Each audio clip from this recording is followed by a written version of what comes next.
Welcome to the cultivation universe where everything abnormal is normal. And today's main character, Bai Xiaochun, is living proof. A young man who fears death more than the sky falling. A genius whose main talent is causing trouble. And also the only person who can make the entire sect want to beat him, protect him, and avoid him as much as possible. A will eternal, a cultivation story full of laughter. But beneath it is the emotional journey of a seemingly useless person who carries within him a will that can shake heaven and earth. If you want a story that's addictive from the first listen, humorous, touching, and extremely captivating, then this is the perfect choice. Now let's embark on a journey where just one thought is enough to shake eternity. The earth-shattering roar caused trees to sway, leaves to rustle, and strong winds to swirl the leaves in all directions. Bai Xiaochun was startled by the roar. He looked up and saw Elder Chu, his head full of white hair, his veins bulging, rushing towards him. Elder Chu looked like a ferocious demon, his appearance no different from the phoenix he had seen a month ago. Bai Xiaochun, you harmed my phoenix. Today, even if Li Qingou comes here, I will teach you a lesson. He roared, his voice like swirling thunder. His hand transformed into a claw and lunged towards Bai Xiaochun. Elder Chu's claw strike made Bai Xiaochun tremble inwardly, and he inwardly groaned. At the same time, his entire body glowed with silver. A white light flashed around him, and the divine crane shield appeared, shielding him. From a distance, the shield looked like an eggshell. Murder! Murder! Amidst the constantly flashing light, Bai Xiaochun roared with all his might. Then, disregarding the pressure exerted by Elder Zhou, he charged forward. Elder Zhou let out a soft cry. Although he wasn't using his full power, he was a foundation establishment cultivator, and even using only a fraction of his strength. An ordinary check condensation cultivator would find it difficult to resist. Seeing the protective light shining around Bai Xiaochun, he shouted again. Bai Xiaochun, don't think I don't know. Since you entered the fire stove room, you've become a disaster for me. You've stripped the roots off my ginseng. You've modified the bottoms of my bowls and plates to be thicker. Now you've even drugged my phoenix. Today, I'll let you know that this sacred land is not a place for you to run rampant. Elder Chu's body flashed, quickly chasing after Bai Xiaochun. The incident in the fire stove room was known to all the elders like him. You can't blame me. It was your bird that stole my elixirs. I didn't harm you. Bai Xiaochun was extremely distressed, his eyes filled with fear as he looked at Elder Chu, who was charging towards him aggressively. This elder's cultivation was unfathomable. He could only use all his strength to run. His body transformed into a blur, constantly darting forward. In midair, the phoenix, hearing Bai Xiaochun's voice, its feathers stood on end, emitting a mournful cry. Its wings flapped, and it repeatedly pointed at Bai Xiaochun. If it could speak human language, it would have shouted to everyone that it was Bai Xiaochun who had given it the elixirs, not that it had stolen them. Bai Xiaochun looked at the bird that was relentlessly slandering him, feeling utterly frustrated. He couldn't believe that, after all his intelligence, he had been tricked by a bird like this. He regretted it, glaring at the bird high above, secretly vowing that after this was over, he would definitely make it pay. Even if it was a male bird, he would find a stronger one to torment it. Still daring to lie, Elder Chu accelerated his flight. He waved his sleeve, and a powerful force struck Bai Xiaochun from a distance, but it only caused him to stumble a few steps without injury. He even used the force to run faster. This caused Elder Chu's eyes to widen in astonishment. If it had been another elder disciple, they would have certainly fallen and been unable to escape, but Bai Xiaochun was completely unharmed. Bai Xiaochun was extremely frightened. The previous attack had left him in excruciating pain, his heart trembling. Seeing Elder Chu flying towards him, he quickly drew out his golden crow sword, his spiritual power erupting. The golden crow sword transformed into a pink beam of light, supporting Bai Xiaochun as he soared into the air. Elder Chu snorted coldly, both he and his bird flying after him in pursuit. The disciples of Xiangyan Mountain, watching Bai Xiaochun fleeing for his life, were overjoyed and felt immense satisfaction. Chen Xiang and Zhao Yudwu beamed with delight. Even Liu, who called himself the Wolf Master, shed tears. Heaven truly has eyes. In the air, Bai Xiaochun screamed tragically, his cries echoing loudly enough for everyone to hear. Elder Chu, your bird is lying. What I said is the truth. Your bird is faking it. He wanted to cry but couldn't, stomping on the golden crow sword and flying forward with all his might. Shut up, Elder Chu. Seeing Bai Xiaochun repeatedly call him your bird, looked strange and embarrassed, shouted. He chanted a spell, and a finger-shaped energy blast shot out, hurtling straight towards the other party. I'm telling the truth. Your bird is slandering me, Bai Xiaochun tried to explain, but the howling wind and the rapidly approaching energy blast sent him trembling to the core. His already fast escape speed increased dramatically, allowing him to narrowly avoid the blast. The energy blast struck the side of the mountain, creating a small hole. I am the sect master's disciple, and my master is Lingluo Zhenren. Bai Xiaochun, his scalp tingling, quickly shouted, looking at the small hole in the mountainside. No matter who it is, it's useless, Elder Chu frowned. Given his status, pursuing Bai Xiaochun like this was indeed going too far. But he was genuinely angry, especially since he hadn't even touched Bai Xiaochun yet, and the latter was screaming like a mouse whose tail had been stepped on, making him even more irritated. On the peak of Xiangyun Mountain, Subeo Kai looked up at what was happening, his expression complex. He wasn't worried about Bai Xiaochun. On the contrary, he felt a great deal of sympathy for Elder Chu.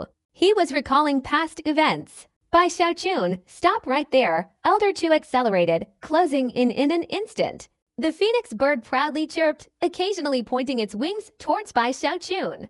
I am a glorious disciple. I have shed blood for the sect and rendered meritorious service, Bai Xiaochun kept shouting while desperately running away. His cries echoed in all directions, even reaching the people of Qingfeng Mountain and Ziding Mountain.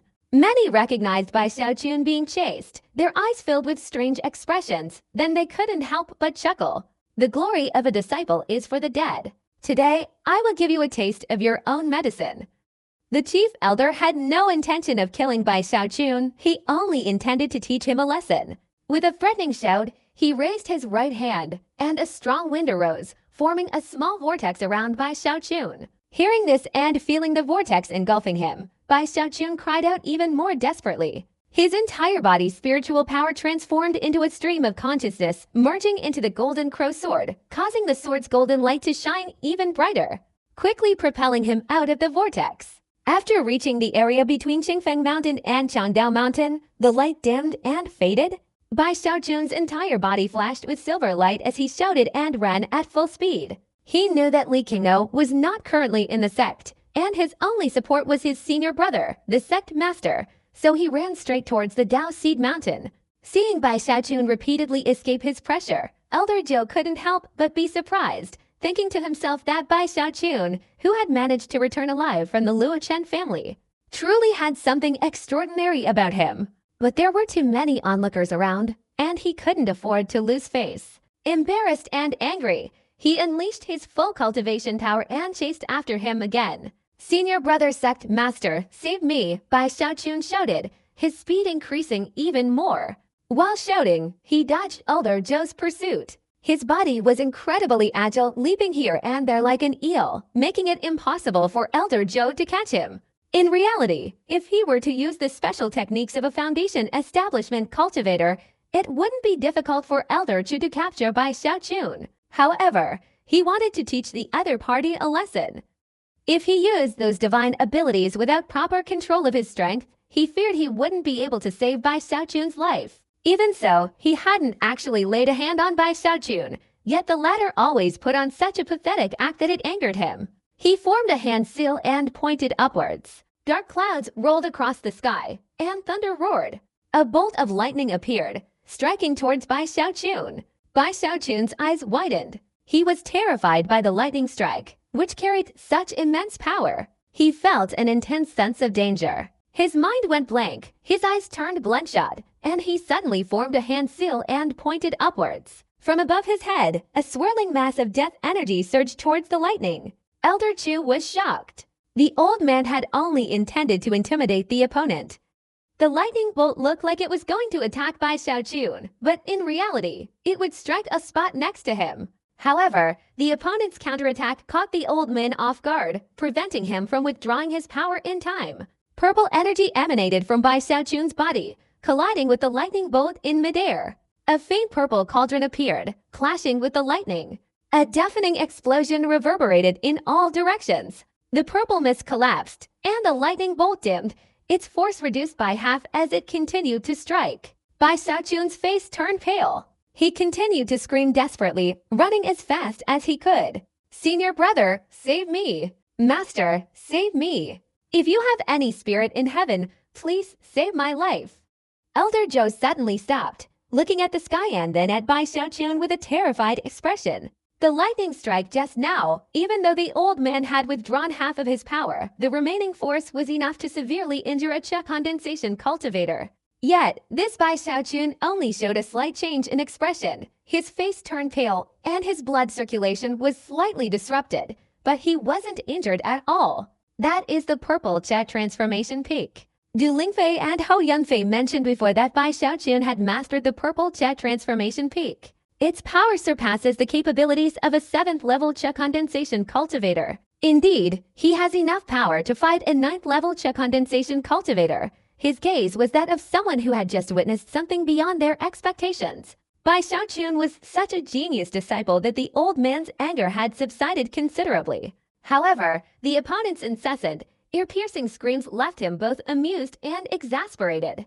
With a cold snort, he continued his pursuit. Regardless of the Phoenix incident, this Bai Xiaochun has a terrible character. I'll use this opportunity to scare him and make him restrain himself a bit. Originally, the group of Foundation establishment cultivators on the 3 mountains were laughing heartily watching Bai Xiaochun being chased like that, knowing full well that Elder Zhou was merely bluffing.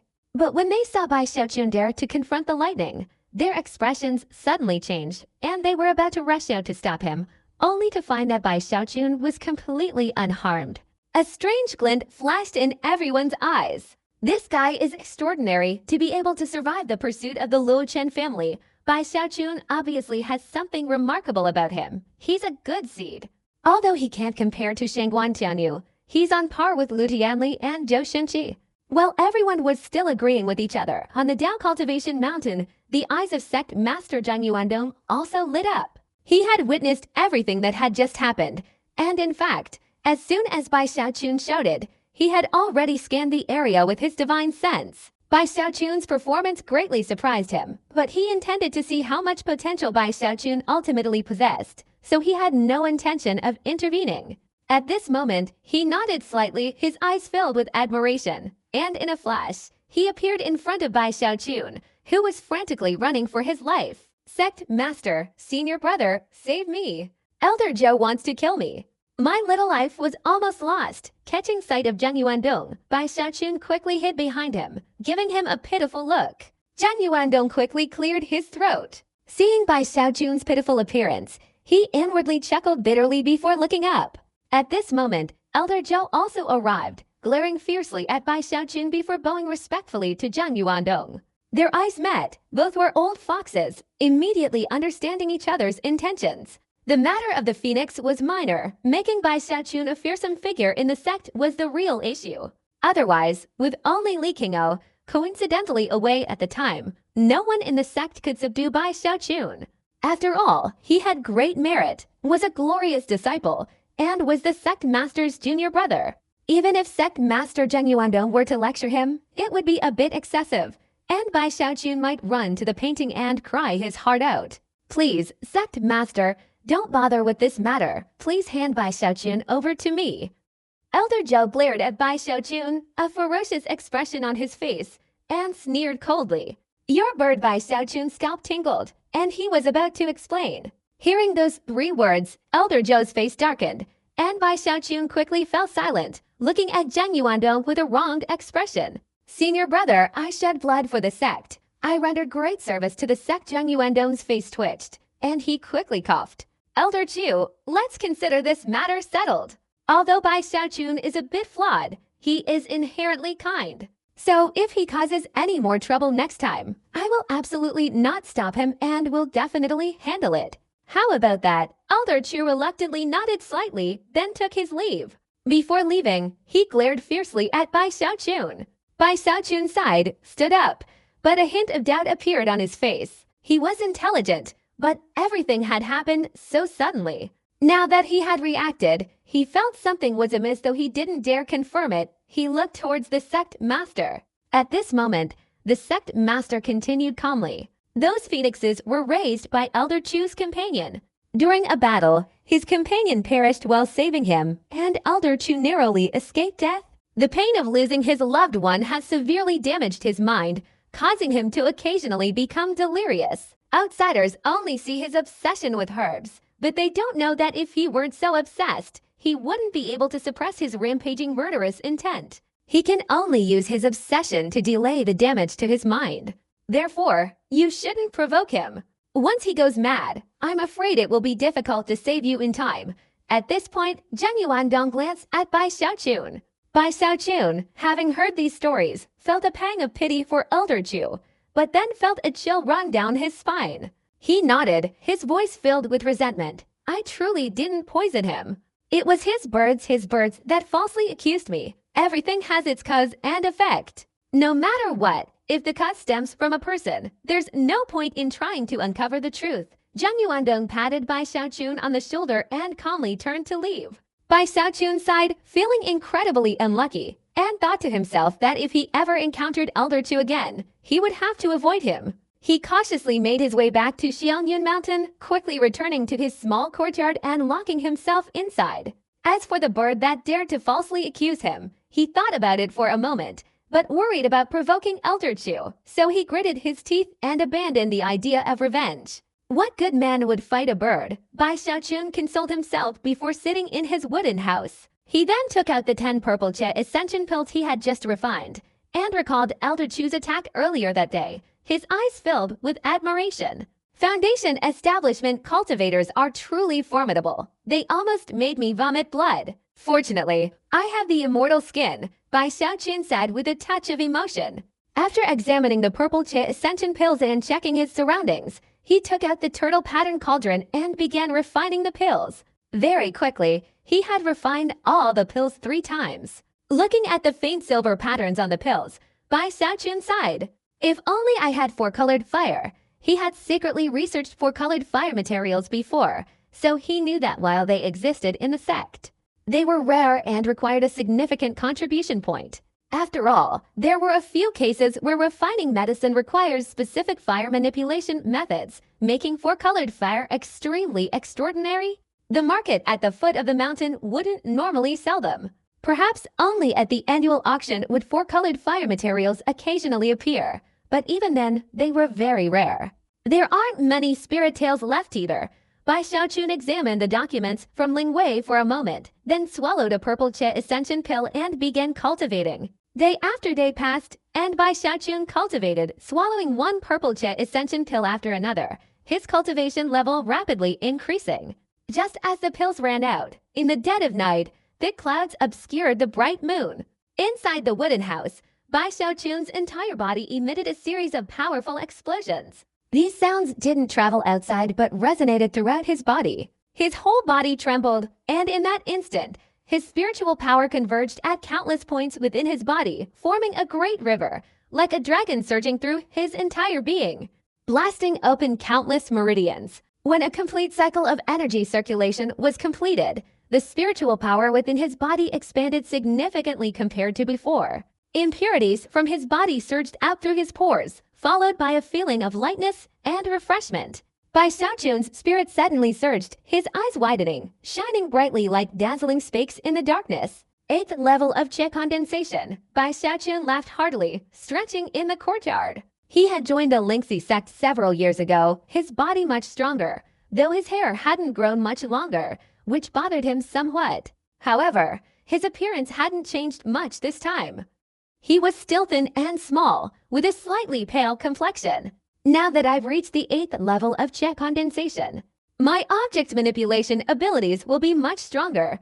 Bai Xiaochun raised his right hand and pointed a finger at a large rock in the distance. The rock instantly flew up. Then, guided by Bai Xiaochun's thoughts, it rapidly shifted between the heavy lifting, light lifting and light lifting, heavy lifting techniques. However, what interests me most is that during my previous battle with Chen Heng, I inadvertently deployed human control great technique. A gleam of light shone in Bai Xiaochun's eyes. Unfortunately, even though he successfully deployed it once, the difference between man and object meant he still couldn't grasp the key to it. After a long well, he put the matter aside. The purple check control cauldron technique says that if one cultivates to the 8th level, they can condense a mid-grade purple check cauldron with much greater power. Bai Xiaochun stood in the courtyard, pondering for a moment, then raised both hands and pointed forward, forming a hand seal. In an instant, a wisp of purple energy appeared, and after 2 breaths, it condensed into a purple cauldron in front of him. The time it took to condense the cauldron was twice as fast as before. Moreover, this cauldron was different from before.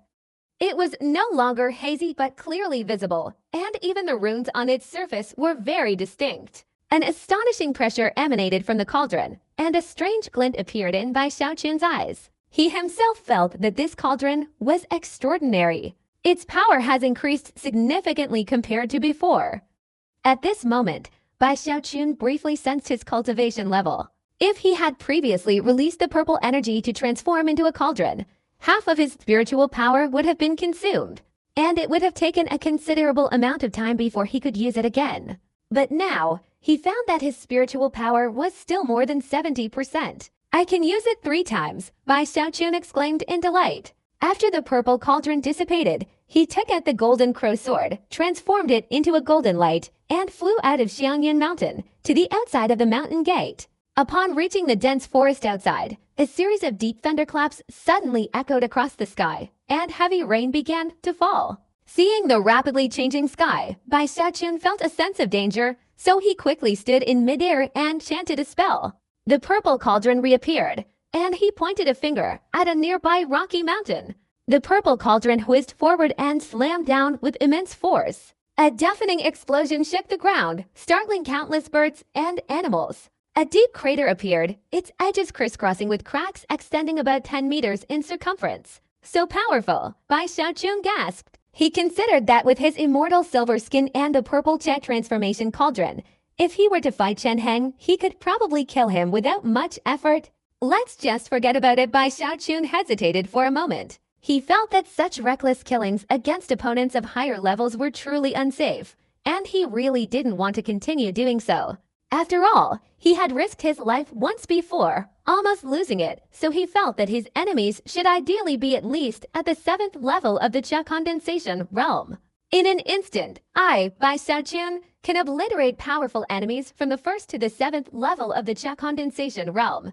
Bai Xiaochun arrogantly flicked his sleeve, secretly regretting the lack of a protective wall. He could only stand temporarily on the golden crow sword, tilting his chin up to look at the dark clouds filling the sky. Adopting the posture of a solitary master, he maintained that stance and steered the golden crow sword back to the sect. But at this very moment, suddenly countless lightning bolts within the clouds were attracted by the golden crow sword in the air, transforming into long, narrow strips like silver snakes that instantly shot straight towards Bai Xiaochun. Bai Xiaochun's eyes wide and in shock. Soon, distant thunder and lightning could be heard, interspersed with Bai Xiaochun's agonizing screams. Before long, Bai Xiaochun limped back to Xiangyun Mountain, his hair disheveled, several burn marks on his face, and his heart filled with fear as he dragged himself into the small courtyard.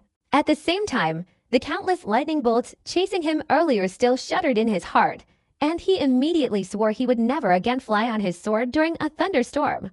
Clearly, this wasn't flying at all, but playing with his life. Inside the wooden house, Bai Xiaochun muttered incessantly to himself, only calming down after a while before sitting cross-legged on the bed. Watching the rain and wind pass by the window, his cultivation began to circulate throughout his body. A 2nd-grade spiritual medicine, suitable for those below the 8th level of Cha condensation.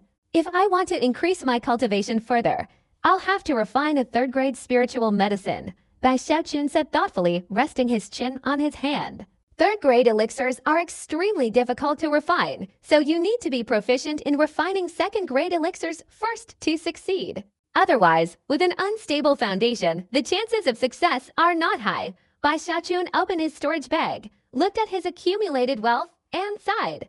Previously, he had received many gifts thanks to his status as a glorious disciple. However, the past few days of refining elixirs had consumed a tremendous amount. Even though he was very thrifty, his previous savings had been greatly depleted. This won't do.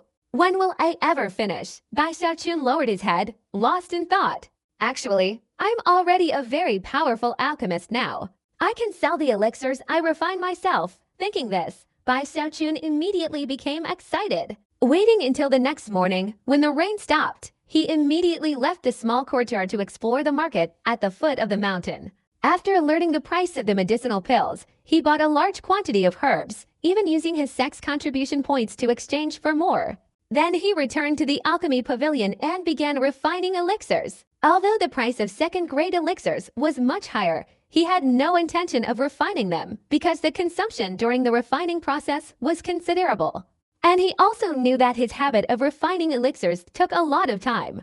Therefore, he mainly chose to refine first-grade elixirs, which he was most proficient at. After a few days, he had refined 3 types of elixirs with more than 8 or 9 pills of each type, plus 2 spiritual incense sticks. Before going down to the market at the foot of the mountain, the market on the southern bank of the Lingxi sect was not considered large. Except for a few stalls opened by the sect elders and a few powerful inner disciples, most of the remaining stalls were managed by the cultivation families of the eastern Lin continent. This place resembled a small town, but because the outer disciples of the 3 southern mountains of the Lingxi sect frequently came and went, it was relatively bustling. Bai Xiaochun had been here many times and was familiar with the area, strolling leisurely through the marketplace. He then entered a pharmacy, cleared his throat, and the shop assistant quickly approached. "Call your shopkeeper over. Besides herbs, I also sell some elixirs." Bai Xiaochun sat down, smiling. Soon after, a middle-aged man in a purple robe hurried over. Upon seeing Bai Xiaochun, he broke into a wide smile. "Brother Bai, I am Sun Chen. I have heard many glorious stories about you. I was worried I might be disturbing you earlier, so I didn't come to greet you proactively. Please don't blame me." The middle-aged man smiled sincerely, sat down beside Bai Xiaochun, and clasped his hands in greeting. As for Bai Xiaochun, he didn't dare offend him. After all, the other party's status in the sect was very high, especially his glorious disciple status, which made his entire family want to flatter and fawn over him. Even if the sect master made that 100-year promise. Bai Xiaochun laughed heartily, exchanged polite words with the middle-aged man, and then took out the 3 bottles of elixirs and 2 incense sticks, placing them on the table. "Taoist-san, please examine them and name your price." Bai Xiaochun gestured with his chin. Sun Chen smiled and accepted the elixirs. After examining each one, his expression showed surprise. Although these first-grade elixirs were only low-grade, with impurities accounting for 8.1% or 8.2%, they were almost mid-grade, unlike the low-grade elixirs they usually bought, where the impurities were usually 8.4% or 8.5%. "Brother Bai, your medicinal skills are exquisite.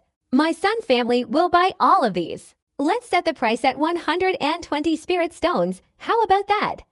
Sun Chen looked up at Bai Xiaochun, his eyes shining brightly. Bai Xiaochun was immediately delighted. 1 spirit pill was equivalent to 4 spirit stones.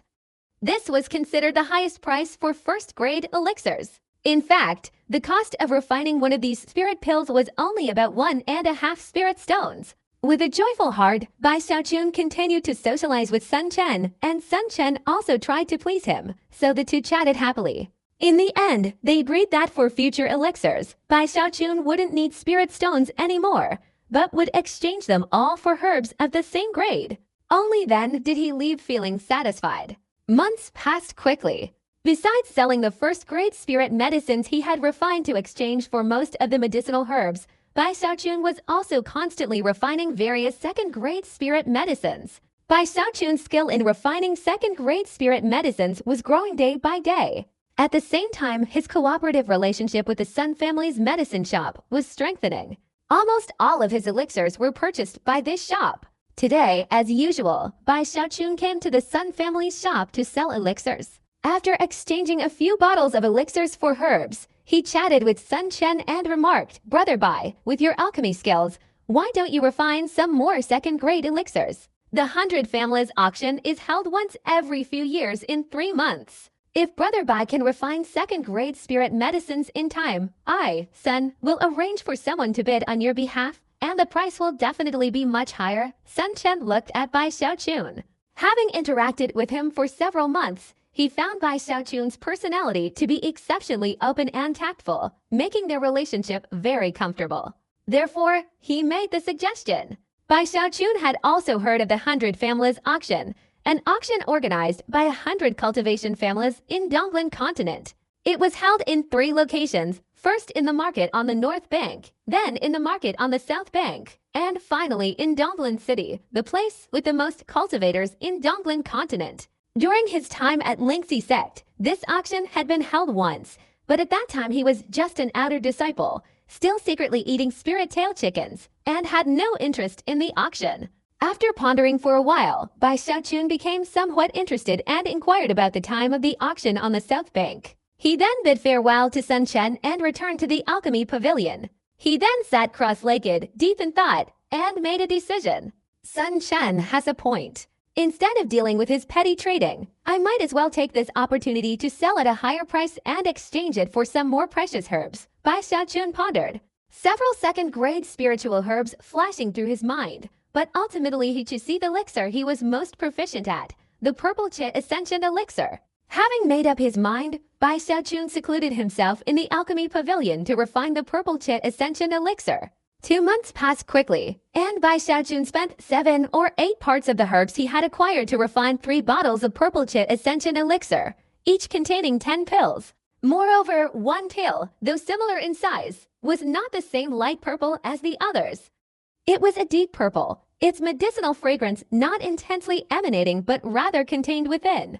While refining this pill, Bai Xiaochun felt the alchemy furnace vibrate unusually, and even the earth fire blazed more fiercely. Looking at the deep purple pill in his hand, his eyes were filled with pride and excitement. Mid-grade. I, Bai Xiaochun, have finally refined a mid-grade spiritual medicine. Mid-grade spiritual medicines, while attracting attention at auctions, are unlikely to create a sensation. They're still somewhat lacking after all. This auction is held every few years, and there's no shortage of rare treasures. Bai Xiaochun pondered for a moment, then gritted his teeth and took out the turtle pattern cauldron to begin refining. After 3 rounds, a silver light flashed, and the spiritual medicine was no longer mid-grade, but had broken through to a high-grade quality, becoming superior. This superior grade was enough to cause a stir, with only a little over 10% impurities remaining. Looking at the superior Purple Chit Ascension pill in his hand, Bai Xiaochun's expression was full of satisfaction. The pill was almost black. Although the 3 spiritual patterns on the pill were still dim, they were clearly visible, and anyone could tell at a glance that this pill was extraordinary. Looking at the pill, Bai Xiaochun suddenly felt he had discovered another way to make his name known throughout the world, and he laughed heartily with satisfaction. Then he took out a small knife and carved a beautiful little turtle imprint onto the pill. The turtle master is back. Bai Xiaochun excitedly stood up, his eyes full of anticipation. He then took the pill and went down the mountain. After a long while, he returned, his spirits high, his face full of pride. In his mind, he recalled the startled expression of Sun Chen when he saw him take out 3 bottles of Purple Chit Ascending Spirit pills. He also recalled the image of the other man's jaw almost dropping to the ground upon seeing the top-grade spirit pill that had been refined 3 times, his eyes wide with shock and disbelief. Just wait for the auction next month, Bai Xiaochun said, looking at the jade token in his hand. This was the qualification token for participating in the auction. Only with this could he participate. In the past few days, the auction has gradually become the most talked about topic in the sect. All the disciples from the 3 southern mountains have secretly prepared their own bids, hoping for good fortune in the auction. Therefore, the market at the foot of the mountain has become much less bustling. I heard from my clan brother on the northern bank that the auction held there even featured the Yellow Springs fire. It's a legendary item. Even though it's just a flame, it's a rare treasure. In the end, a disciple bought it for a large sum of money. This auction, organized by the 100 cultivation families, has many rare treasures, and the elixirs are even more astonishing. After all, the half-cycle battle of the outer sex geniuses on the northern and southern banks is about to begin. That's the reason. The battle of the outer sex prodigies from the north and south is a major event for our sect. It's regrettable that for so many years, our ranking in the top 10 from the south has still been inferior to that of the north. I wonder if the top 10 chosen from the South this time can wash away the shame of the past. A month later, matters related to the auction house were being discussed extensively among the disciples in the sect. Bai Xiaojun also heard a lot of news, especially about the battle of the outer sex prodigies from the north and south, but although he heard about it, he didn't pay much attention to it. A month passed, and this morning, while Bai Xiaojun was meditating, he suddenly opened his eyes, patted his storage bag with his right hand, and a glowing jade slip appeared in his hand. The auction house is about to begin. Bai Xiaojun's eyes were filled with anticipation. He quickly ran out of the courtyard and down the mountain. Along the way, he saw many outer disciples descending, and then saw streaks of rainbow light whistling past. At that moment, Bai Xiaojun slapped his forehead, remembering that he could also fly. He quickly chanted a spell, pointed his finger, and the golden crow sword appeared. He then mounted the golden crow, transforming into a golden light and soaring into the sky, quickly disappearing from sight. Very quickly, he arrived at the market and, with his head held high and chest puffed out, entered the auction house. The auction house was enormous. The main hall alone had nearly 1,000 seats, and behind it was another large area without seating, but it was bustling with people. As for Bai Xiaojun, as soon as he entered, he was greeted by Sun Chen, who was waiting there. After going through another entrance to the second floor and into a private room, Sun Chen took his leave. This room wasn't large, but it faced directly towards the center of the auction house, with a balcony in front and the auction house itself below. From this vantage point, the items on the auction table were clearly visible. This was the first time Bai Xiaojun had witnessed such a bustling scene. Unlike the foundation establishment cultivators who preferred to remain hidden in other rooms, he deliberately leaned half his body out from the balcony. As if afraid of not being noticed, he coughed incessantly. Gradually, some people in the crowd below recognized Bai Xiaojun, their expressions becoming strange as they quickly averted their gaze. However, there were too many people. Even if Bai Xiaojun continued coughing, his voice wouldn't carry far. He could still see Hou Xiaomei in the distance, and also Chu Xinqi and her group, but the distance was too great for them to notice him. Bai Xiaojun called out for a long time, but eventually lost interest in the matter. After all, sticking half his body out for so long was exhausting. Moreover, he was worried about accidentally falling down. He feared that by the next day, everyone on the South Shore would know about it. More and more people arrived, and about half an hour later, a clear bell rang out. The surroundings fell silent, and all eyes instantly focused on the auction platform in front of them. A middle-aged man in a green robe smiled and stepped out, standing there with his hands clasped, greeting everyone around him. I am Qian Song. I'm sure many fellow Taoists here recognize me. I will preside over this auction, and the rules remain the same. Whoever bids the highest wins. His words were simple, and after speaking, he waved his right hand, and a gate of light suddenly appeared on the auction platform. A young woman stepped out, carrying a tray on which numerous iron blocks were arranged haphazardly to form a large, irregular mass. A sudden flash of light emanated, radiating a dazzling five-colored radiance. The eyes of the thousands of people below lit up with surprise and delight. Bai Xiaojun also carefully observed, unable to identify the object, but seeing the expressions of surprise on the faces of the others, he guessed it must be some extraordinary item. The first auction item, Golden Star Iron. Minimum bid is 300 spirit stones. Each bid must be no less than 50 spirit stones, Qian Song spoke calmly. But the aura of his foundation establishment cultivation emanating from him made his voice resound throughout the auction hall. 350 spirit stones. A bid was quickly placed. 400. Immediately afterwards, another bid was placed, and the price quickly rose to 700 spirit stones, purchased by a disciple of Purple Peak Mountain. Bai Xiaojun's eyes widened. He stared at the piece of iron, unable to understand why it was worth 700 spirit stones. He also noticed that the auction room had a formation that amplified the sound of the bidders' voices. Just a piece of scrap iron, Bai Xiaojun thought wearily as he watched. But quickly, item after item was auctioned off. There was even a green dragon horn seemingly struck by lightning, with faint arcs of electricity flickering within it, which fetched 8,000 spirit stones, sending shivers down Bai Xiaojun's spine. After more than half an hour of bidding, Qian Song's voice rang out again. This auction is for a bottle of grade to spirit elixir, the Purple Che Ascension Pill. A total of 10 pills, nearly of medium quality, with impurities controlled at around 81%. The minimum bid is 100 spirit stones, and each bid must be at least 10 pills. Hearing this, Bai Xiaochun's spirits lifted. He glanced around, feeling a mix of excitement and apprehension, wishing everyone else could bid. However, the atmosphere inside was strangely tense. Bai Xiaochun's heart skipped a beat, and after a long wait, someone finally bid. 110 spirit stones. The bidder was an outer disciple, using all his savings. He nervously looked around at everyone. Bai Xiaochun became even more anxious. The finished product of the purple Che Ascension pill was worth about 50 spirit stones. If sold in the market, it could fetch around 150 or 160 spirit stones. At this moment, his face was as gloomy as a funeral, his mouth agape in stunned disbelief. Fortunately, just as Qiansong was about to finalize the price, more people raised the bid, and after several small increases, it finally reached 180 spirit stones.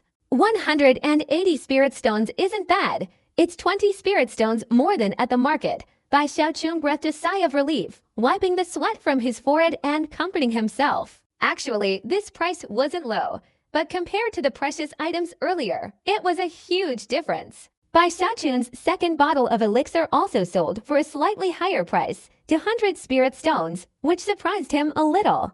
As soon as his third bottle of elixir was put up for auction, the atmosphere among the Che condensation disciples also heated up, and the bidding increased significantly. Finally, Bai Xiaochun was overjoyed to find that his third bottle of elixir had sold for 230 spirit stones. Over 700 spirit stones, worthy of an auction. That's enough. That's enough. These spirit stones are enough for me to refine a third-grade spirit elixir.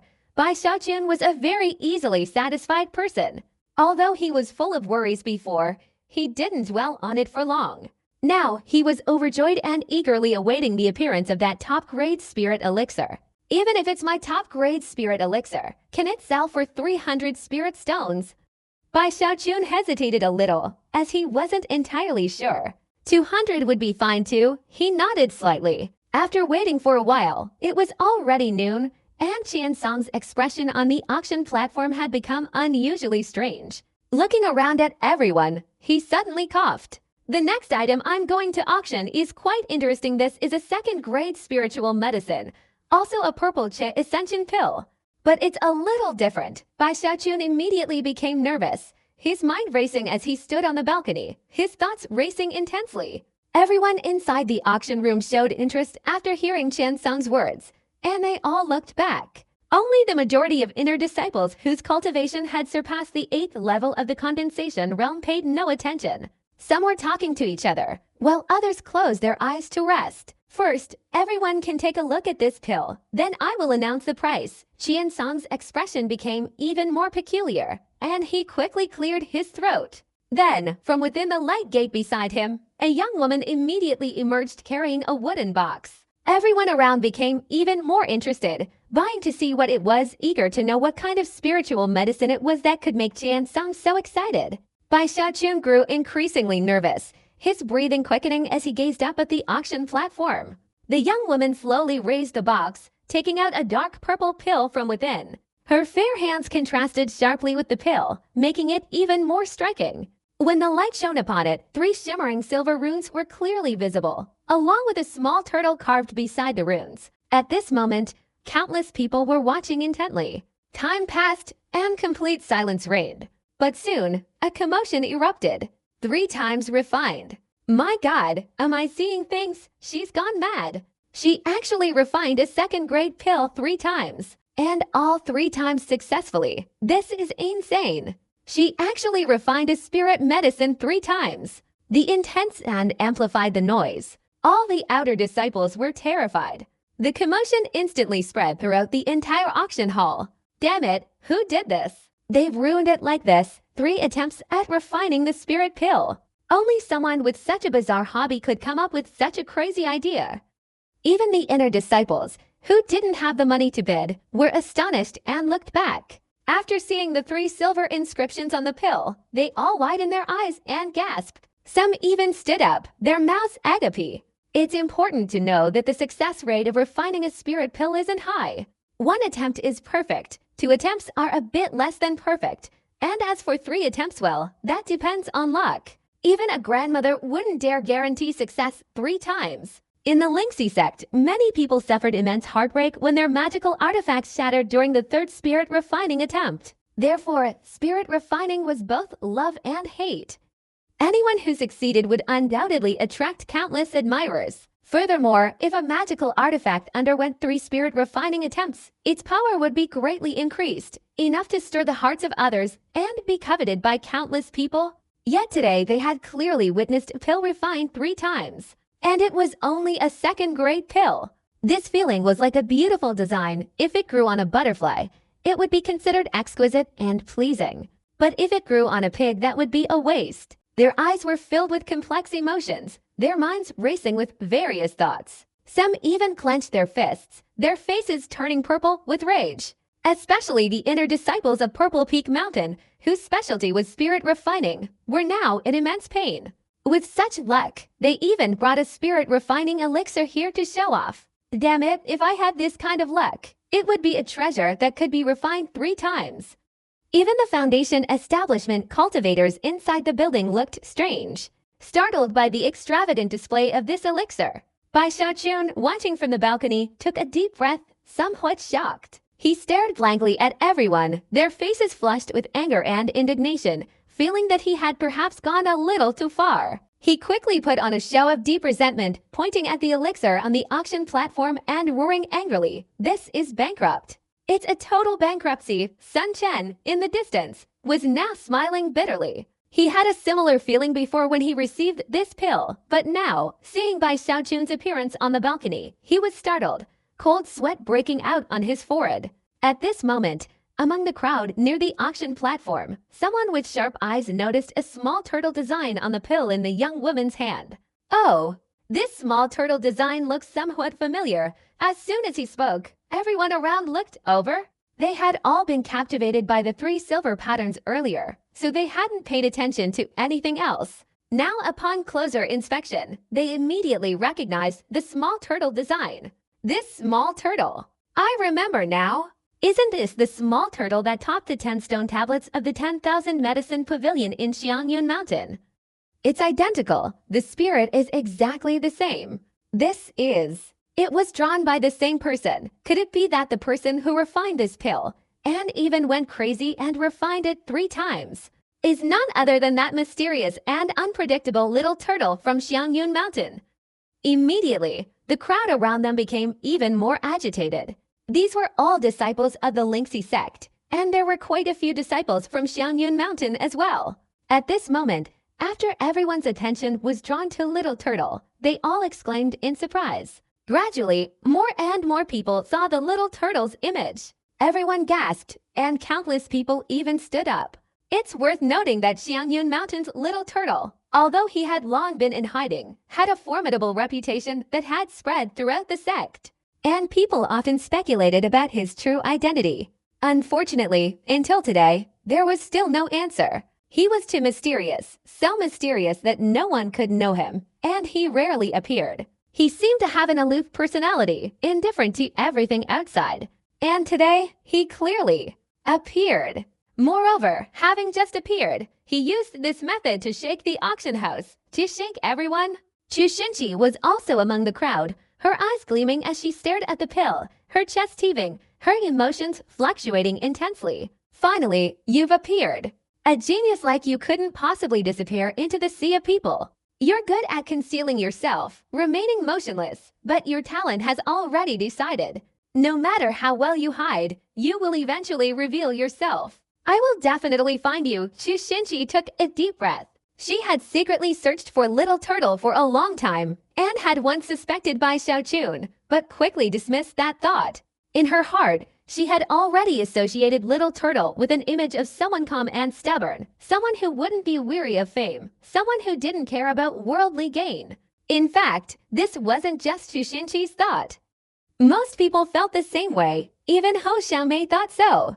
This was mainly due to Bai Xiaochun exaggerating the little black turtle. People even analyzed why he drew a black turtle, and the answer, of course, was that he was aloof but ambitious, using the black turtle as a metaphor for his elixirs lasting for 10,000 years. Hou Xiaomei, standing not far away, widened her eyes in admiration. Because of Bai Xiaochun's teachings, she was now the most devoted admirer of the little black turtle in the sect, even rallying many fellow disciples to form a little black turtle alliance. Ah, it's the little black turtle! Hou Xiaomei almost jumped up, excitedly pointing at the auction table. A commotion erupted, immediately stirred by the appearance of Little Turtle. But this time, instead of questioning or angry scolding, everyone was shaken to their core after considering something. This is the manifestation of his pursuit of the ultimate. This person is a prodigy with an arrogant personality. Refining spirit pills isn't for profit, but for the essence of the medicinal path, for discovery. For unwavering determination, even the inner disciples who had been in so much pain before now exchanged glances, taking deep breaths, and solemnly gazed at the pill. At this moment, no one thought the other party was merely showing off after refining the spirit pills 3 times. So it's this prodigy. I understand now. This person isn't crazy, nor is he doing it for profit. This person has great ambitions.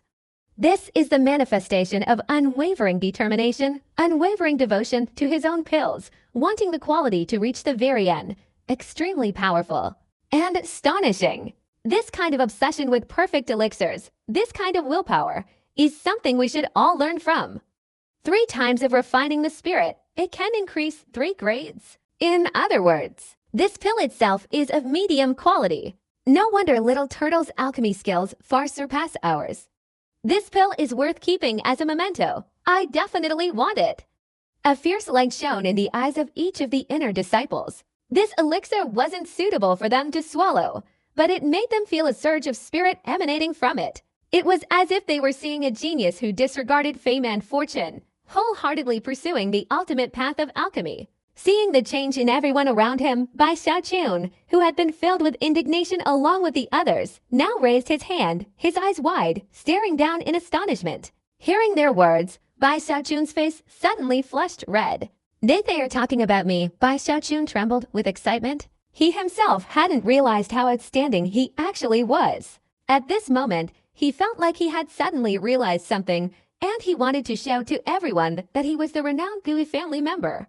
Just then, Qian Song, standing on the auction platform, cleared his throat, a hint of amusement in his eyes. If everyone has figured it out, then this symbolic pill will have a minimum price of 500 spirit stones. With each bid not less than 50 spirit stones, this auction method made Bai Xiaochun gasp. This was an astronomical price. The vast majority of outer disciples simply couldn't afford it.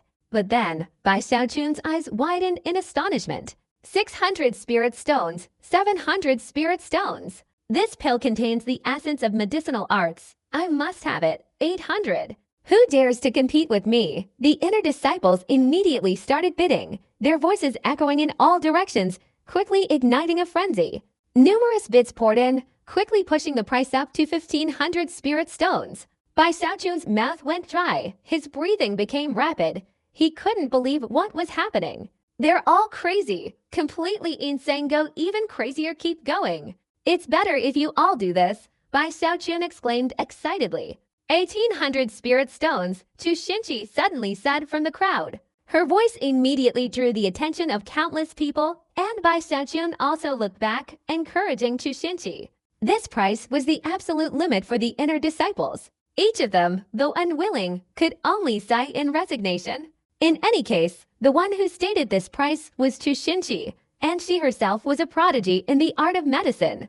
Since she had already shown her determination to buy this pill, and everyone else was a fellow disciple, it wasn't appropriate to continue the bidding.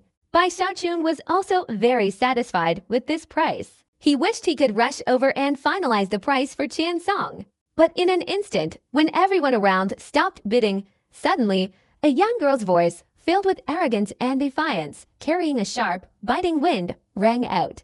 My younger sister is from a cultivation family. I'll pay 3,000 spirit stones. Bai Xiaochun's eyes widened, his mind filled with the 3,000 spirit stones. His eyes lit up as he looked at Hou Xiaomei. At this moment, he really wanted to go up and hug Hou Xiaomei, giving her 3,000 thumbs up. To tell her, that's how you should be.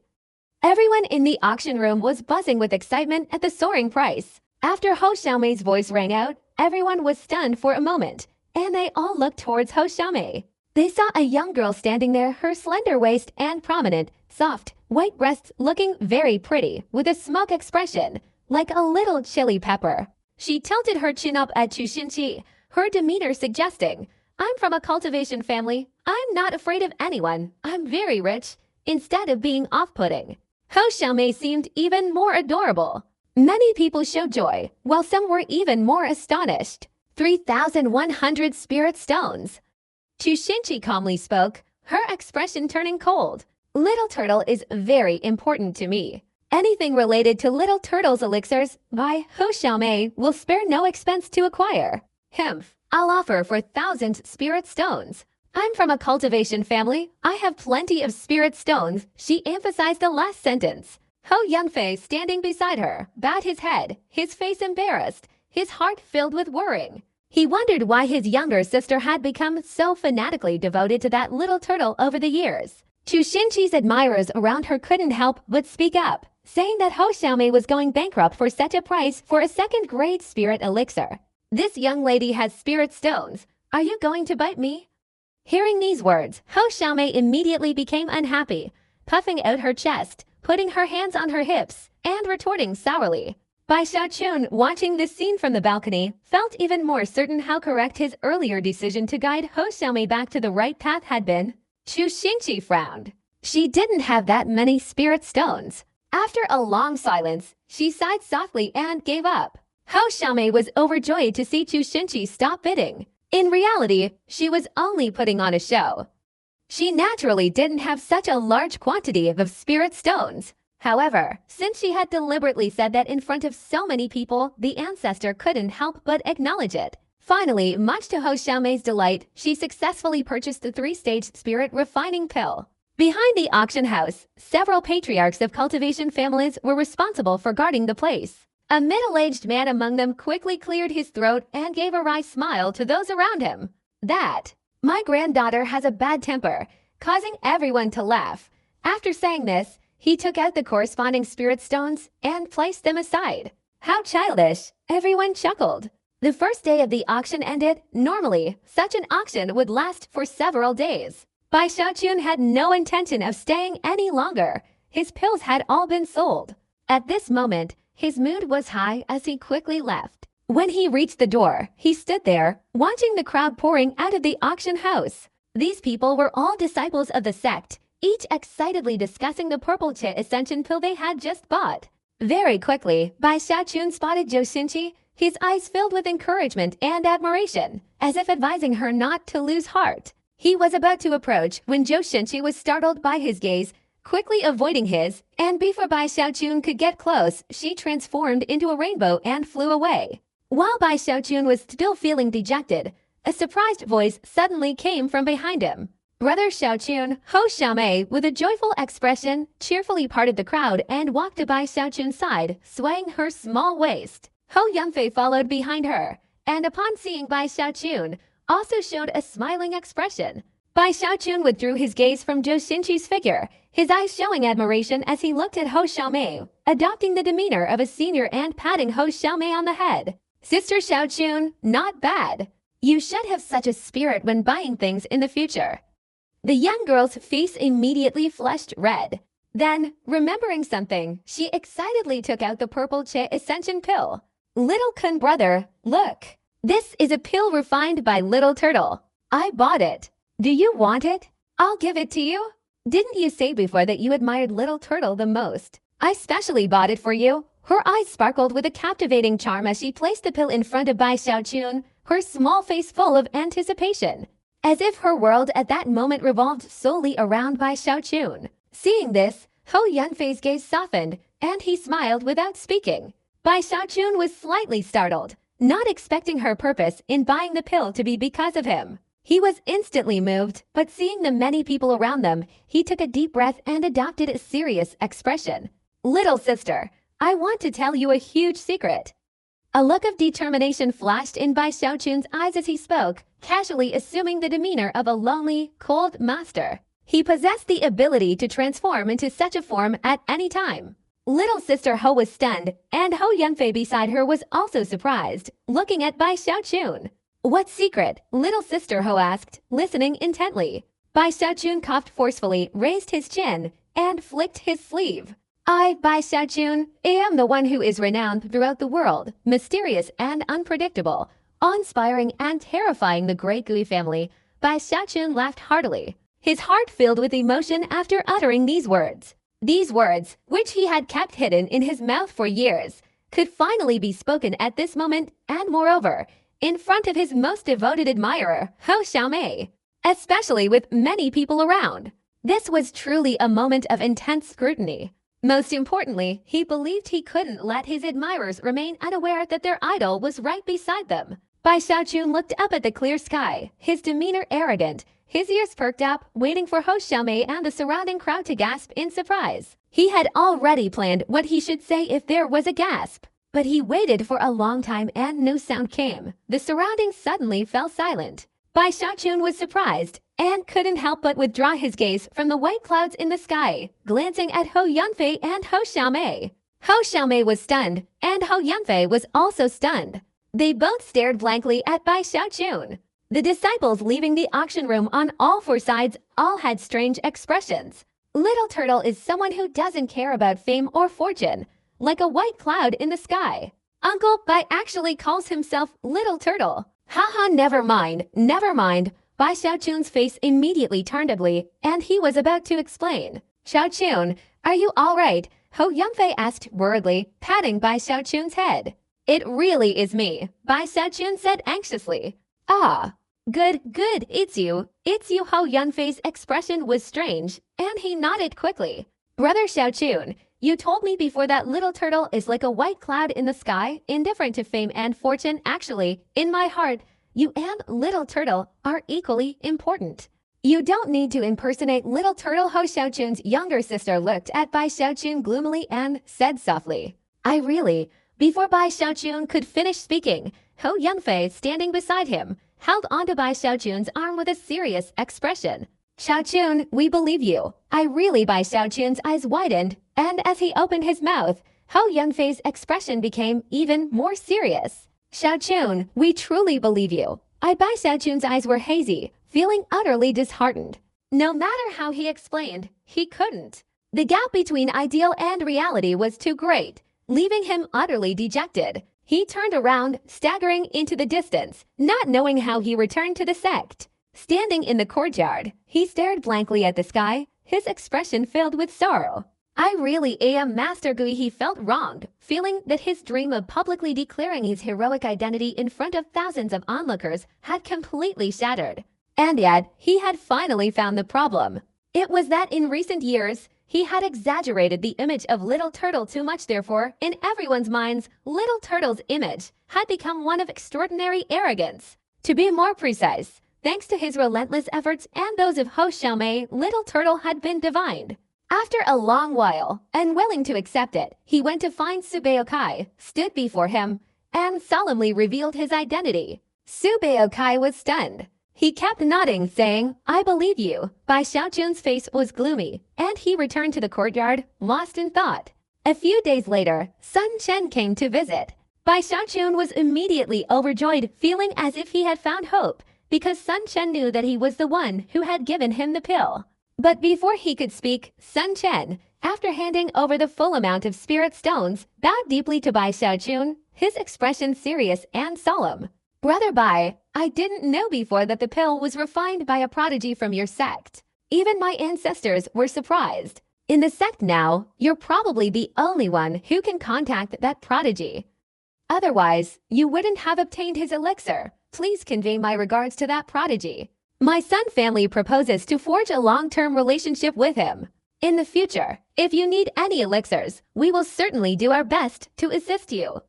Please, Brother Bai, be sure to convey my regards to this prodigy. I know he disregards fame and fortune, dislikes commotion, and is like a white cloud in the sky, pursuing the ultimate limits of the medicinal arts. Such a person will surely rise to great heights in the future. My Sun family is willing to handle worldly affairs for him. Sun Shen bowed deeply, clasping his hands in respect. When he finally looked up, he noticed Bai Xiaochun's eyes were hazy. He waited a moment, but Bai Xiaochun didn't seem to regain his composure. After hesitating for a while, he bowed a second time and took his leave. He still felt a sense of awe. Bai Xiaochun truly held an extraordinary position in the Lingxi sect. Even that mysterious and renowned prodigy clearly had some kind of relationship with him. In his mind, he hadn't even considered that Bai Xiaochun was Little Turtle. Their personalities were too different. Not only were the disciples of the Lingxi sect aware of Little Turtle's situation, but the cultivation families outside had also known about it for a long time. After investigation, they all concluded that his personality was almost identical to what Zhou Xinqi had thought. It wasn't until the moon rose high that Bai Xiaochun regained his composure, sighing. His body flashed, and he leapt onto a bamboo stalk in the courtyard, his small hands clasped behind his back, gazing up at the starry sky. The mountain wind blew, causing his black hair to flutter and his clothes to rustle. I didn't expect that my true nature was so detached from fame and fortune, as carefree as a cloud in the sky. Alas, it's all because I hid it too well. Sometimes excellence is also a kind of cold loneliness.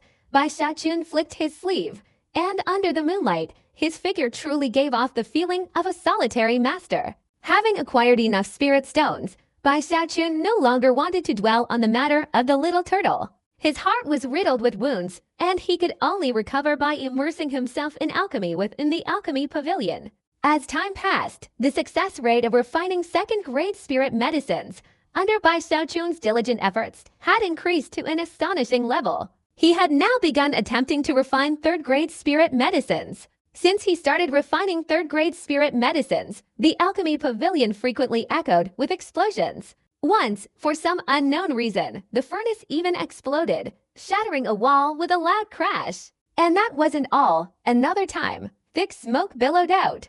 This smoke was incredibly strange. Even the formations couldn't stop it. In an instant, it enveloped more than half of the alchemy pavilion, causing many of the alchemists there to cough and curse angrily as they scrambled out. Bai Xiaochun also ran out in astonishment. In the end, no one could figure out who was behind it. Bai Xiaochun felt wronged.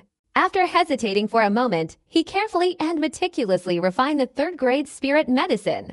As time went on, his own expression became strange. He discovered that he was consistently refining some bizarre and rare spirit medicines. It seemed this pattern had appeared since his first attempt at refining, which had attracted countless ants. And then there was that mating pill. He vaguely felt that the strange medicines he was refining frightened even himself. Could it be because I don't want to use fixed formulas for refining, and each time I refine a medicine, I modify it according to my own will? Or is it because I have a special talent that has made heaven jealous, so it's trying to make things difficult for me at this moment?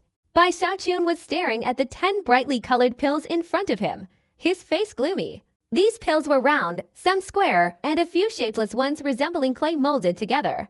At first glance, they didn't seem like ordinary spiritual medicines, yet each one emitted a fragrant aroma. Even if Bai Xiaochun had 100 livers, he wouldn't dare swallow them. Who knows what unimaginable effects these pills might produce? What I pursue is the ultimate limit of the medicinal path. Like white clouds in the sky, elusive and without a trace, disregarding fame and fortune. The path of pursuing the medicinal path is bound to be fraught with difficulties. I'm not afraid of the difficulties. I must persevere.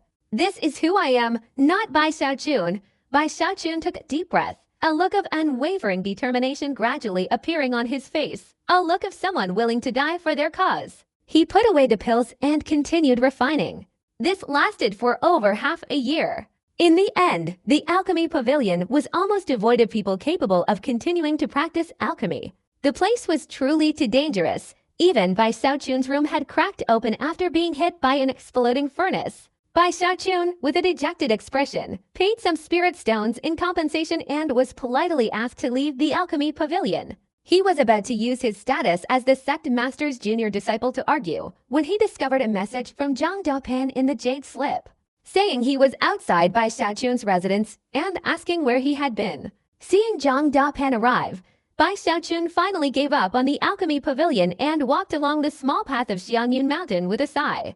The pursuit of the ultimate path of alchemy is bound to be fraught with difficulties. I, Bai Xiaochun, am like a white cloud in the sky. I will absolutely not be subdued by them.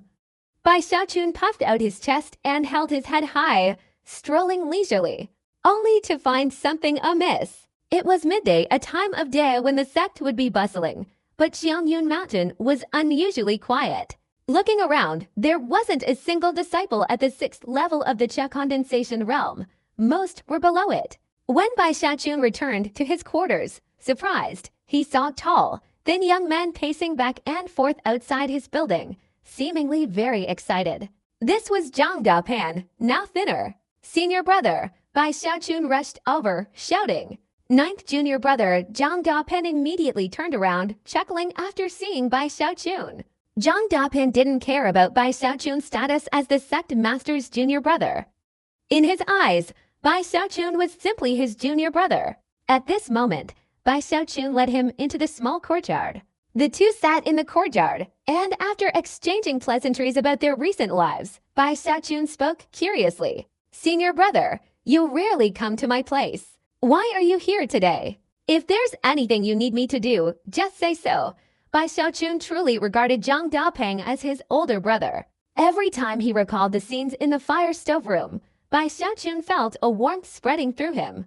Zhang Dapeng quickly cleared his throat, his face showing undisguised pride and excitement, glancing at Bai Xiaochun. He patted his chest. Although the sound had changed from the thudding of fat in the fire stove room to the pounding of bones, his aura instantly surged. Ninth junior brother, I'll tell you a huge secret.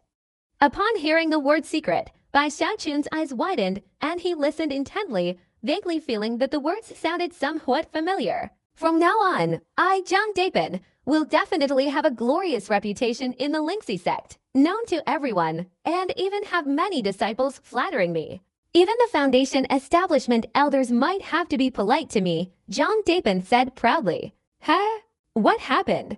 Are you also Little Turtle? Bai Xiaochun was stunned. Little Turtle? Ninth junior brother, do you know my master, the head of the Purple Peak Mountain, Sumai Yang? Zhang Dapen's face lit up with excitement. He glanced at Bai Xiaochun, took a deep breath, and then spoke in a low voice. Bai Xiaochun nodded. He knew this. And he also knew that the reason Zhang Dapen had become so thin was because his master disliked fat people. He even had some strange thoughts about it. Do you know what my master is best at? Spirit refining. Do you know what I learned from my master? Spirit refining, haha. I, Zhang Dapen, am blessed by heaven with the talent for spirit refining. This talent is so great that even my master praises me endlessly and is utterly astonished. Today, she herself told me that in not many years, I will become the #1 spirit refining grandmother of our Lingxi sect. Zhang Dapen stood up straight, excitedly raising his head to look at the sky, erupting with an aura as if he were the only one in heaven and earth. Spirit refining, Bai Xiaochun stared, seeing Zhang Dapen's extraordinary and majestic appearance at this moment, and quickly put on an expression of reverence, exclaiming in surprise. Seeing Bai Xiaochun's cooperation, Zhang Dapen became even more delighted, patting Bai Xiaochun on the shoulder. Ninth junior brother, in the future, if others seek my help in refining spirit stones, I won't refine them for them if I don't like them, and if I do like them, I'll charge a hefty price. However, you, Sin Pan, and the others in our fire stove room, just prepare the materials, and I'll definitely refine them well for you. Zhang Dapan was very enthusiastic. For the past few days, since entering Purple Peak Mountain, he had been constantly stressed and depressed. Now that he discovered his talent for spirit refining, he was overjoyed, and his first thought was to find Bai Xiaochun. Senior brother is awesome, Bai Xiaochun exclaimed, his face beaming with joy. Come here, just give me anything you like. Your senior brother is at your house, and he'll refine it for you once. If you take this weapon in the qualification battle a few months from now, you'll definitely be among the top 10 on our southern shore. Representing the southern and northern shores in the Heavenly Pride battle, Zhang Dapeng said excitedly. Bai Zikun rolled his eyes. Seeing Zhang Dapeng so enthusiastic, he reluctantly took out an ordinary flying sword from his storage bag. He had several swords like this, and he offered it with anticipation. Zhang Dapen held his flying sword, took a deep breath, and patted his storage bag. More than 10 blocks of ore flew out from the storage bag, which he controlled and attached to the flying sword. His eyes closed, and after a moment, his entire cultivation level erupted. Although his cultivation wasn't as high as Bai Xiaochun's, he appeared to have reached the 6th stage of the Qia condensation realm. At this moment, his hair flew up, and Bai Xiaochun immediately saw that Zhang Daben's left hand was emitting intense white light. As these lights flashed, a strong wind immediately arose in all directions, vaguely changing the vibrations of the surrounding spiritual energy. A surge of spiritual energy suddenly rushed towards the ore, seemingly flying across and striking Zhang Daben's left hand. The ore quickly dissolved, instantly reducing by more than half. A gleam of light shone in Bai Xiaochun's eyes. This was the first time he had witnessed someone else refining a spirit, and it was completely different from his own use of the turtle pattern cauldron. It was as if the spirit refiner himself was communicating with heaven and earth, generating a surging, violent force, which, after passing through those minerals, transformed into a gentle one.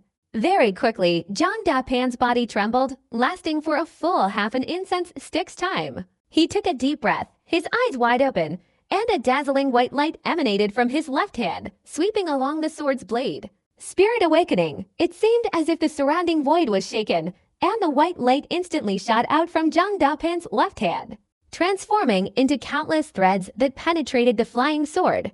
In an instant, the flying sword turned silver. This scene was too astonishing. Bai Zikun took a deep breath, his mind truly shaken. After a long while, Zhang Dapan, panting heavily, handed the silver flying sword in his hand to Bai Zikun. Take it. This flying sword has now awakened its spirit. Inject your spiritual power into it to test its spiritual power, and you will surely succeed in manifesting silver patterns. Zhang Dapan wiped the sweat from his forehead, speaking confidently. Bai Zikun took the flying sword, his heart racing with excitement. He unleashed a powerful surge of spiritual energy from his body, infusing it into the sword. But the moment his spiritual power merged with the sword, a creaking sound erupted. The white light on the flying sword dimmed instantly, eventually disappearing completely. Cracks appeared on the sword, as if it couldn't withstand the power of heaven and earth. Its aura vanished, and it was reduced to scrap metal. Bai Zikun was stunned, and Zhang Dapan was equally dumbfounded. The two looked at each other. Bai Xiaochun coughed hastily, about to say that his sword was of poor quality. When Zhang Dapan picked up the flying sword, his eyes wide, his breathing heavy as he carefully examined it. After a moment, he stomped his foot angrily. It was my oversight just now. I didn't properly control the amount of molten refined iron, resulting in a slightly more violent surge of heaven and earth power. It's all right, ninth junior brother. Give me another flying sword, and I'll refine it again for you. Zhang Dapan stubbornly stared at Bai Xiaochun, his eyes bloodshot. Bai Xiaochun couldn't bear it, so he took out another flying sword. Zhang Dapan took a deep breath, his expression extremely serious this time. After a moment, this second flying sword was also filled with white light, and Zhang Dapan handed it to Bai Xiaochun. How about senior brother? You try it yourself. Bai Xiaochun hesitated before speaking. The first iron rule of spirit refining is that no matter what spirit refining item it is, unless it belongs to the spirit refiner himself, it absolutely cannot be tested by someone else. This is an unbreakable iron rule. Once violated, it will lead to countless troubles in the future, Zhang Dapeng said seriously. Seeing Zhang Dapeng's stubborn demeanor, Bai Zikun quickly took the flying sword. He truly hoped it would succeed, otherwise it would be a significant blow to Zhang Dapeng. While deep in thought, Bai Zikun suddenly spoke. That's senior brother. You wait here for me. I'll go back to my room to test it. I think I was too nervous just now. Zhang Dapan was also anxious, but after hearing Bai Zikun's words, he felt it made sense, so he quickly nodded in agreement.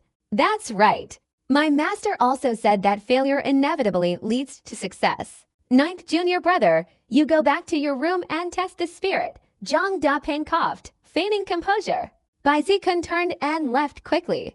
Back in his room, he glanced at the flying sword in his hand, frowning, worried that an unsatisfactory result would significantly affect Zhang Dapan. He didn't waste time testing it, but instead chanted a spell and immediately took out the tortoise pattern cauldron. Senior brother has endured much pressure, and now that he's finally regained his confidence, I can't let him leave disappointed again, Bai Zikun pondered, taking out a single colored flame and throwing the untested sword directly into the cauldron.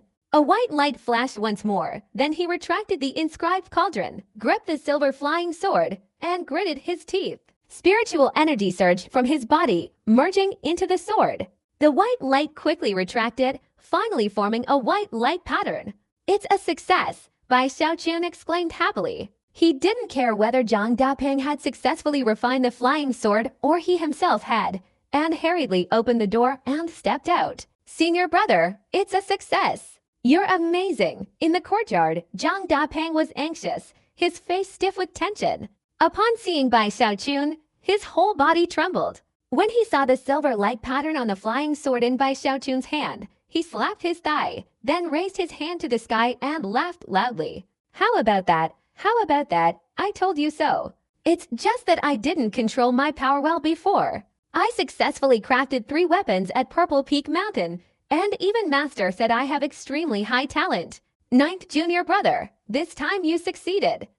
Zhang Dapeng was extremely excited, holding the flying sword that Bai Xiaochun had given him, admiring it with delight. Bai Xiaochun stood aside, his eyes filled with joy. Seeing Zhang Dapeng so excited, he also took a deep breath and looked at Zhang Dapeng, who was waving his hand and shouting, "Senior brother is in such a good mood today. I'll refine the spirit for you one more time. Senior brother, maybe we should do it next time." Bai Xiaochun felt a little uneasy. In his memory, the sect had many taboos regarding spirit refinement. "It's all right," Zhang Dapeng didn't explain, and with renewed vigor, he took the flying sword and immediately began refining it.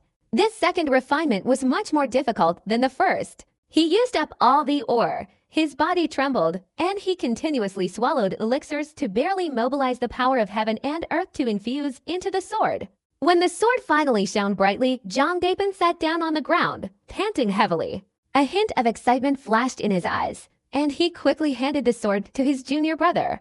"Try again." Bai Xiaochun nodded, took the sword, and was about to test the spirit on the spot when Zhang Dapeng grabbed his hand and seriously warned him, "Don't try it here. I told junior brother Ju that the most important thing when testing the spirit is feeling. When the feeling is good, it's like having divine assistance. You've already successfully tested it in the room, so go back to the room and try it there." Bai Xiaochun glared, feeling that his senior brother was very knowledgeable about spirit refining. So he nodded seriously and ran back to the room. He thought to himself, maybe senior brother is really amazing at this spirit refining. If he hadn't used the tortoise-shell cauldron just now, he could have succeeded. Thinking of that, he glanced at the flying sword in his hand again and decisively didn't use the tortoise-shell cauldron. The spiritual power in his body dissipated intensely and then merged into the sword. In an instant, a white light flashed again, but quickly dimmed. Cracks appeared on the sword, turning it into a useless piece. His face was gloomy, and he didn't know what to do. Outside, Zhang Dapeng, impatient and unable to wait any longer, called out, "Ninth junior brother, I just saw a white light. I wonder if it was successful, that I haven't tried it yet." "I'll try it right now," Bai Zikun quickly replied. In the courtyard, Zhang Dapeng fell silent, his expression somewhat bitter. He wasn't a fool. How could he not understand the meaning behind his junior brother's words? Moreover, when Bai Zikun entered the wooden house just now, he really did see a white light flash. After a sigh, he knew Bai Zikun didn't want to disappoint him. Zhang Dapeng turned towards the wooden house and said, "Ninth junior brother, I know you've already tried. It's nothing. I'll go now." His excitement had only just begun, and now the failure of the spirit refining was a significant blow to him. He knew he had been a little reckless. His master once said that spirit cultivation is a mysterious art. No one can guarantee complete success with this art. But the cultivation world also records a strange phenomenon. Those who succeed have a very high success rate, while those who fail find it extremely difficult to succeed even a few times. This is somewhat difficult to describe in words, but the actual results are greatly influenced by a kind of power of thought, a very mysterious force. The more confident a person is, the higher their chances of success. Therefore, in the world of spirit cultivation, there are 2 types of cultivation methods. One is orthodox, where the spirit cultivator only handles the spirit cultivation process and does not directly test the spirit. Furthermore, after handing over the item to the person requesting the cultivation, they will instruct that person not to test the spirit in front of them. Whether successful or unsuccessful, it will not affect the mindset of the spirit cultivator. After handing over the item to its owner, the spirit cultivator will forget about it, maintaining a calm state of mind. Besides this method, there is an extreme cultivation method called the ancient spirit cultivation method, which focuses on an incomprehensible method of mental power, requiring the spirit cultivator to witness the results firsthand. If successful, the ability to cultivate spirits will increase to an astonishing level. However, this method is quite extreme. Too many failures will undoubtedly greatly affect one's spirit, even potentially causing the loss of talent, making them afraid to even think about spirit cultivation again for the rest of their lives. Even so, many people still use this method. Zhang Dapeng's master, Su Mian Yang, also admitted that those who practice this extreme spirit cultivation method and succeed several times will have their confidence in their mental power greatly increased, and they will surely become famous throughout the world on their path to spirit cultivation. The most precious treasure of the Lingxi sect is the heavenly horn sword, which has been refined 10 times, forged 10,000 years ago by a master swordsman. Zhang Dapeng felt bitter, but he understood that their Purple Peak Mountain lineage practiced the orthodox method. He himself had made this mistake due to his excessive excitement. If he couldn't calm down, he didn't know when he would recover his composure. Inside the room, Bai Xiaochun watched his senior brother's figure disappear into the distance, gritting his teeth. He didn't want Zhang Dapeng to be so disappointed, so he took out a flying sword similar to the previous one from his storage bag, then quickly took out the tortoise-patterned cauldron and refined it twice. Zhang Dapeng was feeling distressed, preparing to push open the door and step out into the courtyard, when he heard Bai Xiaochun's joyful voice from behind. "Senior brother, it's a success." The wooden door was pushed open. Bai Xiaochun, holding the flying sword with the silver patterns, ran out excitedly. "It's a success!" Zhang Dapen's whole body trembled violently. He quickly turned around, and upon seeing the flying sword in his junior brother's hand, his face showed disbelief, his spirit stirred. "Ha ha! Zhang Dapen, I am truly a genius at refining spirits. I've successfully refined spirits twice." "That's right, twice. I've clearly succeeded twice." Zhang Dapen hugged Bai Xiaochun's neck, overjoyed to the point of tears. His cultivation aptitude was originally ordinary. If it weren't for his ancestors having some connection with his master, he would hardly have been able to enter the Lingxi sect to cultivate like this. While still in the fire stove chamber, he used countless rare treasures to reach the third stage of the Cha condensation realm.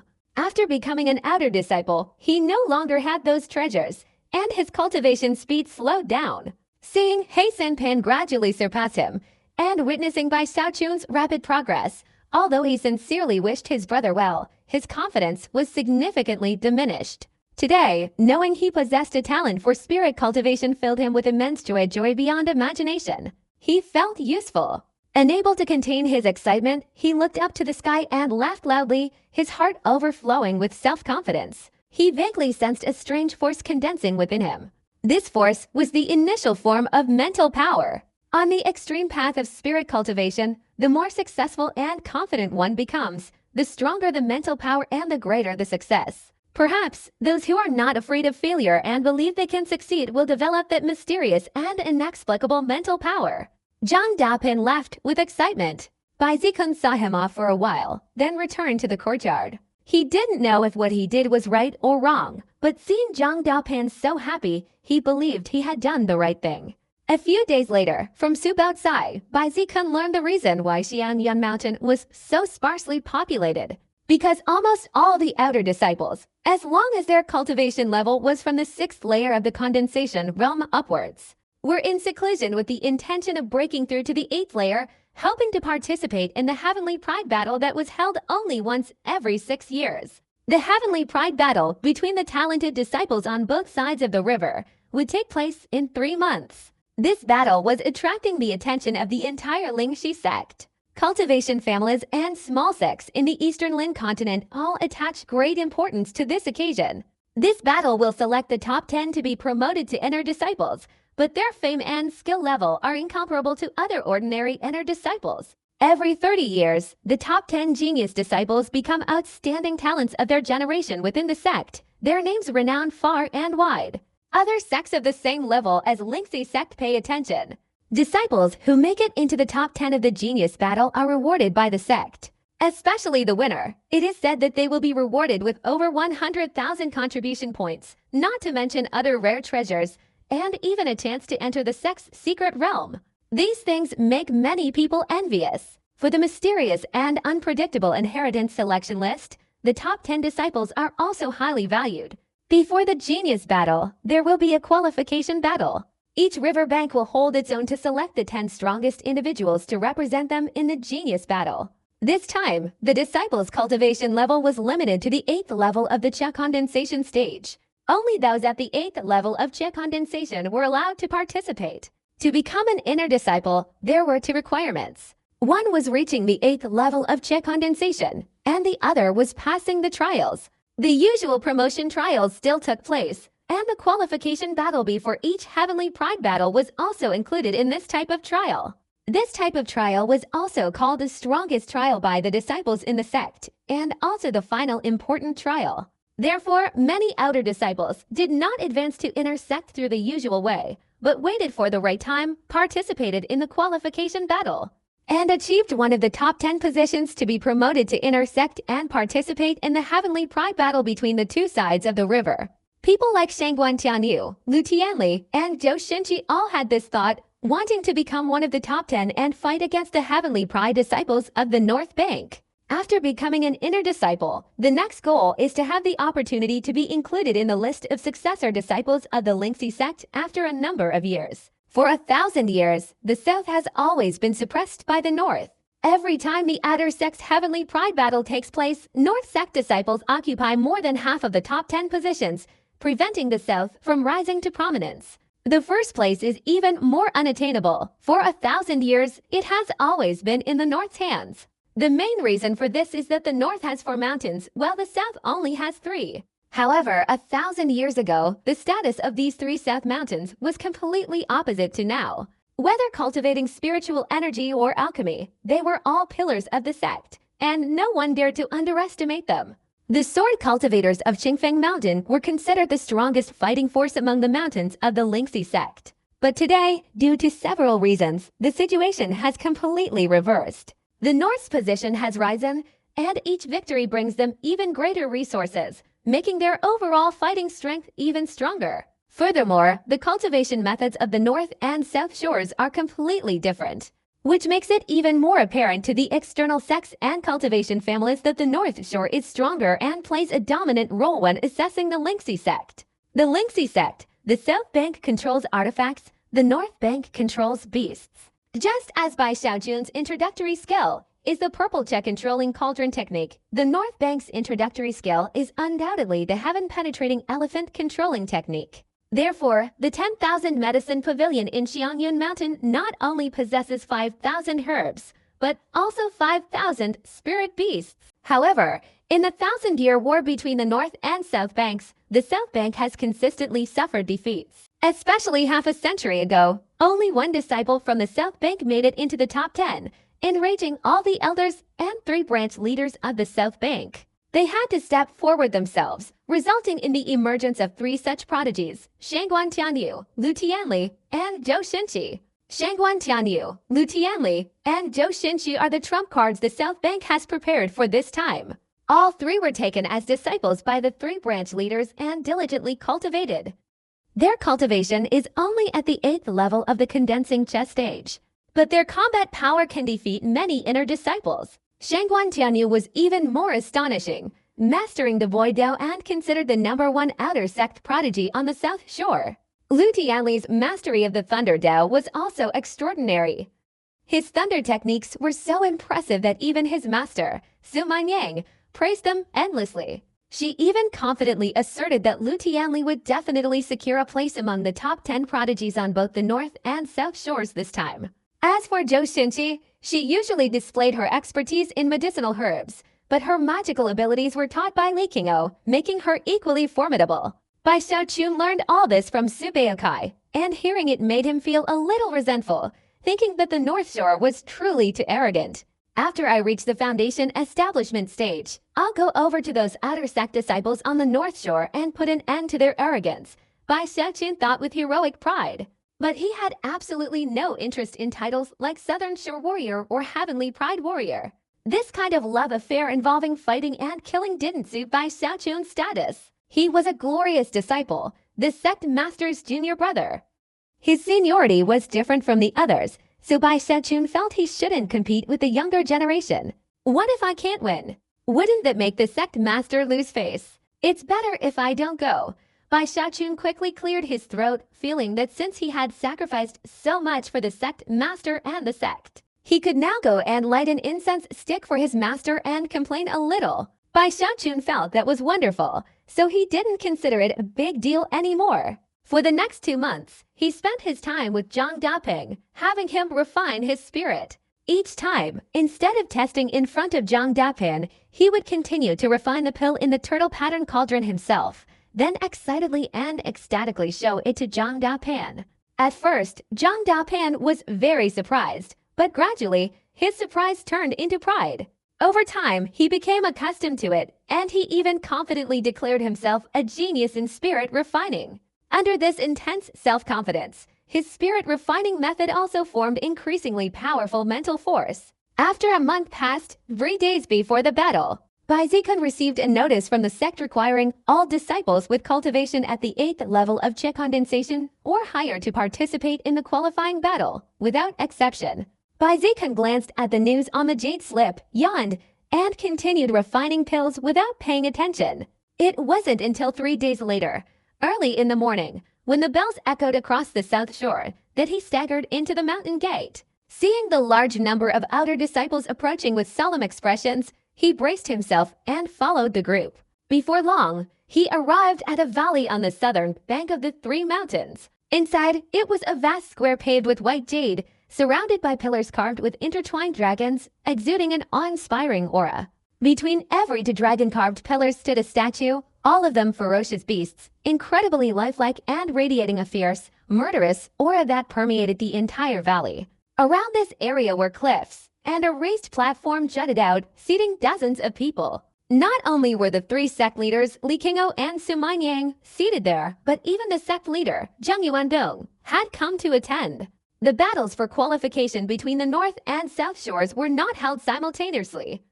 The South Shore's battle was held first, followed by the North Shore's. Therefore, the sect master of Lingxi sect himself did not show favoritism to either side of the sect. He would participate in the South Shore's battle later. At this time, Li Qingou and the other sat together, smiling and chatting with the sect master. Following the 3 sect masters were the elders of the 3 peaks, including Elder Zhou. Each of them was either resting with their eyes closed or quietly discussing among themselves, while others glanced at the disciples constantly approaching. Bai Xiaochun, with a lazy expression, mingled with the disciples. Upon reaching the square, he stood to one side, curiously looking around. He had never been here before, so the statues piqued his curiosity. He rushed over to examine them closely, even making clicking sounds in his mouth. These ferocious beasts seemed to be alive. How interesting! Bai Xiaochun even saw a strand of fur on the statue fluttering in the wind, which he found hard to believe. Just then, exclamations of surprise suddenly erupted from the crowd. Senior Sister Chu has arrived. Senior Sister Chu's cultivation has long since reached the 8th level of the Qi condensation stage. This time, she'd definitely be among the top 10. With her abilities, she even easily secure a top 3 spot. At that moment, a blue silk ribbon flashed from the horizon, instantly appearing and transforming into the figure of Chu Xinqi. First, she clasped her hands and bowed towards the high platform, then walked to the side and closed her eyes to rest. She appeared calm at this moment, but inwardly she was filled with anxiety. After cultivating for so many years, this time she absolutely had to qualify for the battle. On the high platform, Li Qingou looked towards Chu Xinqi, smiling slightly, his eyes full of admiration. Qingou, Chu Xinqi not only possesses extraordinary woodworking skills, but her techniques are also at an astonishing level. This time, she will surely bring glory to your southern shore, Zhang Yuandong said with a smile. The sect master is too kind. My disciple still needs much training. However, her temperament is truly rare compared to her peers. She is a talent worth cultivating, Li Qingou replied humbly. While the crowd in the square all gazed at Chu Xinqi with admiration and longing, Bai Xiaochun also glanced at her, cleared his throat softly, and adopted a similar posture to Li Qing'e, clasping his small hands behind his back, his eyes showing appreciation. Before the murmurs and discussions about Chu Xinqi had subsided, the crowd erupted again. Everyone looked up at the sky, only to see thunder rumbling, lightning flashing like scattered silver snakes, and a young man in a green robe, his face full of arrogance, stepping on a bolt of lightning in an instant. Behind him, countless lightning bolts scattered everywhere, thunder roared, and his imposing aura far surpassed that of Chu Xinqi. As he entered the square, a 10-jang radius around him instantly formed a pool of lightning, with a large amount of lightning radiating outwards. A curved lightning arc swirled around him. Senior brother Lu has a rare lightning vein. Since joining the sect, he's always been in seclusion, and now he's truly extraordinary. This Lu Tianli is truly remarkable. What kind of cultivation technique does he practice to be able to control lightning to such a level? While the surrounding crowd was still bewildered, Lu Tianli, with an arrogant expression, bowed towards the high platform and then turned to walk aside. In his eyes, among all the outer disciples in the square, only Zhou Xinqi could be his sole rival. He didn't need to pay attention to the others. On the high platform, Su Minyang chuckled softly, her eyes showing satisfaction. Master, this disciple of mine cultivates the extreme Dao Thunder Control method. What do you think of him? He already possesses 2 parts of thunder intent. With the 8th level of Qi condensation, his level can be said to be a prodigy second only to the foundation establishment stage. Zhang Yuandong's expression changed slightly, glancing at Lu Tianli several times. At this moment, the thin, gaunt old man, the head of Qingfeng Mountain, who always gave off a sharp aura, suddenly raised his head, looked into the distance, and a smile appeared on his lips. Zhang Yuandong's expression suddenly became focused, and he looked up, while all the elders also gazed into the distance. A beam of sword light rose from the endless clouds in the heavens and earth, hurtling forward with immense power, causing the clouds to churn. A faint, ancient sword could be seen, drawing a streak of azure rainbow in an instant, shattering all obstacles and piercing through the void. This sword, made of bronze, seemed ancient, imbued with the essence of time, appearing extraordinary. A young man in an outer disciple's robe stood atop the flying sword, his black hair flowing, his appearance exceptionally intelligent and handsome. He stood with his hands clasped behind his back, his aura awe-inspiring. A pale yellow light enveloped his body, and the azure rainbow behind him transformed into a series of blue lotus blossoms, creating a strange phenomenon. There was also a dragon-headed, fish-bodied beast, about 3 jang, approximately 30 meters tall, following behind, swimming in all directions as if transforming the entire sky into a vast ocean. And wherever it passed, it seemed as if rain was falling. Before he even got close, the wind and rain had already swept across the square. When all the outer disciples looked up, they were all wide-eyed and open-mouthed at the sight. Its senior brother Shangguan, the #1 prodigy of the southern outer sect, Shangguan Tianyu. It is rumored that he possesses a sword spirit body, the reincarnation of a powerful sword cultivator. For some reason, the heavens felt ashamed, so his fortune in this life is immeasurable. At 3 years old, he found an ancient broken sword. At 7, a baby red cloud beast descended from the sky and accepted him as its master.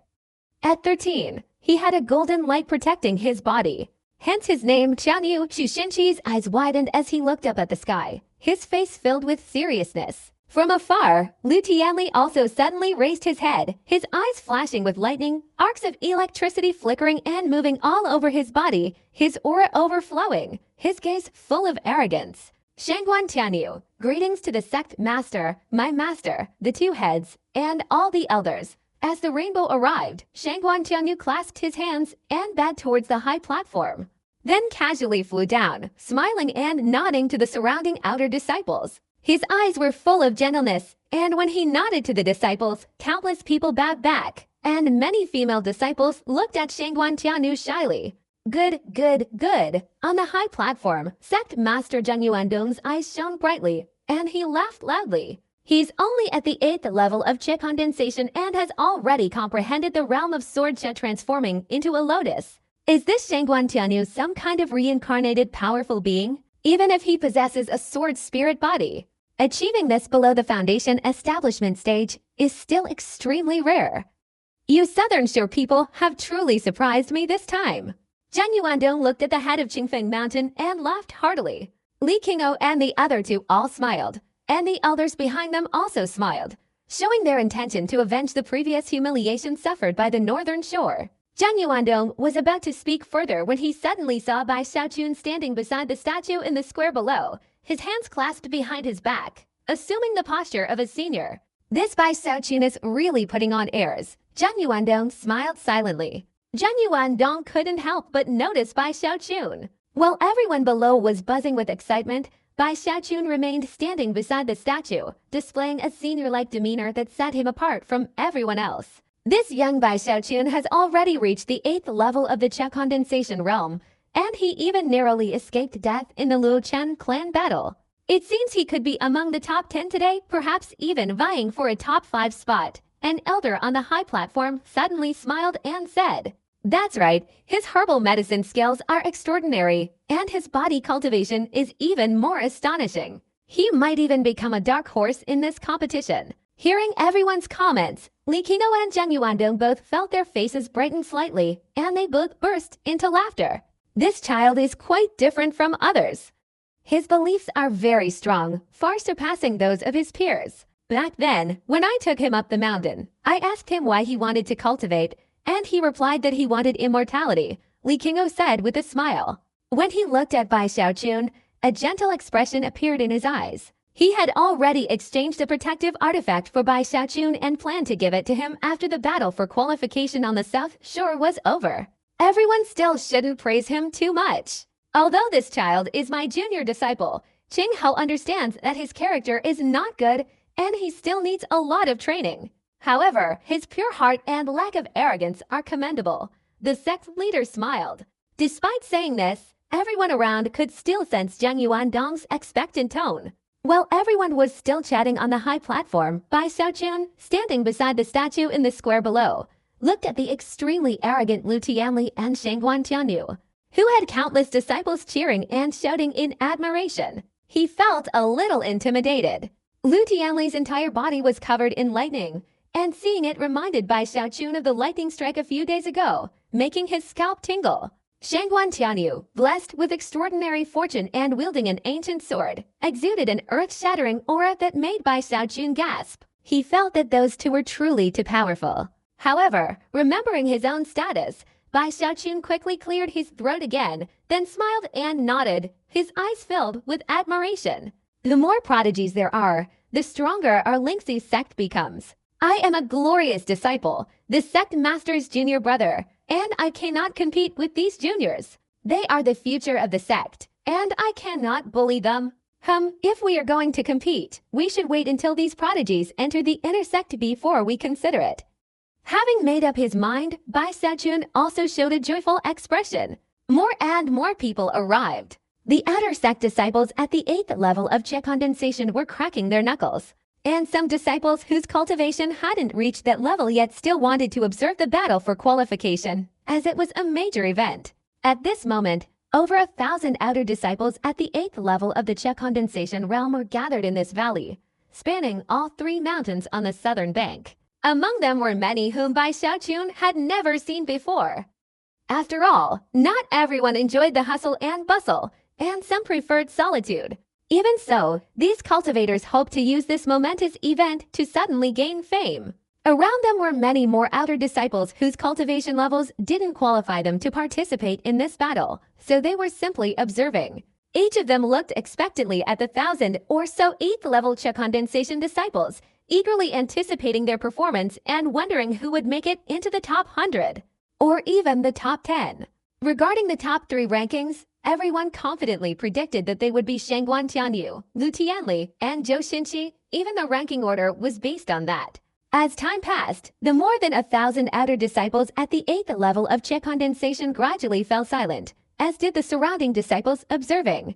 A tense atmosphere gradually enveloped the place, the harsh aura intensified due to the surrounding environment. It seemed to suffocate everyone, making them increasingly nervous. Bai Xiaochun was surprised to find that he himself was also feeling a little nervous. He thought to himself that he had no intention of competing, so he relaxed. Just then, Li Qinghu's voice suddenly rang out from the high platform, echoing in all directions. The grand competition is about to begin on both the north and south banks. Among you, there are some who always stay in one place, unwilling to let others know their true strength. This is your chance to show yourselves. Don't worry about your cultivation increasing too quickly or about possessing a special fortuitous opportunity that might arouse the greed of the sect elders. Cultivation is a personal matter. Everyone has their secrets. Our Lingxi sect's development over 10,000 years from a small sect to its current state is not accidental. Each disciple has their own fortuitous opportunity. What you achieve is your predetermined destiny. Among you, there are also some who are called heavenly talents, but that's merely based on their talent. There are many with great talent who ultimately fail, so today is your chance to prove whether you truly live up to the title heavenly talent. Li Qinghu's deep, resonant voice echoed, further intensifying the already harsh atmosphere of the place, causing everyone in the valley to gasp for breath. Those with their own secrets, in particular, had a glint in their eyes. Even Lu Tianli and his group raised their heads, their fighting spirit igniting. In this qualifying battle, the top 100 will be promoted to inner disciples, and the top 10 will represent the South Shore in the grand competition. This is a momentous event, a once-in-a-half-cycle opportunity for the North Shore disciples to remember you. Li Qinghu flicked his sleeve, and the heavens and earth roared. The three mountains of the South Shore simultaneously erupted with columns of light shooting straight up into the sky. The earth shook, the sky spun, as if an invisible, colossal hand were tearing through the void, causing a bridge to suddenly materialize at the entrance to the valley. This bridge, with its ancient and melancholic style, seems to have existed for countless ages. Each paving stone is carved with glittering ancient patterns. The bridge is about 100 jang wide, its end invisible. It suddenly appears, towering between heaven and earth, while this vast mountain valley now seems merely a gateway to it. This bridge is called the Lingxi Bridge, a treasure of our Lingxi sect. Today, it will be used as a testing ground for you. All disciples at the 8th level of Qi condensation and above, after 9 bells ring, step onto this bridge. The speaker was no longer Li Qinghu, but Su Manyang, standing on the high platform. Her graceful figure and solemn expression made her seem not like an ordinary mortal woman, but rather a celestial being. Whoever reaches the end of the bridge fastest will be first. From there, the top 10 and top 100 rankings will be determined. Su Manyang's words rang out, and the disciples all around were stirred, each looking towards the bridge. This method of competition combined all qualities, and the rules didn't prohibit fighting. In other words, as long as no one died, any method was acceptable. Whoever could reach the other side of the bridge fastest would be first. Furthermore, one could imagine that obstacles would appear on the bridge, and even luck could become a form of strength. Just as everyone's breathing quickened, their eyes gleamed, and their cultivation was ready, Bai Xiaochun yawned. At that very moment, a bell rang out. 1, 2, 3, 4, 5, 6. Each chime of the bell echoed in everyone's minds, stirring up the emotions of all the disciples participating in this qualification contest. Their cultivation within their bodies surged, their energy circulating faster and faster, all their momentum compressed. The 7th, the 8th. Just as the 9th chime sounded, a deafening explosion erupted. Over 1,000 disciples at the 8th level of Qi condensation unleashed their cultivation, their bodies shooting forward like arrows from a bow. Over 1,000 people rushed forward, many of them flying directly towards the bridge. In an instant, some had already stepped onto the bridge and were hastily launching themselves away. Shangguan Tianyu's speed was the fastest. The flying sword beneath his feet roared, and his entire body transformed into a blue rainbow, soaring ahead. Behind him was Lu Tianli, his whole body flashing with lightning as if being pulled by some force, his speed almost equal to Shangguan Tianyu's. His eyes also turning bloodshot as he roared and rushed forward. The third was Zhou Xinqi, the blue silk sash beneath her feet rapidly vibrating as she sped forward. Behind her were several relatively unfamiliar figures, obviously some disciples who usually conceal their cultivation, as Li Qinghu had mentioned earlier. Now, this opportunity allowed them to no longer hide their cultivation and unleash their full power, instantly widening the distance between themselves and the group behind them, even showing that they still had strength left. The disciples all around widened their eyes, their minds shaken, and they all looked back in unison. But just as the crowd was still watching intently, everyone rushed out of the square like a madman, quickly leaving only Bai Xiaochun standing alone. Bai Xiaochun's eyes widened. The moment the ninth bell rang, in an instant, he felt a whirlwind sweep across. Looking around, there was no one left, and before him were 1,000 people rushing onto the stone bridge, a magnificent sight that made him admire them from afar. "Come on," Bai Xiaochun shouted from the square, and in a flash, he also ran up the stone bridge. He had made up his mind. In this qualifying battle, he only needed to participate, not to aim for a top 10 or top 100 ranking. "I heard that the North Shore is full of fierce and experienced fighters. Only a fool would fight them," Bai Xiaochun said smugly, displaying a very annoying demeanor. As for the matter of promotion to inner disciple, of course, he didn't care about it at all. He felt that he was a glorious disciple, the junior brother of the sect master, and who cared about the status of an inner disciple? So at this moment, he was admiring the scenery, occasionally cheering, creating a scene that was completely opposite to those on the bridge. The disciples watching from all sides were stunned, staring blankly at Bai Xiaochun, their faces all showing a strange expression. On the high platform, veins bulged on Li Qinghu's forehead as he glared at Bai Xiaochun, feeling a surge of anger rising to his head. Su Minyang and the head of Qingfeng Mountain were also shocked, exchanging glances and giving a wry smile. As for the elders, they were all wide-eyed, never imagining that the battle for qualification would turn into such a scene. If it were any other disciple, they could have reprimanded them, but Bai Xiaochun's status was too special. Therefore, everyone could only look at Li Qingou and Zhang Yuandong. Zhang Yuandong's head ached, and he felt even more embarrassed, feeling utterly humiliated at this moment. He quickly coughed, glancing at Elder Zhou sitting beside him. "Elder Zhou, I didn't see anything that happened next, but your phoenix is truly pitiful." Hearing this, Elder Zhou suddenly understood and stood up, his face grim. He flew out, shouting towards Bai Xiaochun on the stone bridge. "Bai Xiaochun, no one can save you today. After I capture you, I will make you experience the suffering that my phoenix suffered back then."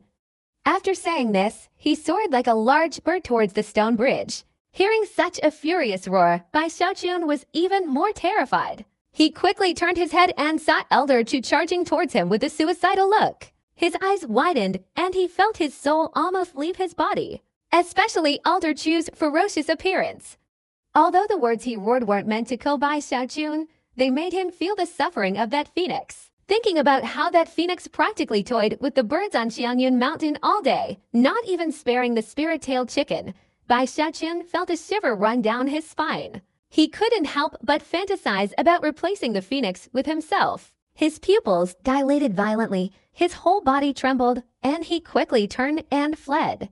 Although he wasn't a coward, although he only feared death, at this moment he suddenly realized that, in fact, there were things in this world even more terrifying than death, such as transforming into a phoenix. "Senior brother, save me. I don't want to be a bird." Thinking of this, Bai Xiaochun immediately let out a mournful and desperate cry. Zhang Yuandong, standing on the high platform, quickly coughed, pretending not to hear. Under this intense stimulation, Bai Xiaochun continued to scream, his speed instantly exploding, and with a bang, he directly rushed forward, almost like a blur, catching up to the disciples running ahead in an instant. These disciples only felt a gust of wind blow past them, and when they looked up in surprise, they could only see Bai Xiaochun's back in the distance. What kind of speed is this? They were all terrified, but then they saw Elder Chu's figure also flying past, shouting and chasing after Bai Xiaochun at high speed. This scene immediately made these disciples gasp. The outer disciples standing outside the stone bridge observing also widened their eyes, each showing an expression of disbelief. Bai Xiaochun is actually so fast. It seems that being chased really has an extraordinary effect. While everyone was in an uproar, Bai Xiaochun was crying without tears. He was so wrong that he was now running like crazy, quickly overtaking one disciple after another. The disciples he overtook gasped in disbelief at Bai Xiaochun's speed. One of them, unwilling to accept defeat, gritted his teeth and ran like crazy. But in the end, he could only watch helplessly as Bai Xiaochun moved further and further away. Damn it, how could he be like a mouse whose tail has been stepped on? At this moment, the disciples inside and outside were all shaken by Bai Xiaochun's speed. Even the sect masters on the high platform were wide-eyed and open-mouthed, startled by Bai Xiaochun's speed. The sect master is truly brilliant, Li Qingou smiled wryly, speaking to Zhang Yuandong. Su Minyang and the old man from Qingfeng Mountain also had strange expressions. The elders on all sides couldn't help but laugh aloud. This guy is unruly. We can only use this method, Zhang Yuandong quickly coughed. At the same time, watching Bai Xiaochun rushing forward, the crowd outside the stone bridge gradually became more and more agitated. He's already covered half the distance. If he continues like this, he'll definitely be able to enter the top 100. Uncle Bai, keep going. There were also shouts of praise and laughter. Just then, the stone bridge suddenly shook, and hordes of puppets unexpectedly materialized. These puppets' eyes flashed, they let out low growls, and charged towards the disciples crossing the bridge. Shangguan Tianyu, leading the way, maintained his composure, his sword sweeping across. Immediately, the puppets around him shattered with a resounding crash, his speed undiminished, maintaining his first-place position. Behind him were Lu Tianli, Zhou Xunqi, and 3 to 5 disciples whose hidden strength had now been unleashed. They all moved effortlessly, slaying the puppets and continuing their advance. These puppets also appeared around Bai Xiaochun. He was anxious, seeing them approaching. Just as he was about to strike, a sudden gust of wind roared behind him. Elder Zhou had caught up. Bai Xiaochun, I've changed my mind. After I capture you, I won't let you experience the feeling of being a phoenix yourself, but I'll let you experience the suffering of those other birds back then. Elder Chu's voice was hoarse. To unleash Bai Xiaochun's potential, he was truly risking his life. Upon hearing this, Bai Xiaochun felt his blood surge through his veins, rushing back into his head. His vision went black, and he was momentarily unable to react. When he finally understood the meaning of these words, he thought of the birds being brutally abused, the wailing spirit-tailed chickens, and finally, the strong male phoenix. He realized his future life would be utterly miserable, and he screamed mournfully, "Help! I don't want to be abused." At this moment, his fear surpassed even the fear he felt when he was being hunted down by the Luo Chen family. He had grown so old, yet he had never experienced such a shock before. He screamed and trembled all over. Suddenly, a white light appeared, instantly enveloping his entire body, turning him into a silvery radiance. His speed at this moment seemed to have broken through some limit. The moment Elder Chu reached out to grab him, with a loud bang, he charged forward like a wild boar. Boom! Boom! Boom! This speed was too fast. Countless puppets that had just approached were directly sent flying by Bai Xiaochun. He ran like mad, sending countless puppets flying, his body transforming into a long streak as he sped away. From a distance, his figure was invisible. Only countless puppets could be seen flying out incessantly. This speed was much faster than before, quickly surpassing the top 400, then the top 300, then the top 200, and so on, up to the top 100. Too fast! A deafening roar filled the air as he overtook countless disciples. They were all stunned, staring in fear at Bai Xiaochun, who sped away like a raging dragon. Bai Xiaochun shouted and ran frantically, his eyes turning red. He swore he would never let Elder Zhou catch him. At this moment, he had completely forgotten he was in the trial. There was no ranking in his eyes, only one thought in his mind: run, run, and run. He dashed across the bridge. Even disciples in front of him who seemed to be getting in his way, he grabbed them and threw them aside, his whole body roaring with explosions as he ran. The disciples outside the stone bridge, and some standing on the mountaintop looking into the distance, all gasped in shock after witnessing such a scene. Is he even human? This isn't a human. This is clearly a ferocious wild boar. Elder Chu stared blankly ahead. Bai Xiaochun didn't even try to dodge the puppets, but instead directly used his body to blast them away. He also gasped, wondering if he had provoked the opponent too much just now. Bai Xiaochun's speed seemed limitless, already incredibly fast. It was still accelerating. A deafening explosion echoed, the sound of tearing wind shaking the earth. The puppets were gone from his path, replaced by large nets that suddenly materialized, blocking everyone's way. However, as soon as these nets appeared in front of Bai Xiaochun, he struck them, creating a large hole. The clanging sounds echoed, yet they couldn't stop him in the slightest. It was as if, at this extreme speed, his body had become the sharpest weapon. Immediately afterward, the ground began to undulate like a swamp, even forming vortices. Once enveloped by a vortex, it would be very difficult to escape. Many people's speed was restricted in this place, but Bai Xiaochun paid no attention to any of this. With a whoosh, his figure shot forward like an arrow. Even though vortices constantly appeared around him, they couldn't slow him down. He directly carried the vortices forward with him. Very quickly, he surpassed the top 80, 50, and 30 ranks. Then he entered the top 10. This scene made even Elder Josai, not to mention the disciples who had come to watch. At this moment, almost everyone's eyes were focused on Bai Xiaochun's figure, while Shangguan Jianu and his group were completely ignored. In front of Bai Xiaochun stood a bald young man.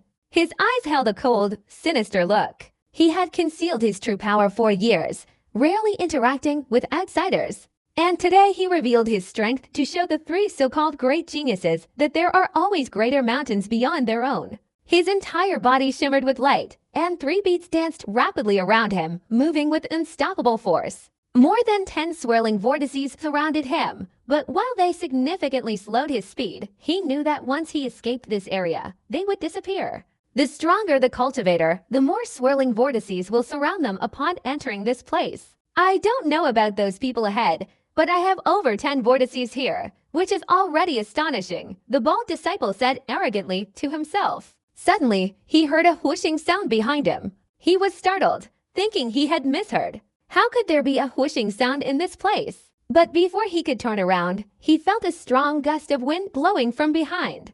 Immediately afterward, he saw a figure rushing out from beside him.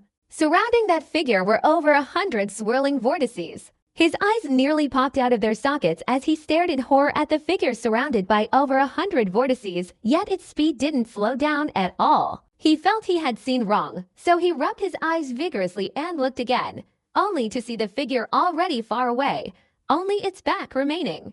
That's impossible, the bald young man choked out. Bai Xiaochun trembled, running and screaming in agony. After he rushed out of the area, the more than 100 swirling vortices surrounding his body instantly disappeared. His speed increased, and he sped away, overtaking several people along the way. These were all disciples who had advanced to the top 10, each possessing their own unique abilities before this battle, concealing their true strength. Now, when they spoke, they were all astonished, as if they had seen a monster. Chu Xinqi gritted her pearly white teeth. The area she was in was different. Endless pressure was descending from all sides, seemingly wanting to freeze the place, causing her speed to slow down. But just as she was struggling to find a weak point to escape the area, a creaking sound suddenly came from behind her. Chu Xinqi turned her head in astonishment, her eyes instantly contracting in disbelief. With a loud bang, Bai Xiaochun directly rushed past her. Because of his incredible speed, the sound of his attack was deafening, and cracks appeared in the void clearly. He had directly shattered them. Bai Xiaochun, impossible. Chu Xinqi's eyes widened, feeling the surrounding barriers shatter after Bai Xiaochun's charge. Looking at Bai Xiaochun's back in front of her, she felt as if she had been struck by lightning, her eyes wide and her mouth agape. Just as Chu Xinqi was panicking, a gust of wind came from behind her again. Elder Chu strode quickly, a smile on his face, and as he passed by Chu Xinqi, he nodded slightly. At the same time, with that smiling expression, a voice like that of a vengeful demon rang out. Bai Xiaochun, I've changed my mind again. After I capture you, I'll starve you for a month, then imprison you with the phoenixes, and also confine you with a large number of ferocious beasts. Chu Xinqi was somewhat stunned. At the same time, a mournful and desperate cry came from Bai Xiaochun in front of her. Uncle Li, save me! Senior brother sect master, save me! Master, save me! I don't want to starve. I don't want to be imprisoned with phoenixes and ferocious beasts. Bai Xiaochun trembled, his fear reaching its limit. His mind was filled with the images Elder Zhou had described, and the more he thought about it, the more he trembled. He cried out desperately while running faster. With a loud bang, he dashed out, disappearing in an instant. Ahead of him, Lu Tianli transformed into a flash of lightning, flying rapidly forward. The journey started smoothly, but gradually became more difficult, especially the area before him, filled with wind blades. These wind blades were extremely sharp. If his speed increased even slightly, he would instantly become like a magnet, attracting them all. He witnessed a puppet he had thrown being instantly torn to shreds by the wind blades due to its excessive speed. His face changed drastically, and he had no choice but to slow down. After a while, he finally found a steady pace and maintained it as he moved forward. Ahead of him, Shangguan Tianyu was nowhere to be seen. Shangguan Tianyu possessed extraordinary talent. When passing through the area where Lu Tianli was located, he vanished into thin air, passing straight through without attracting any attention from the wind blades, causing Lu Tianli, who was already not much inferior to Shangguan Tianyu, to harbor deep resentment. Isn't it just possessing spatial magic? What's so special about that? Wait until I get past here. The number one, it will definitely be me. Lu Tianli took a deep breath. At this moment, he no longer considered Xinqi a threat. He believed only Shangguan Tianyu could compete with him for the number one position. But as he paused to catch his breath, leisurely strolling through this area, preparing to leap out and ascend to the heavens, a sudden gust of wind erupted behind him. The wind was so strong that the wind blades floating around him trembled. Lu Tianli was shocked, but then immediately stood up in joyful surprise. Haha, it's definitely Xinqi chasing after me. This silly girl, the faster she enters this place, the more wind blades she will attract, and I can use this opportunity to quickly escape. Lu Tianli hastily turned his head and saw a small, thin figure behind him like a bolt of lightning, instantly darting into this area of wind blades, directly traversing 3/3 of its range, and now less than 1,000 feet from where Lu Tianli was standing. Because of the incredible speed, the wind blades from all 4 directions instantly rushed towards that figure, howling. There were so many wind blades, an endless stream of them within a radius of several thousand feet, tearing through the air. In an instant, it almost formed a whirlwind of wind blades. Isn't that Xinqi? But this speed is too fast. He's just a blockhead, seeking death. Lu Tianli, initially shaken by Bai Xiaochun's speed, gasped, but then secretly rejoiced. Cultivation relies on the brain. Lu Tianli laughed loudly, seeing that most of the wind blades had been drawn to that direction. Lightning surged from his body, and he unleashed a powerful burst of speed, heading straight for the exit. But in the blink of an eye, just as he began to accelerate, a deafening explosion erupted behind him. Bai Xiaochun's agonizing scream echoed, and his figure didn't stop at all, accelerating even faster, charging forward with a thunderous roar. Countless wind blades surrounded him, all striking Bai Xiaochun, but his entire body was enveloped in a white light. These wind blades, which Lu Tianli had been terrified by, shattered instantly upon impact. Countless shattered wind blades then reformed. As the deafening explosion reverberated in all directions, Bai Xiaochun's figure whizzed past Lu Tianli. Behind him, the reformed wind blades, filled with resentment, relentlessly pursued him. Lu Tianli was stunned, his eyes nearly popping out of their sockets, his scalp tingling, his mind reeling. Impossible! While he was still stammering in shock, he saw countless wind blades chasing after Bai Xiaochun, and they stopped chasing. Because in an instant Bai Xiaochun had already escaped from that area of wind blades. The wind blades couldn't catch up, and angry roars erupted from the edge, seemingly noticing Lu Tianli. No, Lu Tianli's heart pounded, and he frantically tried to stop himself, but his figure had already transformed into a flash of lightning. Even if he stopped immediately, the wind blades, which were still bewildered by Bai Xiaochun's attack, would instantly strike him. Very quickly, a mournful scream suddenly rang out. Bai Xiaochun, running ahead, vaguely heard this scream. He was very surprised, but there was no time to turn around. It seemed Elder Zhou had already arrived shouting from behind. Bai Xiaochun's face was filled with sorrow. He gritted his teeth in grief, and once again he rushed away with a thunderous roar. In the area of the wind blades, fortunately, Elder Chu happened to pass by and rescued Lu Tianli, who was surrounded by countless wind blades. His entire body was cut into long, narrow strips, leaving him in an extremely miserable state. Otherwise, he would probably have given up on this competition. Bai Xiaochun, Lu Tianli's eyes were bloodshot. At this moment, he recognized Bai Xiaochun and cried out mournfully. Bai Xiaochun didn't know that he had unintentionally made someone hate him to the bone. He was running frantically, rushing through another uninhabited area. After about half an incense stick's time, he saw the end in the distance. Finally, we're almost out, Bai Xiaochun exclaimed excitedly. He didn't notice that near the end, a figure was struggling to walk step by step. Shangguan Tianyu's breathing was rapid. This journey had been very easy for him. Only this area near the end made him feel the difficulty. This place is a forbidden spiritual pressure zone.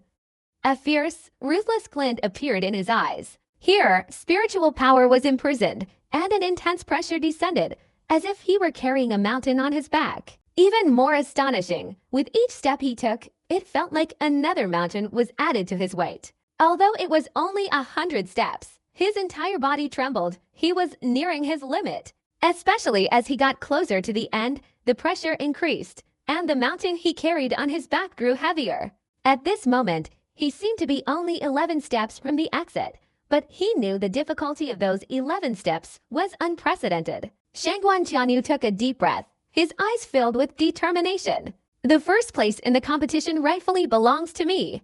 My goal is to win the Heavenly Pride battle on both the North and South Banks, enter the Intersect as the #1 Heavenly Pride, and a few years later, be included in the inheritance list of the Lingxi sect.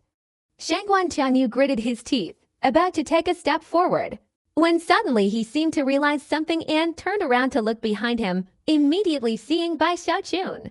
It's him. Almost everyone on the South Bank knew Bai Xiaochun. Even those who hadn't met him had attended his funeral and seen his portrait. Shangguan Tianyu was slightly surprised. He had expected Lu Tianli to be behind him. It seems I had too high expectations for Lu Tianli. He's just another good-for-nothing. Shangguan Tianyu withdrew his gaze. He was only slightly surprised and chose to ignore Bai Xiaochun. In his heart, he and Bai Xiaochun were not on the same level. At this moment, after taking a step forward, Shangguan Tianyu's entire body trembled, his teeth clenched tightly, and the bones in his whole body creaked. Almost simultaneously with Shangguan Tianyu taking that step, Bai Xiaochun rushed forward. He felt nothing the first step, the second, the third, the fourth, until he had taken 50 consecutive steps. His body finally stopped, and he looked up at the sky in astonishment. What happened? It feels like my body has gotten heavier. At this very moment, Shangguan Tianyu's body trembled. His last step had finally landed. He stood firm at the 90th step, his whole body feeling like it was about to collapse, panting heavily, but his expression showed satisfaction. He turned his head and glanced back, immediately seeing that Bai Xiaochun had already taken 50 steps. His gaze was fixed. How did he go so fast? A look of shock flashed in Shangguan Tianyu's eyes. But then he gritted his teeth. He must be a body-cultivating cultivator. That's why he was a little faster at the beginning. But it became increasingly difficult later on before Shangguan Tianyu could finish his thought. His whole body trembled, and he stared blankly at Bai Xiaochun, who was clearly running towards him at high speed.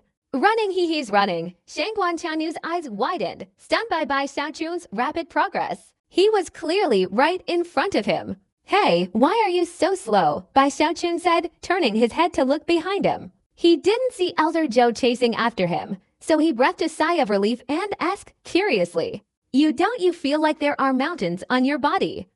Shangguan Tianyu's eyelids were still twitching, his whole body a little confused, and he instinctively asked, Many mountains? Oh, a few, but I don't feel anything. Bai Xiaochun was stunned. He even jumped a few more times, causing Shangguan Tianyu's eyes to widen like a bull's, and he gasped in disbelief. Bai Xiaochun still wanted to jump more, but suddenly saw Elder Zhou's figure chasing after him in the distance. He shouted again, and his body shot out fiercely. In an instant, he covered a distance of 10 steps, directly running out of the ancient bridge. The moment he rushed out, his speed increased even more, and in a split second, he was gone without a trace. Almost immediately after Bai Xiaochun disappeared, Elder Zhou, behind him, paused briefly. He was also stunned, and kept giving a wry smile. This Bai Xiaochun, he clearly won first place. At the same time, Zhang Yuandong and Li Qingou, who were on the high platform, all stood up,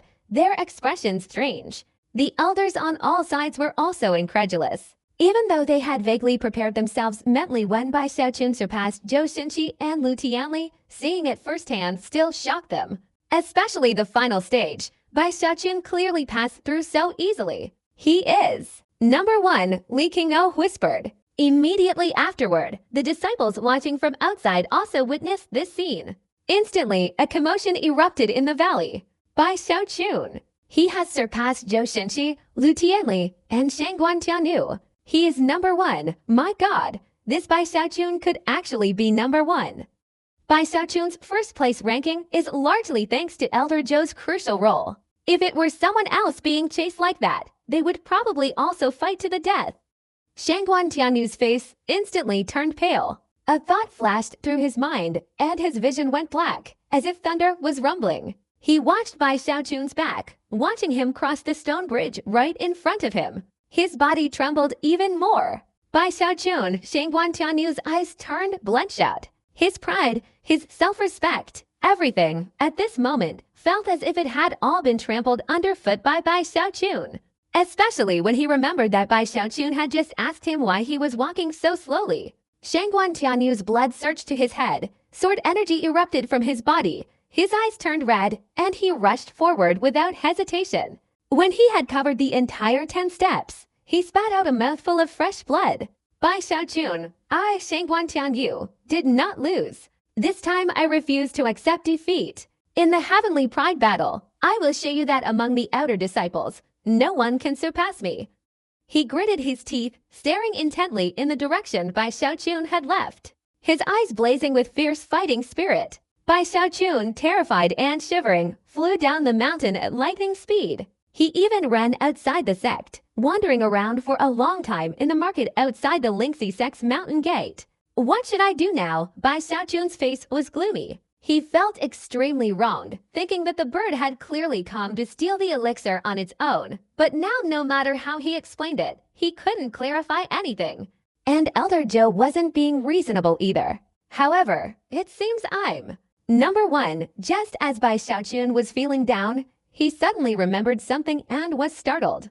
Oh dear, with my status as the sect master's junior brother, I shouldn't be competing with those juniors. Bai Xiaochun quickly coughed, feeling a little smug, but then he thought again. If he won the number 1 title, he would have to participate in the Heavenly Pride battle with the North Shore, so he felt dejected again. He wandered around the town for a long time.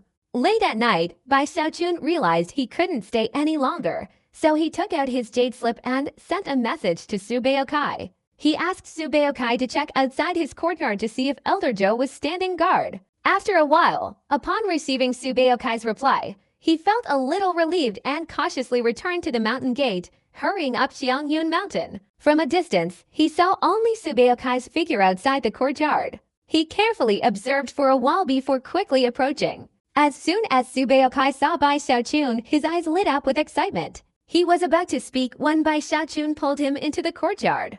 Uncle Bai, rest assured, Elder Chu has already been summoned by the sect master. Su Baoxai hastily spoke up. He looked at Bai Xiaochun, his eyes filled with fanaticism. While in the fire stove room, he was already incredibly secretive, even devising a scheme to sell outer disciple quotas. After becoming an outer disciple, he even won first place in the preliminary competition, causing a sensation within a small area. Most astonishingly, regarding the Luo Chen family matter, he clearly returned alive, with the glorious status of a disciple, the esteemed junior brother of the sect master. Today, he has won first place in the qualification battle. This Bai Xiaochun in the future, he will definitely be a towering figure.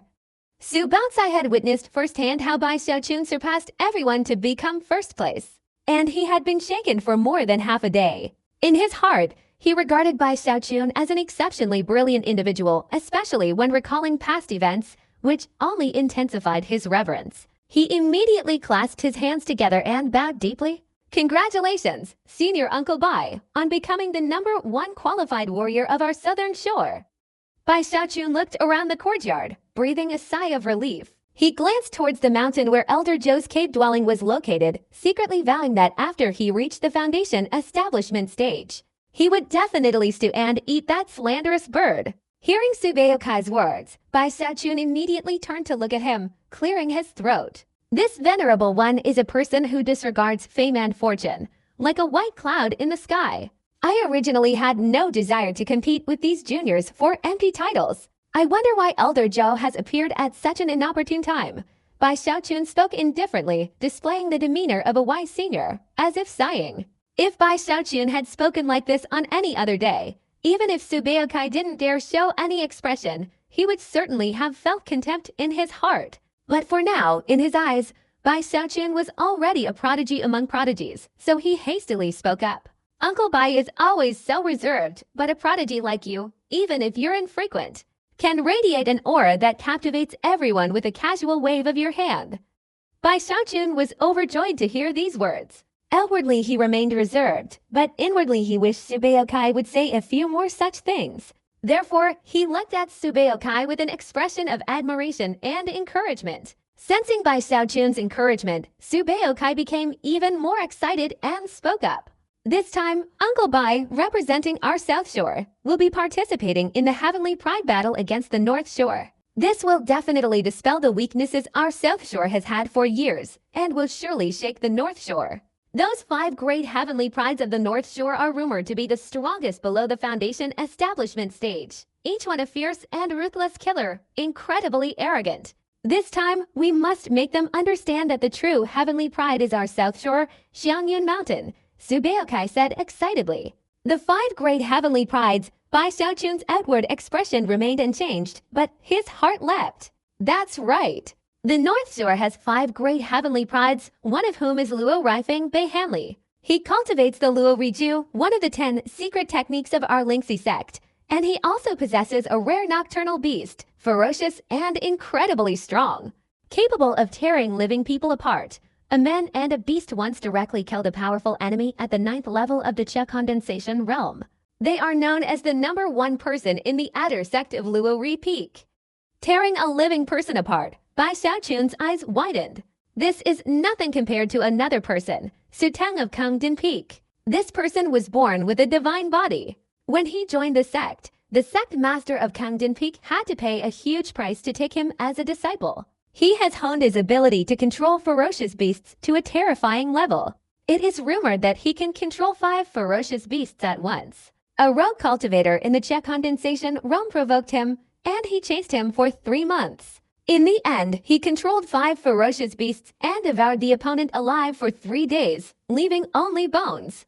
Only bones? Bai Xiaochun was shocked. There are even more ruthless people than him. The 3rd and 4th ranked prodigies are a brother and sister, both from Yanwei Peak. The girl is named Dongson Wanner with an exquisite appearance, skilled in controlling evil birds, and fought against Zhou Xinqi to a draw. The boy is named Gongsun Yun, skilled in manipulating ancient insects, likes to wear black robes, and uses himself to nurture spirit insects. It is said that his body is full of insect eggs, extremely bizarre. Those who oppose him often end up covered in poisonous worms, which burrow into their bodies and devour their flesh and blood, causing immense suffering. If they react even slightly slowly, they will be bitten to pieces. Not even their bones will be left. Not even their bones, Bai Xiaochun gasped, and after imagining the scene in his mind, he felt his scalp tingle. The last one I heard, he's the most mysterious of the 5 great prodigies of the North Shore. This person is nameless, brought back by the sect master of Ghost Fang Peak 20 years ago. His background is mysterious, and he's named Ghost Fang. He comes from Ghost Fang Peak, is skilled in demonic arts, and cultivates one of the 10 great secret techniques of our Lingxi sect, rumored to be the most difficult in the Watermarsh Kingdom Ghost Night Parade. I heard he's already reached the level of 100 ghosts. Some say he's the #1 prodigy of the North Shore. Subatsai recounted everything he knew to Bai Xiaochun. Bai Xiaochun was deeply shaken. He realized that the prodigies of the North Shore seemed far more ferocious than those of the South Shore. Although the North Shore primarily focused on controlling spirit beasts, thus inevitably encountering bloodshed, the difference was simply too great. For so many years, our South Shore has always been dominated by the North Shore. Every time we've faced a genius competition, we've been defeated. Even in the recent one, I heard that 9 out of the top 10 were from the North Shore. This is a disgrace. Wei Subaotsai was speaking vehemently when he suddenly noticed Bai Xiaochun's expression was a little off. He paused for a moment, then looked at Bai Xiaochun. Uncle Bai, what's wrong? Bai Xiaochun quickly lifted his chin, his voice trembling with righteous indignation. As a member of the South Shore, hearing about the South Shore like this has deeply moved and angered me. Uncle Bai, there's no need to be so emotional. With Uncle Bai stepping forward this time, we'll definitely let that North Shore know just how powerful the South Shore is. Su Baozai clenched his fists, excitedly saying, "What's the North Shore compared to that? I, Bai Zikun, can make them vanish into thin air with a wave of my hand." Bai Zikun, flattered, couldn't quite bring himself to back down. At this moment, his arm was raised high, his chin tilted up, and he spoke proudly. Su Baozai, still excited, added a few more words. Finally, with fervent enthusiasm, he bid farewell and left. In the dead of night, only Bai Zikun remained in the courtyard. He recalled the 5 people Su Baozai had mentioned earlier. The mountain wind blew, and he felt a chill run down his spine. The North Shore is full of all sorts of people, raising animals, insects, demons. They all sound terrifying. Bai Xiaochun took a deep breath. As he returned to his wooden house, Su Baokai's description of the North Shore still echoed in his mind. That elder Chu must have done it on purpose. The more Bai Xiaochun thought about it, the more uneasy he felt, finally realizing something was wrong. In my life, what I hate most is competing with others in fighting and killing. Bai Xiaochun made up his mind, no matter what anyone said, he wouldn't go to this heavenly pride battle. But early the next morning, before Bai Xiaochun could even think of a way to avoid participating in this heavenly pride battle, a jade slip carrying a decree descended from Xiangyun Mountain, transforming into a black light and flying into Bai Xiaochun's wooden house. Suddenly, it dispersed, revealing Li Qinghu's voice. Bai Xiaochun, the first place qualification for the Southern Shores battle, in half a month. You and 9 others will participate in the heavenly pride battle between the outer disciples of the North and South Shores. You cannot refuse to participate, or you will be thrown into the 10,000 Snake Valley. This again, Bai Xiaochun's face darkened. Hearing Li Qinghu's words in the decree, he felt he had been tricked by Elder Zhou. As Li Qinghu's voice faded from the decree, a flash of light appeared. The jade slip vanished, and a bracelet suddenly appeared, falling in front of Bai Xiaochun. Bai Xiaochun was stunned. He took the bracelet, examined it closely, and infused his spiritual power into it.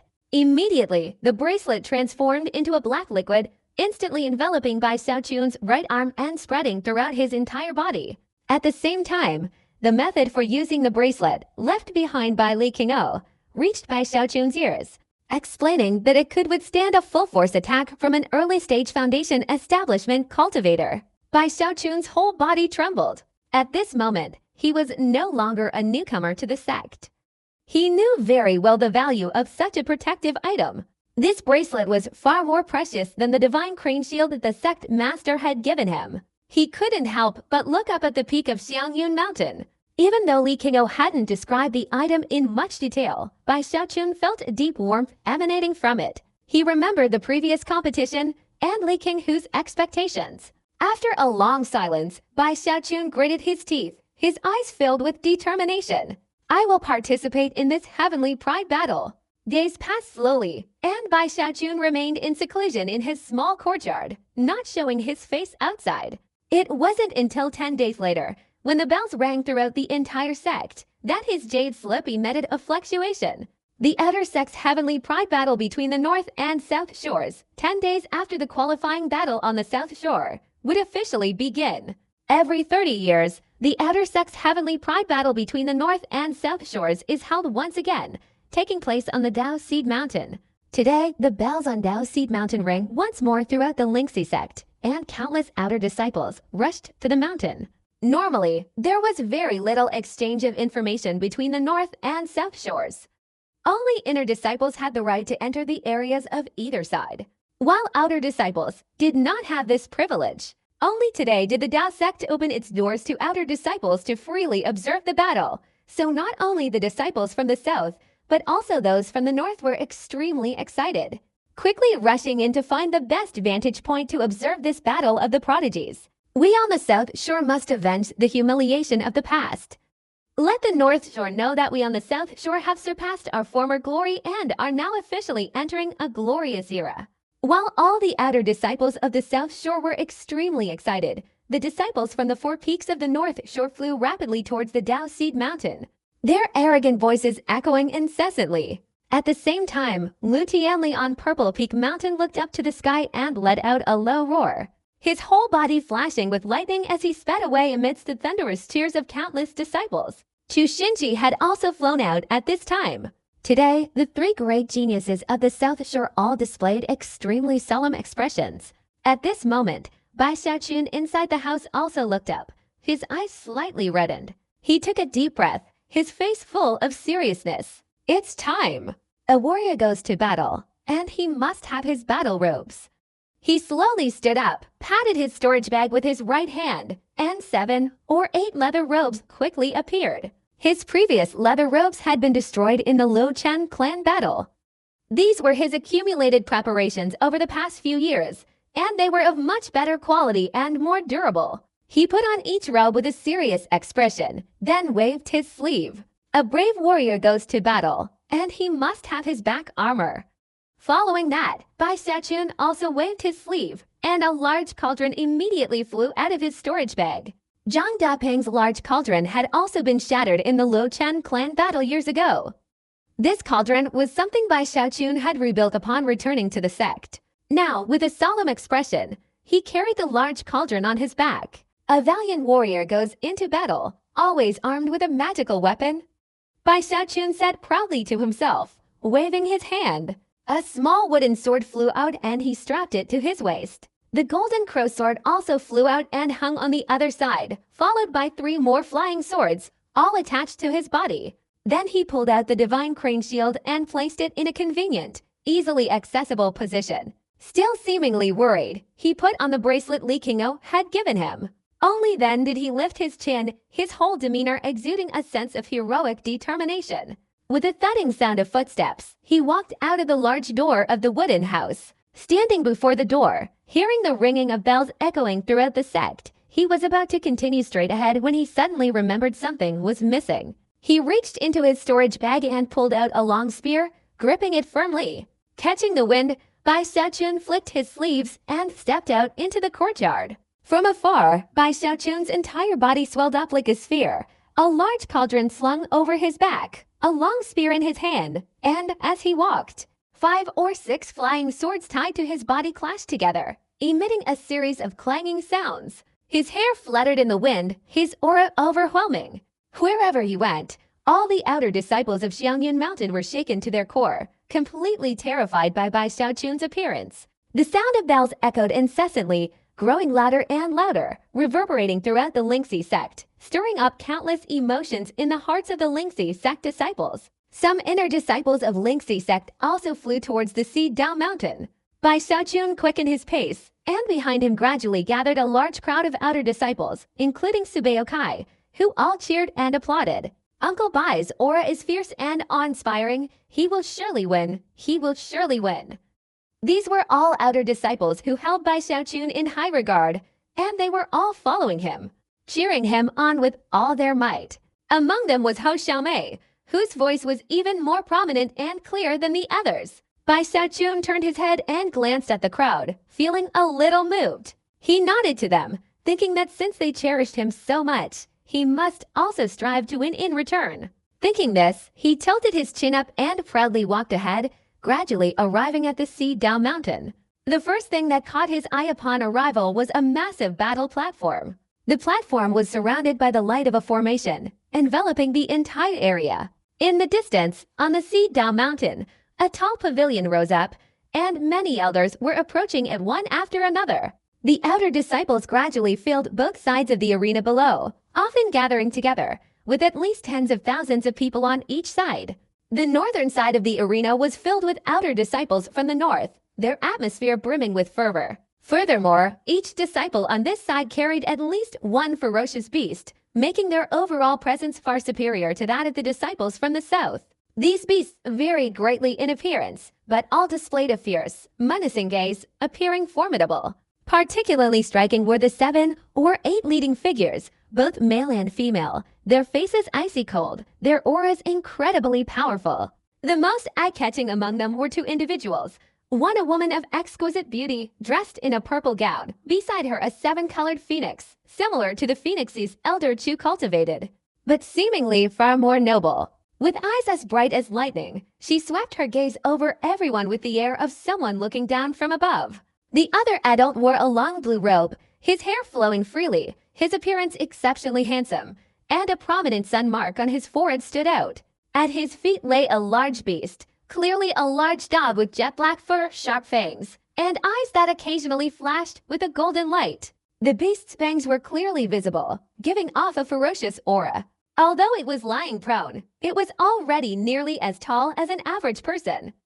If it stood up, it would be as tall as two people. Its appearance easily conjured up images of the immense strength of this giant dog, causing others to tremble with fear. The young man with the sun mark on his forehead was one of the 5 great prodigies of the North Shore, Bai Han Lai, and the large dog beside him was also famous in the North Shore. It was the Nightwalker beast. Besides these two, several other disciples from the North Shore standing in front also exuded an aura of awe. One of them was dressed entirely in black, his face concealed except for his 2 icy brown eyes. Upon closer inspection, one could see ancient insects crawling inside his eyes. This scene caused a stir among the outer disciples of the South Shore.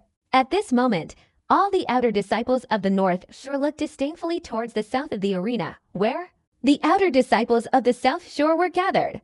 The South Shore will suffer the same defeat as before today. Among them, only 3 catch my eye: Shangguan Tianyu, Lu Tianli, and Zhou Xinqi. I heard that someone else from the South Shore has achieved the highest qualification in the battle. And that person is a disciple of Guan Rong, the younger brother of the sect master. No matter who it is, it's useless. The North Shore is already destined to be the strongest. While the disciples from the North Shore were still discussing among themselves, on the South Shore's outer disciples, they were also constantly comparing themselves to the North Shore disciples. A bunch of barbaric, tyrannical beasts who only know how to raise ferocious creatures. Today is the day our South Shore will avenge our past shame. Losing to them is truly humiliating. Standing at the forefront of the South Shore's outer disciples were 9 people, including Shangguan Tianyu, Lu Tianli, and Zhou Xinqi, along with 6 others, all with solemn expressions. It seemed that within that solemnity lay a fierce battle of wits between the geniuses of the North and South Shores. Just as a deadly clash was about to erupt, Bai Xiaochun arrived. The moment Bai Xiaochun arrived, not only Shangguan Tianyu and his group looked at him, but all the South Shore's outer disciples also turned their gazes towards him, each with complex thoughts in their eyes. Unconsciously, the earlier clamor of discussion subsided considerably. Shangguan Tianyu looked at Bai Xiaochun, his heart filled with complex emotions and resentment, his gaze gradually turning cold. Lu Tianli was also unconvinced, glaring fiercely at Bai Xiaochun, lightning crackling continuously throughout his body.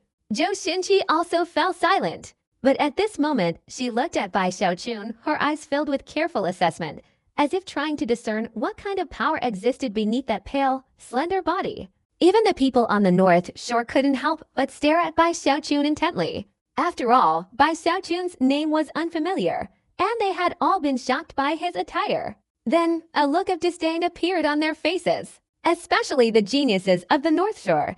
Their contempt was even more intense. Realizing he was being stared at by so many people, Bai Xiaochun felt a little embarrassed, cleared his throat, then straightened his back, held his spear, and walked towards the crowd, naturally standing beside Zhou Xinqi. Seeing the 2 sides engaging in a battle of gazes, his spirits immediately soared.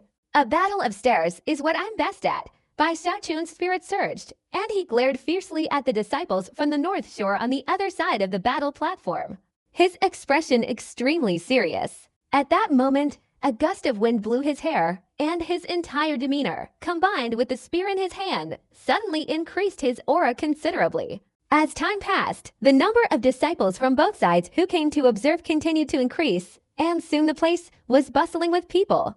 Except for the central battle platform, all the surrounding areas were filled with disciples. All the prodigies from the North Shore had gathered, and the last to arrive was a young man in a black robe with an ordinary appearance and a pale, bloodless face. He stepped forward, stood silently, and closed his eyes, seemingly uninterested in anything around him. However, the moment he closed his eyes, the space around him suddenly warped, as if concealing countless vengeful spirits within, ready to break through the weak points of the underworld and descend upon the human world. At this moment, streaks of rainbow light roared from both the North and South Shores, carrying the 7 Grand Elders and other elders, who appeared one after another on the high platform above. Elder Chu was also present, and the Phoenix, who had falsely accused Bai Xiaochun, stood beside him, turning and looking around. Upon seeing Bai Xiaochun, it raised its arrogant gaze towards him. Sect Master Zhang Yuandong also appeared on the high platform. Seeing that everyone was present, he looked towards the disciples from both the north and south banks below and said, "This is the qualifying round for the outer sect competition between the north and south banks. Last time, the north bank won, so they have all 12 qualified to participate in this heavenly pride battle. The south bank lost, so they will only have 10 participants. There are a total of 22 people. Opponents will be determined by drawing lots. 10 outer sect disciples will be selected to choose the number 1 outer sect disciple in fellow disciple sparring. Killing is not allowed. Each round will have a rest period of 3 incense sticks worth of time for recovery.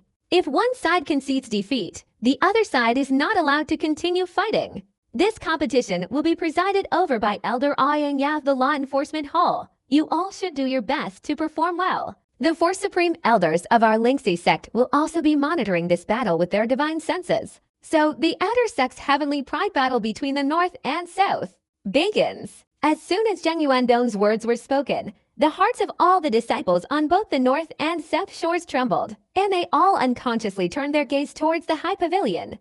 Just as they looked up, 4 earth-shattering divine senses suddenly emerged from the peak of Mount Xiding, deep within the snow-covered Forbiddance area, sweeping over everyone. The 4 divine senses swept through, causing all the outer disciples, including Bai Xiaochun, to tremble. A feeling of absolute suppression arose, as if a single glance from the opponent could annihilate them. Not only Bai Xiaochun, but also Shangguan Tianyu, and even the geniuses from the North Shore, trembled for a moment, but very quickly, their eyes revealed excitement and exhilaration. The Supreme Elder was also observing the battle. This kind of thing made the breathing of all the disciples who had qualified to fight quicken, their eyes shining brightly. If I can catch the Supreme Elder's attention and be accepted as a registered disciple, this battle must be fought with all my might. At this moment, the killing intent emanating from each of the outer disciples who would be fighting erupted one after another. Only Bai Xiaochun was staring intently. The Supreme Elder, is he on the same level as my master? Then he's my senior uncle. Bai Xiaochun suddenly felt smug, feeling that his status was truly too high. He even planned to pay his respects to the 4 senior uncles after this heavenly pride battle ended. At that very moment, Sect Master Zhang Yuandong, seated on the high platform, also waved his sleeve, and a spherical ball of light quickly appeared and flew down to the battle arena below. The ball then split into 22 shimmering spheres, each flying towards the people on the north and south sides. Each of these small spheres of light was caught by Bai Xiaochun and his group, who each bowed their heads to examine them. 11. After glancing around, Bai Xiaochun tried to peek at the others, only to find that Shangguan Tianyu and his group were all very well concealed, making it impossible for anyone to see them. First match, the 2 people holding spheres number 1 and number 2 step onto the battle arena. On the high platform, a voice, no longer that of Sect Master Zhang Yuandong, but one filled with the coldness of Ayang Ya from the Law Enforcement Hall, echoed down. As the old man's words rang out, a disciple from the North Shore flew out. He was tall and thin, with a cold and arrogant expression. As soon as he appeared, the North Shore erupted in cheers and applause. Although he wasn't one of the 5 great prodigies of the North Shore, he was clearly a prodigy nonetheless. North Shore, Liu Yan, the tall, thin young man, declared arrogantly upon reaching the arena. Meanwhile, on the South Shore, Shangguan Tianyu also stepped out, standing on the arena. South Shore, Shangguan Tianyu, he said, his expression icy, his posture as straight as a sharp sword. His words caused the temperature around them to drop. Upon learning that Shangguan Tianyu was entering the arena, all the outer disciples of the South Shore erupted in thunderous cheers, as if to support him. The tall, thin young man's expression suddenly changed drastically. He hadn't expected that his very first match would pit him against this renowned prodigy from the South, and his expression was grim. After taking a deep breath, he quickly flicked his sleeve, and the surrounding void twisted. A gigantic serpent appeared, its body writhing in a snake formation, rising more than a meter high. But just as the tall, thin young man summoned his beast and was about to act, Shangguan Tianyu, with an expressionless face, took a step forward. In an instant, he vanished, reappearing behind the tall, thin young man. At the same time, he raised his right hand, and a flying sword appeared at the young man's neck. You lose. A chill ran through the tall, thin young man's body, his expression filled with terror. Then, with difficulty, he turned back to look at Shangguan Tianyu, his eyes filled with disbelief. He knew he probably couldn't defeat his opponent, but he never imagined he could lose so quickly. After a long while, he reluctantly bowed his head, retracted his giant serpent, and descended from the arena. First battle won, haha. Our South Shore will definitely win this time. Senior brother Shangguan might even be able to compete for the first place again this time. The South Shore immediately erupted in excited cheers, and Bai Xiaochun himself widened his eyes in anticipation. Shangguan Tianyu's movement technique was indeed extraordinary. He couldn't clearly see his movements, only sensing them when he acted. At this moment, two more divine senses from two supreme elders were also focused on Shangguan Tianyu. Simultaneously, all the disciples of the North Shore suddenly became agitated. Teleportation. Impossible. What kind of cultivation does he have? This isn't teleportation. This is the void technique. This person truly lives up to his reputation as the #1 prodigy of the South Shore. His Cha condensation cultivation has already allowed him to possess the void divine technique. All the prodigies from the North Shore participating in this battle changed their expressions. Bei Hanli's eyes flashed with solemnity, as did the Gongsun siblings and Su Teng.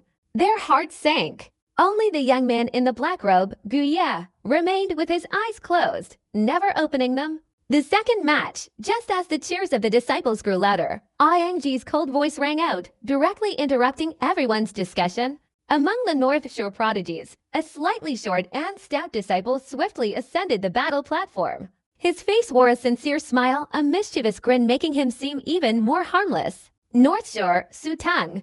The man chuckled foolishly as he approached a disciple from the South Shore who was stepping onto the battle platform, politely introducing him. The person stepping onto the South Shore battle platform this time wasn't one of Lu Tianli's group, but a disciple who had previously concealed his cultivation, only revealing his true strength in this qualification battle. The horse-faced young man's expression was grim, for he recognized his opponent as one of the 5 great prodigies of the North Shore. South Shore, Chu Feng, the young man sighed, then replied in a low voice, simultaneously quickly forming a hand seal, and a flying sword suddenly appeared. However, before he could even direct the flying sword towards Su Teng, he saw a glint of mockery in the man's eyes. The man raised his right hand and pressed it downwards in midair. With a loud bang, a crack appeared in the space above Chu Feng's head, and a giant huo beast emerged, swallowing Chen Feng whole with lightning speed. The flying sword, its spiritual power suddenly severed, crashed to the ground with a thud. You're fighting against a disciple of my Kangdin Mountain sect, yet you didn't pay attention to what was happening in the air. It's both gratifying and frustrating. Su Teng chuckled, turning to descend from the arena. He waved his right hand behind his back, and the giant beast spat out the unconscious Chen Feng right in front of the disciples of the South Shore. The faces of the South Shore disciples turned grim, and many gasped in shock. Even Lu Tianli and his group were momentarily shaken. Conversely, the cheers and applause from the North Shore disciples erupted in thunderous roars. Bai Xiaochun's heart trembled. He felt that these tactics of the North Shore were truly terrifying. Their level of controlling ferocious beasts had reached a horrifying degree. Very quickly, the third battle began.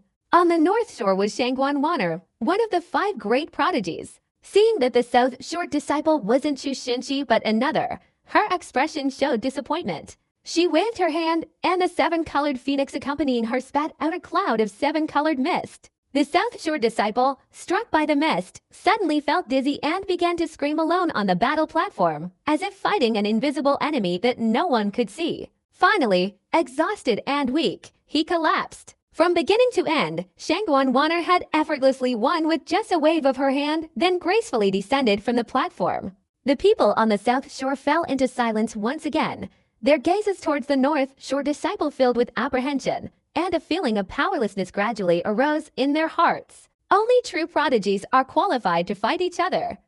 At this moment, the outer disciples of the South Shore looked with all their hope towards Shangguan Tianyu and his group. And many disciples also looked towards Bai Xiaochun. Bai Xiaochun immediately raised his head and puffed out his chest, but in reality, he was already quite intimidated by Shangguan Wan'er. This little girl, how can she be even more powerful than Zhou Xinqi? Bai Xiaochun swallowed hard. The fourth battle also began. This time, Lu Tianli, his entire body enveloped in lightning, instantly rushed onto the battle platform. Meanwhile, the black-robed figure from the North Shore, who had been keeping his eyes closed until now, slowly opened his eyes, his expression calm as he stepped onto the platform. However, strangely, when he stepped up, there was no cheering or applause from the North Shore disciples. Instead, everyone's expressions changed. Even the 5 top geniuses of the North Shore, including Beihan Lai, took a deep breath. This scene astonished everyone on the South Shore. Lu Tianli also stared intently at the young man in black, his expression serious. North Shore, Ghost Fang, the young man in black stood on the battle platform, speaking slowly. His expression remained unchanged, as if his words carried no emotion. South Shore, Lu Tianli took a deep breath. At this moment, he knew clearly that the opponent was the #1 genius of the North Shore, and his eyes gradually revealed intense fighting spirit. I don't care what the price is to defeat this person, even if I suffer such great losses that I can't fight again. I will still be worthy of being #1. Fighting spirit filled Lu Tianli's eyes, and at the same time, he let out a low roar, thunder rumbling all over his body. Countless lightning bolts striking down. With him at the center, the entire Tanjiang radius around him transformed into a pool of lightning. But at this moment, Ghost Fang calmly raised his right hand and pointed a finger upwards. As the finger appeared, the clouds in the sky swirled. Countless dark clouds suddenly appeared and quickly condensed together. The scene before them caused everyone to look up intently. The faces of all the disciples from the North Shore changed color, and many even showed signs of fear. Lu Tianli let out a low growl, and suddenly charged forward, bringing with him lightning that enveloped everything around him, heading straight towards Ghost Fang. Ghost Fang's face remained expressionless as before. He even closed his eyes and stood there. You want to die? Lu Tianli felt deeply humiliated. As a prodigy with lofty pride, he roared in anger, the lightning around him expanding its influence to an unprecedented extent, his aura surging powerfully. Just as he was about to get close to the demon Fang, a deafening explosion suddenly erupted in the sky, tearing through the dark clouds as if forcibly ripping them apart. A gigantic, black demonic claw, as massive as a pillar supporting the heavens, instantly emerged from the clouds, descending with incredible speed towards the ground, relentlessly pressing down on Lu Tianli. Even before it reached him, Lu Tianli trembled and spat out blood. The lightning surrounding him roared in resistance but quickly crumbled. Even the ground beneath his feet creaked and crumbled in that instant. Blood gushed from his body, his screams echoing, blood pouring from his orifices as he desperately tried to resist. But all that remained was despair. The world in Lu Tianli's eyes suddenly turned pitch black. No, the moment the demon claw appeared, all the outer disciples on both the North and South Shores felt the same uncontrollable panic. In their fear, their spiritual energy felt suppressed, and they even felt as if their souls were being forcibly pulled out. On the high platform, the expressions of the sect masters and others changed. The Nightwalker demon, no one has cultivated it to this level in thousands of years. Not good, so Minyang of Ziding Mountain suddenly changed her expression, and she lunged forward, flying straight towards the battle platform. As she approached, she raised her right hand and swung it towards the demon claw. A loud bang resounded, and the demon claw was lifted into the air, but it didn't collapse. Lu Tianli spat out a mouthful of blood and quickly fell unconscious. If Su Minyang had arrived a little later, he would surely have been utterly annihilated by now. Su Minyang's spirit sank, and she coldly glanced at Gu Ye. Young and talented, yet so vicious at heart. You dare to slaughter your fellow disciples right in front of us. Do you want to die? Ghost Fang remained silent, his face displaying a strange expression. He seemed unsure of what emotion to show. I didn't expect him to be so weak. Ghost Fang looked up at Su Minyang, speaking calmly, leaving a very sincere impression on the person opposite him. After speaking, he turned and descended the arena. Su Minyang frowned, looked towards the high platform on the other side, seemingly wary of something, then snorted coldly before embracing Lu Tianli and leaving. At this point, Lu Tianli was no longer capable of fighting. With such serious injuries, it was unlikely he would recover anytime soon. The North Bank fell silent, and the South Bank also became silent. Only the figure of Ghost Fang, seemingly carrying endless solitude, silently returned to his original position, continuing to stand there with his eyes closed. After a long time, the North Shore recovered, and cheers gradually arose. The South Shore has no one left. Not even the Prodigies are a match anymore. You are destined to lose this time. You've lost 3 matches already. Even if you won the first match by luck, you'll only be able to suffer defeats in the following matches. Hearing the mocking words of the North Shore disciples, everyone on the South Shore showed a bitter expression on their faces. The North Shore was indeed too powerful. The South Shore only won the first match. The next 3 were all lost. The prodigy Lu Tianli nearly died in battle, a scene that left the South Shore almost despairing of any hope of avenging the shame of the previous prodigy battle. Shangguan Tianyu stared intently at Ghost Feng, his heart shaken to an unprecedented degree. He realized that he himself, upon witnessing the scene, had suddenly felt a surge of fear. Not only him, but all the geniuses of the South Shore, including Zhou Xinqi, were deeply shaken. The North Shore at this moment, Ghost Feng alone could sweep aside the entire generation of disciples from the South Shore. This is no longer at the Cha condensation level. Even a single strike from the sect master couldn't destroy that ghost claw. This is among the 10 great secret techniques of the Lingxi sect. Only 2 are considered supreme techniques. Ghost Nightwalker. Only Watermarsh Kingdom can rival Ghost Nightwalker. Bai Xiaochun's expression was solemn. The battle had also shaken his mind intensely. Ghost Feng's immense power was enough to terrify him. The 5th battle quickly unfolded, and the one who emerged from the North Shore left the disciples of the South Shore feeling bitter. Their opponent was none other than one of the 5 great prodigies of the North Shore, a figure that struck fear into many. Gongsun Yan. The man in the black robe, however, his golden eyes were teeming with wriggling insects. After half a day, a disciple from the South Shore finally managed to step onto the battle platform. As soon as he ascended, without waiting for any introductions or greetings, Gongsun Yan's eyes turned cold, and he swung his sleeve. From within his sleeve, countless black insects, accompanied by a deafening buzzing sound, swarmed towards the South Shore disciple. No matter how much the disciple resisted or struggled, it was all in vain. His entire body was quickly covered by the black insects. All his defenses were rendered useless. The onlookers were startled and terrified, and even the disciples from the North Shore found the scene of battle unsettling. "I surrender," the South Shore disciple anxiously exclaimed. He could clearly feel the swarm of insects covering him.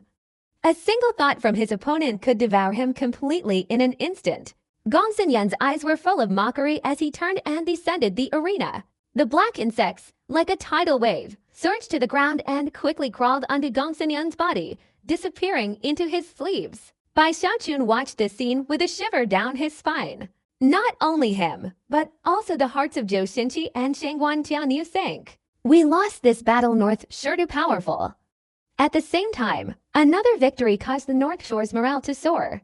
"I told you earlier, you only have 1 victory, the rest are all defeats. South Shore. Just a joke, forever suppressed by our North Shore." 30 years ago, someone from the South Shore entered the top 10. "This Timonone, if you will make it." The voices of the disciples from the North Shore echoed in all directions. Those on the South Shore, who had intended to retort, were speechless. They all felt utterly frustrated. 6 match holders of spheres 11 and 12 step onto the arena. Yangji's voice rang out immediately after Gongsun Yan left. Bai Xiaochun took a deep breath, then looked up. He was holding sphere number 11 in his hand. As soon as Bai Xiaochun looked up, one of the 5 great geniuses of the North Shore, Bai Hanli, suddenly smiled. He was already handsome, but this smile caused many female disciples of the South Shore to look at him with strange expressions. He patted the ferocious Nightwalker beast lying beside him and stepped forward. The Nightwalker beast also instantly stood up, its eyes flashing with a dark light. As soon as the large dog stood up, many disciples of the South Shore couldn't help but exclaim in surprise. Standing up, the Nightwalker beast was over 10 feet tall, its entire body rigid, as if containing immense power within. Its large head, with its teeth bared and saliva dripping from the corners of its mouth, and its shaggy black fur, looked even more ferocious. Moreover, its 4 legs were thicker than a normal human thigh, and a bony spike protruded from each leg. With a single leap, it jumped straight onto the battle platform and let out a loud roar. This roar seemed to transform into a swirling wave of sound in all directions, causing many of the ferocious beasts beside each disciple from the north to tremble uncontrollably, as if they were bowing before the king of their kind and daring not to raise their heads. Beihan Lai, with a smile on his face, walked onto the battle platform, his gaze sweeping over the people from the south. North, Beihan Lai, which fellow disciple will be fighting me? As his words rang out, the large dog beside him, drooling incessantly, suddenly flashed a cold, ferocious glint in its eyes, its teeth visibly growing longer. Seeing such a ferocious beast, anyone would lose their will to fight, especially with its long, protruding tongue. Seeing that their side hadn't yet entered the battle, the disciples of the South Shore fell silent. At this moment, Bai Xiaochun, among the South Shore disciples, glanced at Bei Hanli, then at the large dog, his eyes darting around, his expression suddenly becoming strange. He cleared his throat and arrogantly stepped forward. As he stepped out, all the South Shore disciples' eyes turned towards him with anticipation. Meanwhile, the enormous Nightwalker beast's dark eyes flickered, staring intently at Bai Xiaochun. Bai Xiaochun, displaying the demeanor of a master, tilted his chin forward and stepped onto the battle platform. In the distance, Elder Zhou's bird seemed to be focusing its attention on Bai Xiaochun. South Shore, Bai Xiaochun. As soon as he finished speaking, the Nightwalker beast suddenly let out a low growl, its ferocious gaze transforming into a murderous aura that seemed to devour him. Bai Xiaochun, I heard you're the #1 in the Southern Shore qualification battle. Bei Hanli's gaze swept over Bai Xiaochun's attire, his eyes filled with undisguised mockery. You're Bei Hanli, right? I'll give you a chance to surrender. Seeing the large dog glaring at him, Bai Xiaochun's heart trembled, but he still tried to maintain his arrogant, cloud-like demeanor. Surrender? Bei Hanli was stunned. Then he raised his head and laughed loudly as if he had just heard something incredibly funny, a murderous glint appearing in his eyes. Interesting? For so many years, you're the only outer disciple who dares to speak to me like that. Bei Hanli raised his right hand, about to cast a spell to control the Nightwalker beast. North Hanlai, this is your last chance to admit defeat. Once I, Bai Xiaochun, make my move, even I feel afraid. I advise you it's better not to make me have to intervene. Bai Xiaochun sighed softly, seemingly a lonely, peerless master in the world, looking at North Hanlai with a sympathetic expression. At this moment, all the disciples of the South Shore widened their eyes. They looked at Bai Xiaochun, then back at North Hanlai, and also noticed the ferocious great dog. No matter how you looked at it, comparing the two sides, North Hanli's power was undeniably stronger. However, Bai Xiaochun's words had involuntarily stirred a glimmer of hope in everyone's hearts. But thinking of Bai Xiaochun's past misdeeds, all the disciples of the South Shore suddenly fell into a state of anxiety, weighing the pros and cons. Meanwhile, laughter erupted from the North Shore, the mocking laughter growing louder and more continuous. Is this guy stupid? Senior brother Bei Han is one of the 5 great geniuses of the North Shore. Even if he's not as strong as Ghost Fang, even Ghost Fang himself acknowledges senior brother Bei Han's strength. Who is this Bai Xiaochun? How dare he be so arrogant? Not only is senior brother Bei Han's strength formidable, but even Elder Leon couldn't help but marvel at his Nightwalker beast. It's a king among beasts, with a powerful body and immense strength. A mere roar from it can shake the mind. And this Bai Xiaochun so thin and small. I bet one bite from it would be enough to tear off a large chunk of his body. Senior brother Bei Han will surely win, feeling as if Bai Xiaochun had mocked him. Bei Hanli's eyes flashed with a cold glint. He had decided he would definitely give Bai Xiaochun a beating, leaving him with nothing but skin and flesh. He didn't want him dead, but he would make sure Bai Xiaochun's flesh was torn off. Simultaneously, he chanted a spell, deciding to strike. Honestly, once I make a move, I feel scared myself. Bai Xiaochun sighed, then reached into his storage bag and pulled out 2 pills. At that moment, Bei Hanli suddenly smirked, his hands forming a hand seal and pointing a finger. The Nightwalker beast, already impatient, immediately roared and lunged towards Bai Xiaochun. Bei Hanli's body also flashed, his speed increasing rapidly. The sun mark on his forehead emitted a radiant glow as he also advanced towards Bai Xiaochun. In the instant the man and beast clashed, Bai Xiaochun's speed suddenly surged. He leapt up and simultaneously threw a pill at the Nightwalker beast. A fierce glint flashed in the Nightwalker beast's eyes. It let out a low growl, and although it could have nimbly dodged, it froze, its expression changing slightly before swallowing the pill in one gulp. After swallowing the pill, the great dog's entire body trembled, its eyes filled with bloodshot veins, and a series of popping sounds erupted from its body. Its already large and sturdy body swelled up, instantly doubling in size. More bone spikes appeared on its legs, its teeth grew longer, saliva dripped from its mouth. Most notably, a rod suddenly appeared between its legs and suddenly stood erect. In an instant, its entire being became incredibly ferocious, beyond imagination. Its eyes turned bloodshot, its breathing became ragged, and its mind was almost hazy as it clawed at the ground, its head tilted back, howling with earth-shattering roars. The bizarre howl echoed in all directions, causing the disciples observing from the sidelines to gasp in shock. What kind of pill is this? No, somehow I feel like I've seen this great dog before, a disciple from the South Bank exclaimed in shock. Meanwhile, the disciples on the North Shore were staring wide-eyed at the Nightwalker beast after it swallowed the pill, witnessing its dramatic transformation. They felt the great dog's aura had surged to a terrifying level, not only making its body stronger but also adding a touch of madness. They were all astonished. This pill is unexpectedly effective. It can make a ferocious beast go berserk.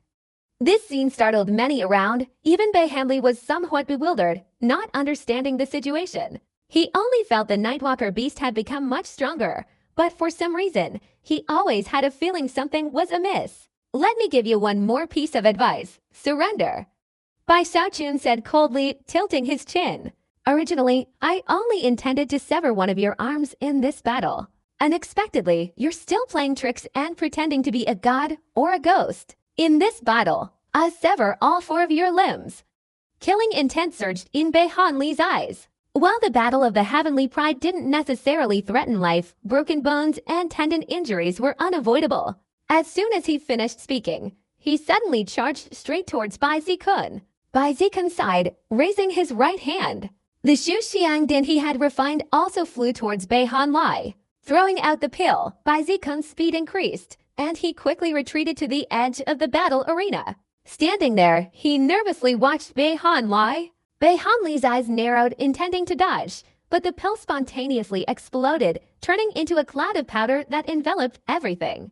No matter how Bei Hanli dodged, some of the powder still landed on him. Thinking he had been poisoned, he turned pale and retreated, quickly checking his body. But he couldn't detect anything unusual. On the contrary, the scent of the elixir was very pleasant. He frowned, feeling very strange, and quickly wanted to finish this battle, when suddenly he heard a low growl beside him. When he glanced over, his expression changed drastically. At that moment, the Nightwalker beast, which had been howling loudly over there, suddenly turned its head, its breath heavy, its eyes bloodshot, staring intently at Bei Hanli. Bei Hanli was terrified by its gaze and was about to control it when the Nightwalker beast suddenly roared and lunged at him like lightning. Its speed was too fast, and Bei Hanli couldn't dodge in time, directly pinning him down. Damn it, you're crazy. What do you want to do? North Hanli's face was grim. Just as he was about to yell, the Nightwalker beast pinned him down from behind. The Nightwalker beast's strength was immense, and in its frenzied state, North Hanli was unable to move. A bad premonition arose, causing his face to instantly turn pale. At this moment, the surrounding outer disciples involuntarily moved closer to the battle platform, their eyes wide with astonishment at what was unfolding. Even the headmasters and elders on the high platform looked over, and the Supreme Elder's divine senses focused on this scene. Immediately afterward, everyone gasped in shock, their faces filled with terror as they watched the scene before them. North Hanli's agonizing scream suddenly erupted. No, you! North Korean Light let out a blood-curdling scream, his expression filled with agony, his eyes glazed over as if he couldn't believe that all of this had actually happened. His whole body trembled, and his voice was utterly mournful. Oh my God! What kind of elixir is this? It's not madness, it's lust. This senior brother Bei has clearly been done to by his own battle beast. All the disciples on the North Shore were shocked and in disbelief. More than half of them were breathing heavily, their eyes showing unprecedented fear and shock. At this moment, Bei Hanli was struggling frantically, his agonizing screams echoing mournfully. This earth-shattering scene opened a new path that no one in the Lingxi sect had ever trodden. Even Ghostfang was stunned, his eyes wide with disbelief, his whole body trembling. Shangguan Tianyu was bewildered, feeling as if the entire world was turning against him. Chu Xinqi's face flushed crimson in an instant. Bai Xiaochun, standing on the battle platform, was also terrified. After all, this was his first time experimenting with the aphrodisiac pill during a battle. He never imagined such a shocking scene could occur. Looking at the miserable state of Bai Hanli on the ground, he couldn't bear it and sighed, saying, "I told you, once I took action. I myself felt afraid, and I advised you many times. Yet you stubbornly refused to learn your lesson." Bai Xiaochun, feigning innocence, said, "Bai Xiaochun." Just then, a furious roar echoed from the air. Master Bai Hanlai arrived, radiating an overwhelming aura of killing intent. With a swift movement of his sleeves, he sent the Nightwalker beast, still clinging to Bai Hanlai, flying far away. He then grabbed Bai Hanlai, who had lost all face and seemed unreal. He himself didn't want to linger any longer, glaring angrily at Bai Zikun before quickly departing. At this moment, Bai Hanlai was in a state of utter physical and mental anguish, suffering immense pain. He could only close his eyes, falling into a coma, unsure how he would ever face anyone again. This suffering made him feel as if it were all just a nightmare. After the two master and disciple, Bai Hanlai and his disciple left. The disciples on the battle platform between the north and south were all wide-eyed and open-mouthed. Their minds were buzzing, unable to say anything. Their thoughts filled with the image of that giant dog crawling onto Bai Hanli's body. Not only were they bewildered, but even the sect masters and the heads of all the mountains on the high platform, as well as the elders, were stunned, staring blankly down at Bai Xiaochun's innocent face on the battle platform. Elder Zhou was also among them, his body trembling, his eyes bulging, his gaze complex. Even the phoenix in the arrow let out a few cries, seemingly wanting to let everyone know that it hadn't falsely accused Bai Xiaochun earlier. For a long time, countless gasps echoed from the south shore. At this moment, all the outer disciples of the South Shore, upon seeing Bai Xiaochun, displayed strange expressions and stammered in disbelief. All the female disciples blushed, their expressions extremely peculiar as they looked at Bai Xiaochun. Many even snorted and walked away. But compared to them, the most sympathetic were the male disciples. At this moment, almost everyone instinctively tensed up, feeling cold sweat on their foreheads, and even felt sympathy for Bai Hanli. Bye-bye senior uncle, a divine being. That Bai Hanli he'll probably harbor resentment for the rest of his life. We absolutely cannot provoke Bai senior uncle. He's truly too sinister. Isn't this the pill that Elder Chu's phoenix swallowed? This pill can make ferocious beasts go into heat. I really can't imagine what reason senior uncle Bai had to refine this pill. Soon, a commotion erupted on the South Shore. Regardless of what methods Bai Xiaochun used, he represented victory for the South Shore. It was the second victory for the South Shore since the start of the Heavenly Pride battle. This made all the disciples of the South Shore feel uneasy, but at the same time, they all cheered and praised Bai Xiaochun. Shangguan Tianyu wiped away cold sweat. No matter how much he had looked down on him before, he still gasped when he looked at Bai Xiaochun. He thought of the tragic scene of Bai Hanli earlier, and wondered if it were him. He didn't dare think any further. Chu Xinqi was already wide-eyed and speechless, his head buzzing. But then, a tremendous uproar, like a thunderclap, erupted from the disciples of the North Shore. This kind of commotion, this kind of explosion, was unprecedented. Even when the North Shore had won many consecutive battles and their momentum was like a rainbow, it was still far from matching this. Crazy! What kind of elixir is that? Damn it, how can such an elixir exist in this world? We must eliminate Bai Xiaochun and wipe out this elixir. Oh my god, senior brother Bai was clearly caught by his ferocious beast. This down with Bai Xiaochun. He has committed the greatest disgrace to our North Shore in countless years. This elixir must be classified as a forbidden medicine. Anyone who possesses it must be completely eradicated. The disciples of the North Shore, even the inner disciples who came to watch, were all driven mad at this moment, their eyes blazing red, their roars filling the air. They couldn't help but go berserk. The male disciples of the South Shore were moved, even feeling pity for Bai Hanlai. But for the North Shore, it was their genuine sympathy. Each of them had their own battle beast, and even at this moment, Amidst their furious roars, each of them instinctively glanced at their battle beasts beside them, remembering Bei Han Lai, and immediately felt unwell. Therefore, they roared even more wildly, more and more people shouting, creating a deafening commotion. The enemy of the North Shore, Bai Xiaochun, down with Bai Xiaochun. If this person remains, the North Shore will forever be disgraced. Damn it, I want to kill him. I want to destroy him. He has cast an eternal shadow over our northern shore. One can imagine that from now on, every time someone sees their own battle beast, they can't help but remember the tragic fate of Bei Han Lai. The Gongsun siblings, at this moment, also took a deep breath, their gazes towards Bai Xiaochun revealing an unprecedented apprehension, and even a raging rage. Bei Han Lai was injured, but this kind of injury brought shame to the entire northern shore. And Su Teng, his slightly plump figure trembling, his expression filled with indignation. Although he and Bei Han Lai disliked each other intensely, at this moment, he felt immense sympathy. Even deep within this sympathy, there was fear. Bei Han Lai only had one ferocious beast. I have 5. Thinking of this, Su Teng was on the verge of tears, gnashing his teeth, his eyes reddening as he cursed Bai Xiaochun.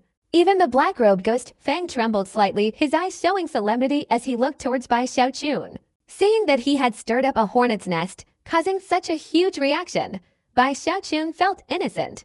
Therefore, standing on the platform, he hurriedly explained to the enraged disciples of the North Shore, "It's not my fault. Just now, when I went into the arena, I reminded Bei Hanli to concede, but he didn't listen.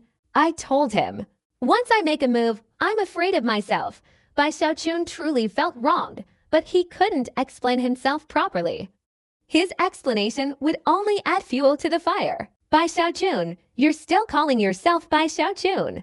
Damn it, you're not pure at all, shameless, utterly despicable. You even dare to humiliate us." Down with Bai Xiaochun, the disciples of the North Shore went berserk. Their eyes turned red, and they all took a few steps forward. Tens of thousands of people simultaneously surged forward, as if wanting to rush onto the battle platform and seize Bai Xiaochun.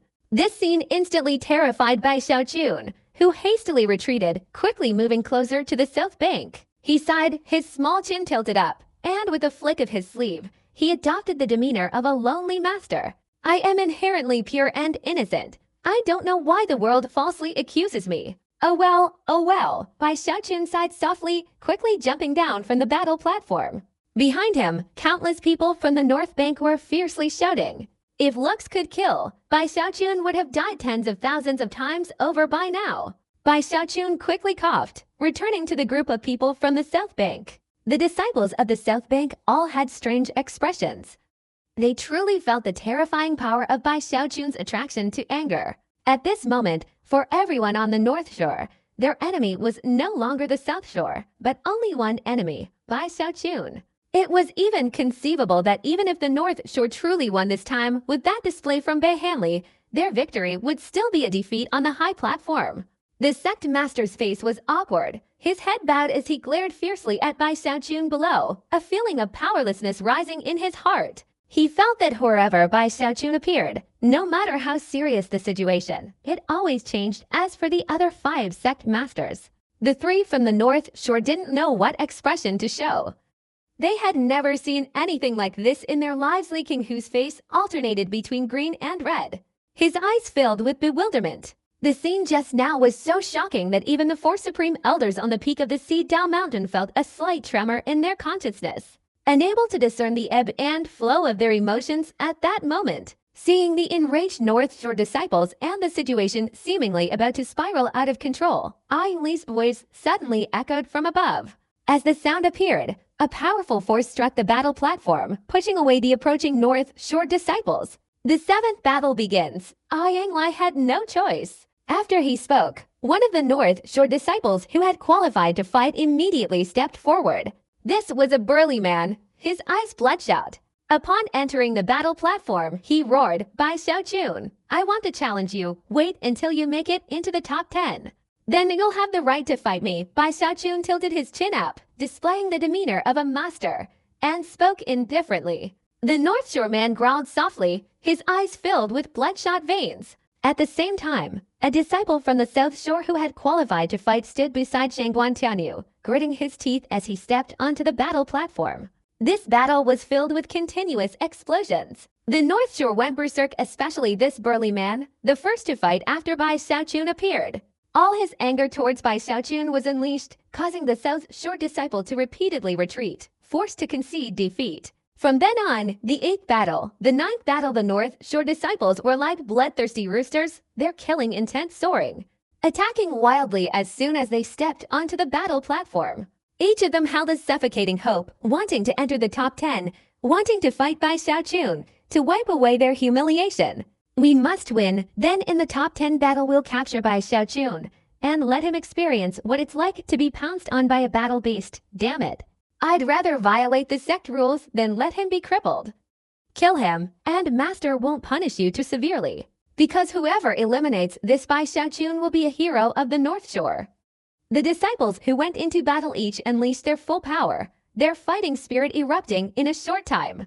As for the 10th battle, because the North Shore had two more people, it was a battle between the North Shore themselves. Although it was also fierce, it was clearly much more peaceful. Very quickly, only the final battle remained in this first round. Chu Xinqi took a deep breath, a purple light shimmered beneath her feet, and she floated onto the battle platform, beginning her fight against a disciple from the North Shore who had qualified for the final battle. This battle was not breathtaking. Chu Xinqi was, after all, one of the prodigies, while the disciple from the North Shore, although not ordinary in some aspects, was still considerably inferior to Chu Xinqi. The two exchanged blows, and within 10 breaths, the disciple from the North Shore spat out fresh blood, unwilling to admit defeat. Chu Xinqi returned victorious, coldly indifferent. The Southern Shore immediately erupted in thunderous cheers. Bai Xiaochun heard these cheers and felt a pang of bitterness, thinking to himself, I won too, why didn't I receive as much applause as Chu Xinqi with this? The first round of the Outer Sect's Northern and Southern Shores prodigy competition concluded, leaving 11 remaining, 8 from the Northern Shore and only 3 from the Southern Shore. The first round ended, followed by a 3-burner incense-burning break. At this moment, all the disciples of the North Shore were fiercely staring at the South Shore, staring at Bai Xiaochun. They were waiting for the second round to begin, wanting to use their own methods to beat Bai Xiaochun. At this point, everyone no longer cared about winning or losing. They only cared about one thing, how to avenge the previous humiliation. Bai Xiaochun, in this second round, we will definitely make you understand that the humiliation you brought to our North Shore must be paid for. This kind of person deserves to be devoured by a pack of battle beasts to satisfy our hatred. In this second round, we must make him suffer for the rest of his life. Down with Bai Xiaochun! Down with that shameless scoundrel! The voices from the North Shore rang out, their intention to demoralize Bai Xiaochun. At this moment, everyone's eyes were focused on the 8 fighters. Of these 8 victorious fighters, except for Ghost Fang, who kept his eyes tightly closed, the other 7 were rubbing their hands together excitedly. They knew they represented the will of the North Shore disciples. Now, looking at Bai Xiaochun, their eyes shone with intense light. Each of them was analyzing and contemplating the details of Bai Xiaochun's battle, gradually gaining confidence and finding a way to counter him. Bai Xiaochun only has the elixirs. As long as we don't give him the chance to take them out, that's enough. He only won with the elixirs. Without them, he'd be easy to defeat. In this second round, he'll definitely lose, and moreover, he'll lose miserably. Outrageous! Bai Xiaochun felt deeply wronged. He felt the North Shore was being too unfair. He had only won 1 match, so why were they being so ruthless? He wanted to say something, but worried that if he spoke, the other side would retaliate. While the North Shore was seething, the South Shore also simultaneously let out sounds of unwillingness, slowly raising its aura. At this moment, Ing's voice suddenly rang out. 3 incense sticks have burned down. The second round of the Heavenly Pride battle begins, selecting 6 people. Among the 11 of you, 1 will have a bye and directly advance to the round of 6. The remaining 10 will be drawn in order, with 2 people forming a duel. As Ing's voice echoed, suddenly a beam of light appeared above the battle platform. This beam of light formed a large sphere about half a meter in diameter. As it emerged, the pearls in the hands of the 11 people from both the north and south banks, including Bai Xiaochun, seemed to be receiving some kind of summons.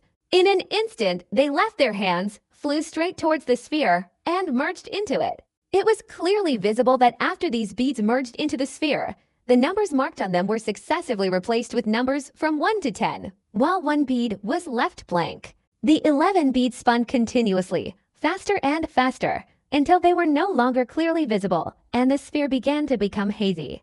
Using mystical techniques to conceal the heavenly secrets, this sphere is a fair and just system. Even I cannot interfere with the beads inside this sphere. So rest assured, everyone take your turn and choose your number, as Yangji's voice echoed. Su Teng from the north bank glared fiercely at Bai Xiaochun, sneering, Bai Xiaochun. You'd better pray this round doesn't fall on me, otherwise, you can be sure you'll be in for a terrible time.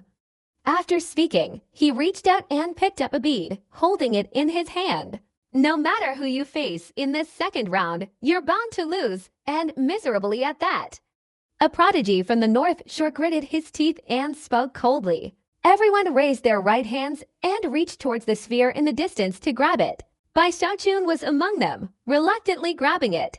In an instant, 10 beads flew out, each heading towards a different person. I'm number 3. I'm number 7. I'm number 1. Each disciple from the North Shore, after catching a bead, immediately announced their number. As each number was announced, their aura quickly surged. After speaking, each of them glared fiercely at Bai Xiaochun. Ghost Fang lowered his head, looking at the bead in his hand, and coldly said 9 very quickly. All the disciples of the North Shore outside the arena were surprised to find that none of their 8 North Shore prodigies had drawn a single number. Of the 10 numbers, only 4 and 10 were missing. Everyone immediately tensed up, looking towards the South Shore. I'm number 4, Shangguan Tianyu said indifferently. Number 10, Chu Xinqi's expression was somewhat grim. As he spoke, he glanced at Guiya on the North Shore.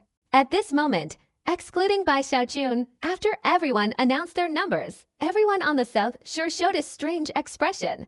Especially the disciples of Xiangyan Mountain who had witnessed Bai Xiaochun's performance in the previous Outer Disciple competition.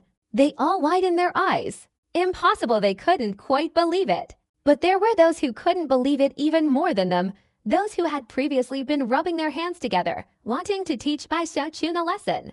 They all stared in disbelief. In an instant, countless eyes in the area all focused on Bai Xiaochun. Bai Xiaochun's face couldn't hide his smugness. He had just noticed that the bead he'd caught clearly didn't have a number on it, and he thought he'd misread it. Only after carefully checking again did he realize it. Now, seeing everyone around him staring, this feeling of being watched by thousands made Bai Xiaochun feel lonely and cold. So he flicked his sleeve, assuming the arrogant posture of a master, looked up at the empty, cloudless sky, and said indifferently, his voice filled with melancholy, shame on me. I'm out of here. If you want to fight me, you'll have to keep trying. As his words echoed, a brief silence fell over the surroundings. Immediately afterward, countless shouts and commotion erupted from the North Shore. Impossible. Damn it, he clearly got a bye. Why did he get a bye? This shameless Bai Xiaochun, why him? What kind of luck does he have? 11 people chose him, and he still got a bye. How could someone like him have such luck? It's outrageous. I can't stand it. He's too arrogant. I want to kill him. The outer disciples of the North Shore, who had intended to avenge their previous humiliation, were shocked to find that he got a bye, almost spitting out blood. This immediately erupted into boundless roars, making all the North Shore's prodigies feel like they were punching a cotton ball. This feeling made Su Teng and his group feel extremely resentful. When they looked at Bai Xiaochun, they wished they could dismember him with their eyes. Even the South Shore disciples had strange expressions, speechless. They had long since realized the intense desire of the North Shore to challenge Bai Xiaochun. But the current situation made it impossible to do so, so it was understandable that the North Shore was utterly distraught. This is nothing. One senior uncle Bai participated in the preliminary competition. He even got a bye twice. A disciple of Xiangyan Mountain couldn't help but whisper. Those nearby widened their eyes in disbelief. He got a bye before. Bai Xiaochun's luck. It's unbelievable. Bai Xiaochun quickly coughed, reverting to his previous aloof and master-like demeanor. His gaze swept over the North Shore, and he gently shook his head, appearing deeply regretful, driving the North Shore completely insane. But no matter how furious they were, there was nothing they could do. In this desolate atmosphere, the second round of the Heavenly Pride battle had begun. Without Bai Xiaochun, it seemed everyone had lost interest. Especially since, among the 10, only 2 were from the South Shore, meaning 3 of the matches were against each other from the North Shore. The first match of the second round was like that. After Gongsun Water and another disciple from the North Shore made it into the top 10 and went up to the arena, they basically didn't want to fight. The North Shore disciple, after his defeat, looked at the South Shore with a complicated expression. Fortunately, in the second match, it was Shangguan Tianyu's turn to fight. But his luck was incredibly good. His opponent wasn't one of the 4 top talents from the North Shore, but another disciple. Shangguan Tianyu didn't need to exert much effort in this battle, winning easily, which made everyone from the South Shore breathe a sigh of relief. At least, he won 1 match. But immediately afterward, the third and fourth matches were all contests between members of the North Shore. Although fierce, the feeling that this kind of battle between prodigies had nothing to do with the South Shore left the South Shore bitterly silent. It wasn't until the final battle, when Chu Xinqi, with a solemn expression, calmly stepped forward, that the South Shore erupted in cheers. But all the disciples of the South Shore could see that this battle was not going well. Because Chu Xinqi's opponent was Ghost Fang, the most terrifying of the North Shore. With just 1 strike, he had almost killed Lu Tianli. Between you and that guy who used lightning earlier, who is stronger? On the battle platform, Ghost Fang looked at Chu Xinqi and asked intently. Senior brother Lu is slightly stronger. Chu Xinqi didn't think the other party was insulting him, and answered very seriously. Then, I used 7/10 of my strength before. This time I'll use 4/10. I probably won't kill you, Ghost Fang whispered. When the sound spread, those who heard it all felt bitter. They believed Ghost Fang, even though his words were truthful, but this kind of truthfulness instilled despair. Chu Xinqi took a deep breath and immediately began chanting incantations. Instantly, countless blue lights danced around his body, forming numerous blue ribbons in all directions, then merging into a blue flower. As soon as this flower appeared, it immediately emitted a powerful suction force. 100 transformations of herbs and plants technique. Everyone on the South Shore immediately recognized this technique, their minds shaken. Although the 100 transformations of herbs and plants technique was not as powerful as the Night Ghost technique of the Watermarsh Kingdom, it was still one of the 10 great secret techniques. The remarkable aspect of this secret technique was the ability to conjure up herbs and plants to fight, with many variations, bizarre and unpredictable. In the hands of Li Qing'o, it could even transform a 100-mile radius into a world of illusory herbs and plants. Ultimately, it could even be elevated to a formal secret technique. Herb and plant army. Chu Xinqi's face turned pale. Performing this secret technique was quite draining for her. She knew she was no match for him, but in her world, there was no such thing as voluntarily admitting defeat. She waved her hand, and the blue flower immediately trembled, heading straight towards Ghost Fang. The flower opened even wider, as if wanting to devour him. The aura it exuded was extraordinary. Bai Xiaochun watched intently, also feeling intrigued by Chu Xinqi's technique. But at this moment, Ghost Fang raised his head, his expression calm, and with a single gesture of his right hand, pointed. Not towards the sky, but towards Chu Xinqi. Immediately afterward, a sudden explosion erupted in the space to his right, and another enormous black ghost claw materialized, striking down with a single punch. This fist was enormous, occupying half the arena and encompassing more than half the world in everyone's eyes. It struck the blue flower with a single blow. The flower trembled instantly, shattering into dust in a flash. But the demonic claw showed no sign of stopping, its momentum unstoppable, appearing before Chu Xinqi and then directly descending. A deafening explosion filled the air. Chu Xinqi spat out blood, her body reeling backward, flying off the platform. After falling, she continued to retreat, spitting out 7 or 8 mouthfuls of blood before finally regaining her balance. Her face was pale, and she looked up at Ghost Fang, who was turning and heading towards the North Shore, her eyes showing a defiant expression. Silence reigned all around, broken only by the sound of her continuous breathing. Too powerful, this Ghost Fang. I'm afraid he can directly crush even inner disciples. He's truly the #1 person below Foundation establishment. This kind of peak-level chip condensation cultivator must have reached the realm of thought. It must be so. Only with that mysterious and unfathomable thought can one possess such terrifying power. Whether on the South Bank or the North Bank, after a brief moment of silence, hushed discussions began. It seemed that at this moment, no one dared to speak loudly. All the geniuses on the North Bank were conflicted. No one wanted such a powerful figure to appear in their era. On the South Bank, Shangguan Tianyu was silent, his heart no longer calm. He felt that Ghost Fang defeating a genius was like a genius defeating an ordinary disciple. It was obvious that the difference between Ghost Fang and the prodigies was simply not on the same level. Bai Xiaochun was also trembling with fear. The opponent had only made 2 moves, but each time had shaken everyone. At this moment, the top 6 had been selected. 4 from the North Shore and 2 from the South Shore, namely Shangguan Tianyu, Bai Xiaochun, Ghost Fang, the Gongsun siblings, and Su Song. At this point, the disciples who were familiar with the prodigy battles understood that the 3rd round was the final one.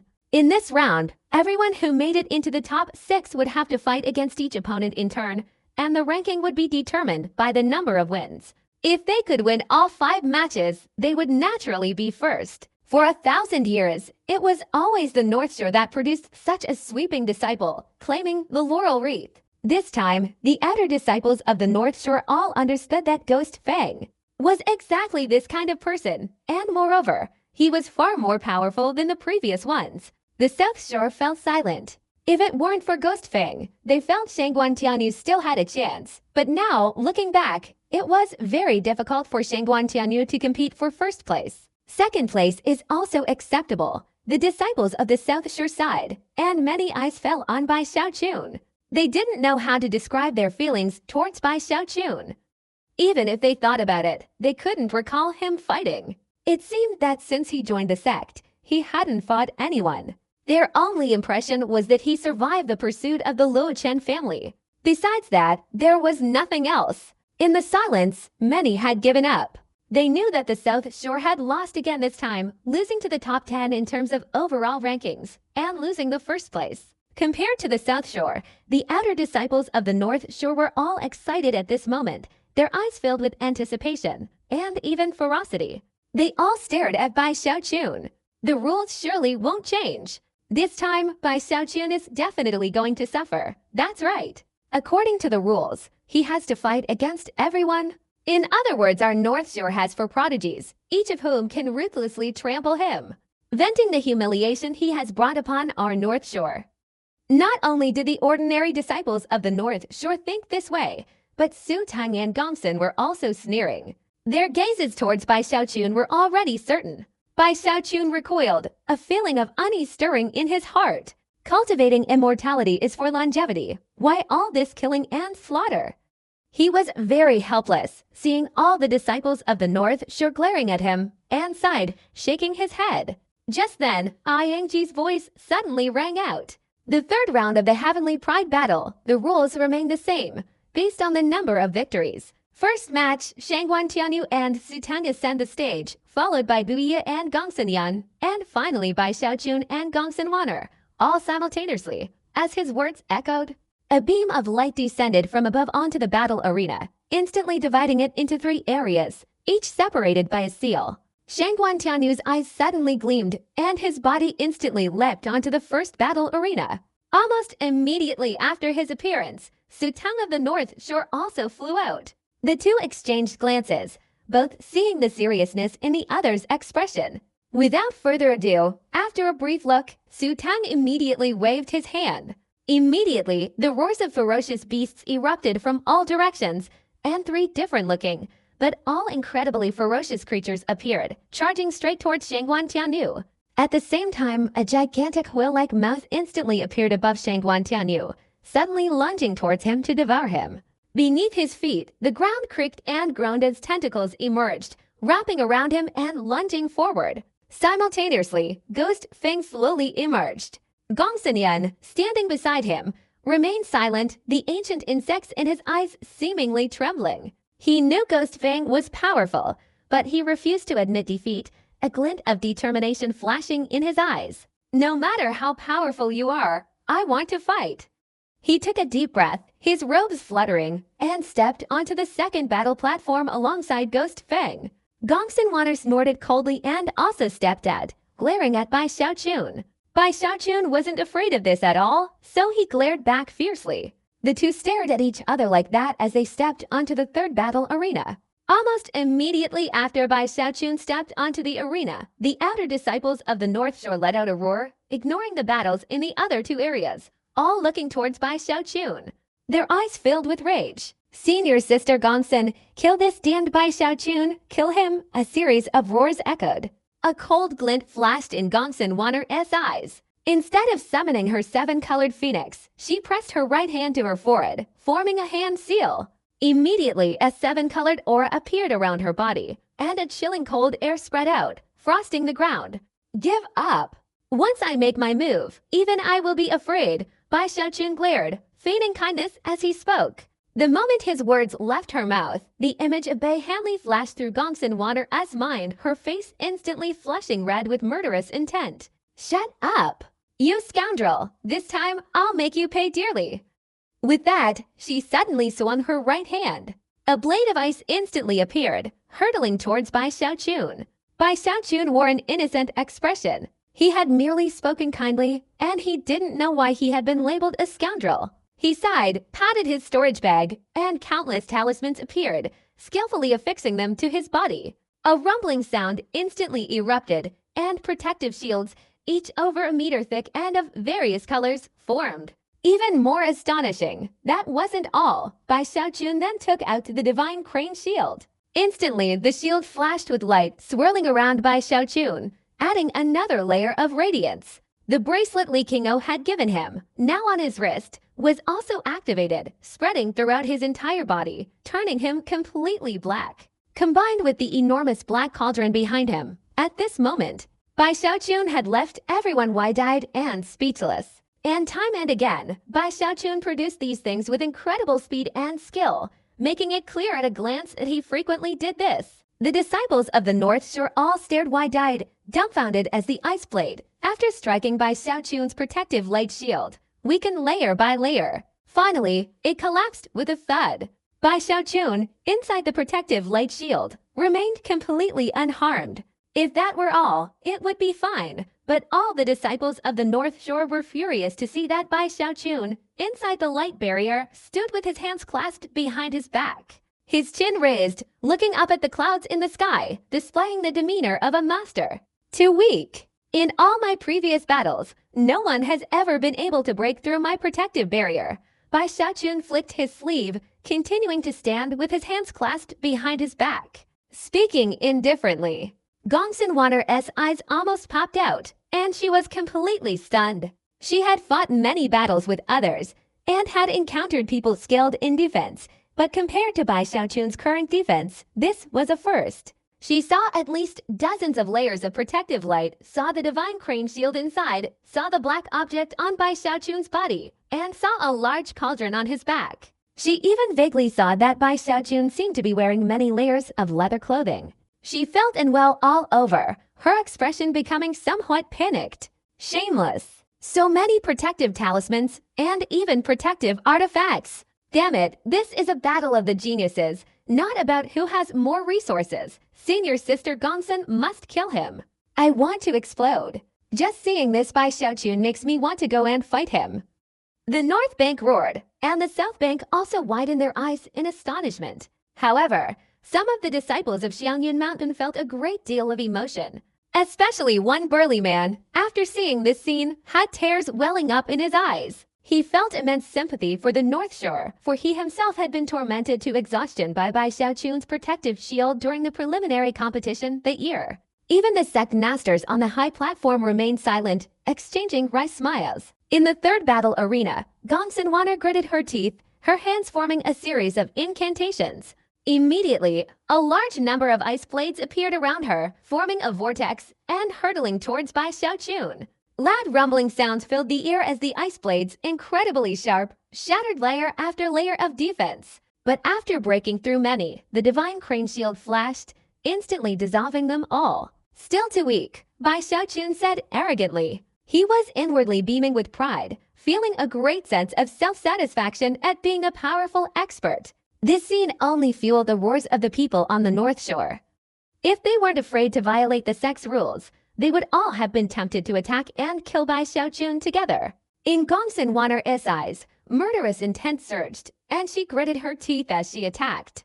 This time, even more ice blades appeared, and she didn't stop, maintaining the formation from beginning to end, causing the ice blades to continuously rain down on Bai Xiaochun. Their momentum astonishing and terrifying. Bai Xiaochun was startled. The protective shield around him, after holding firm for a few breaths, immediately collapsed. The divine crane shield quickly activated, instantly providing a strong defense. Only then did Bai Xiaochun breathe a sigh of relief, raising his chin again, about to speak. Gongsun Wanner, with disheveled hair, let out a shriek, her whole body erupting with a thunderous roar, blood gushing from the corner of her mouth. A blood-red ice flower suddenly appeared at her forehead, the four-circle power of heaven and earth surging forth with extraordinary momentum. At the same time, earth-shattering cheers erupted from the North Shore, many people excitedly roaring. It's senior sister Gongsun's blood ice flower. This blood ice flower is senior sister Gongsun's ultimate attack. Even a 9th level Cha condensation cultivator can't stop it. Even with more defenses, Bai Xiaochun is doomed to fail. The ice flower flew out rapidly, scattering terrifying auras that altered the surrounding temperature. In an instant, it hurtled towards Bai Xiaochun with overwhelming force. The protective shields all crumbled. The divine crane shield was about to block it when the blood-colored ice flower split in two.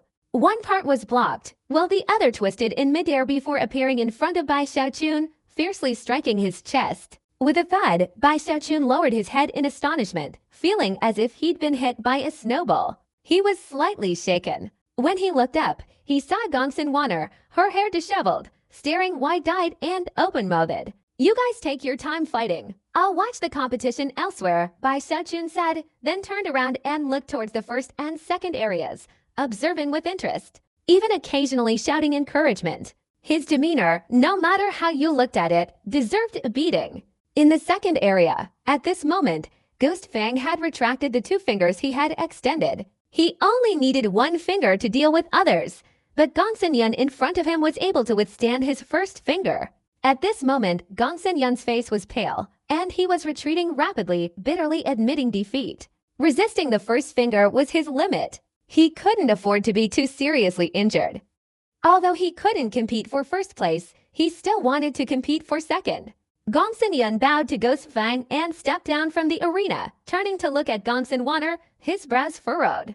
Ghost Fang, with a calm expression, also left the arena. Before leaving, he glanced at Bai Xiaochun, and after seeing Bai Xiaochun's layers of defenses, a strange, faint light flickered in his eyes. The disciples of the South Shore outside the arena all bowed their heads. They themselves felt ashamed, completely understanding the North Shore's situation.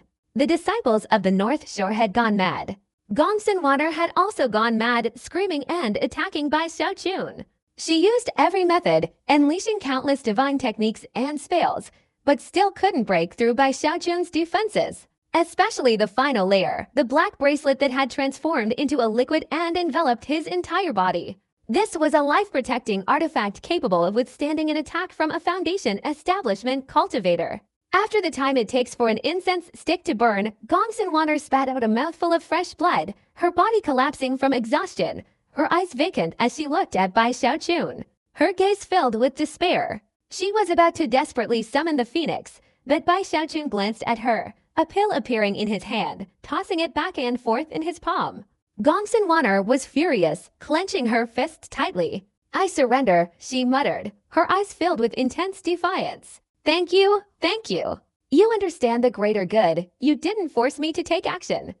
Bai Xiaochun was secretly pleased, but outwardly he displayed the demeanor of a superior, casually bowing and speaking with clasped hands. Upon hearing this, every disciple of the South Shore was moved to tears. Gongsun Wanner trembled with anger, gritting her teeth as she left. At this very moment, the battle between Shangguan Tianyu and Su Teng also came to an end. Shangguan Tianyu's sword strike unleashed a dazzling light. After the light dissipated, the 5 ferocious beasts in front of Su Teng were all exhausted, and even he staggered back a few steps, his gaze towards Shangguan Tianyu filled with awe. The sword spirit's physique is truly extraordinary. Blood trickled from the corner of his mouth as he slowly uttered these words, then turned and descended the battle platform. Shangguan Tianyu remained silent, his gaze falling on Ghost Fang, a glint flashing in his eyes. He knew clearly that here, his only opponent was Ghost Fang. He's probably just like me, finding it boring to fight anyone else. Shangguan Tianyu retracted his flying sword, his eyes sweeping over by Xiaochun. Seeing the protective shield around him, a look of contempt appeared in his eyes as he descended the battle platform. He was greeted by countless cheers from the South Shore. Amidst these cheers, Bai Xiaochun returned proudly. The first match of the third round, 6 people fought. The winners were Ghost Fang, Shangguan Tianyu, and Bai Xiaochun, while the losers were Su Song and the Gongsun siblings. The North Shore didn't pay much attention to Shangguan Tianyu's victory over Ghost Fang.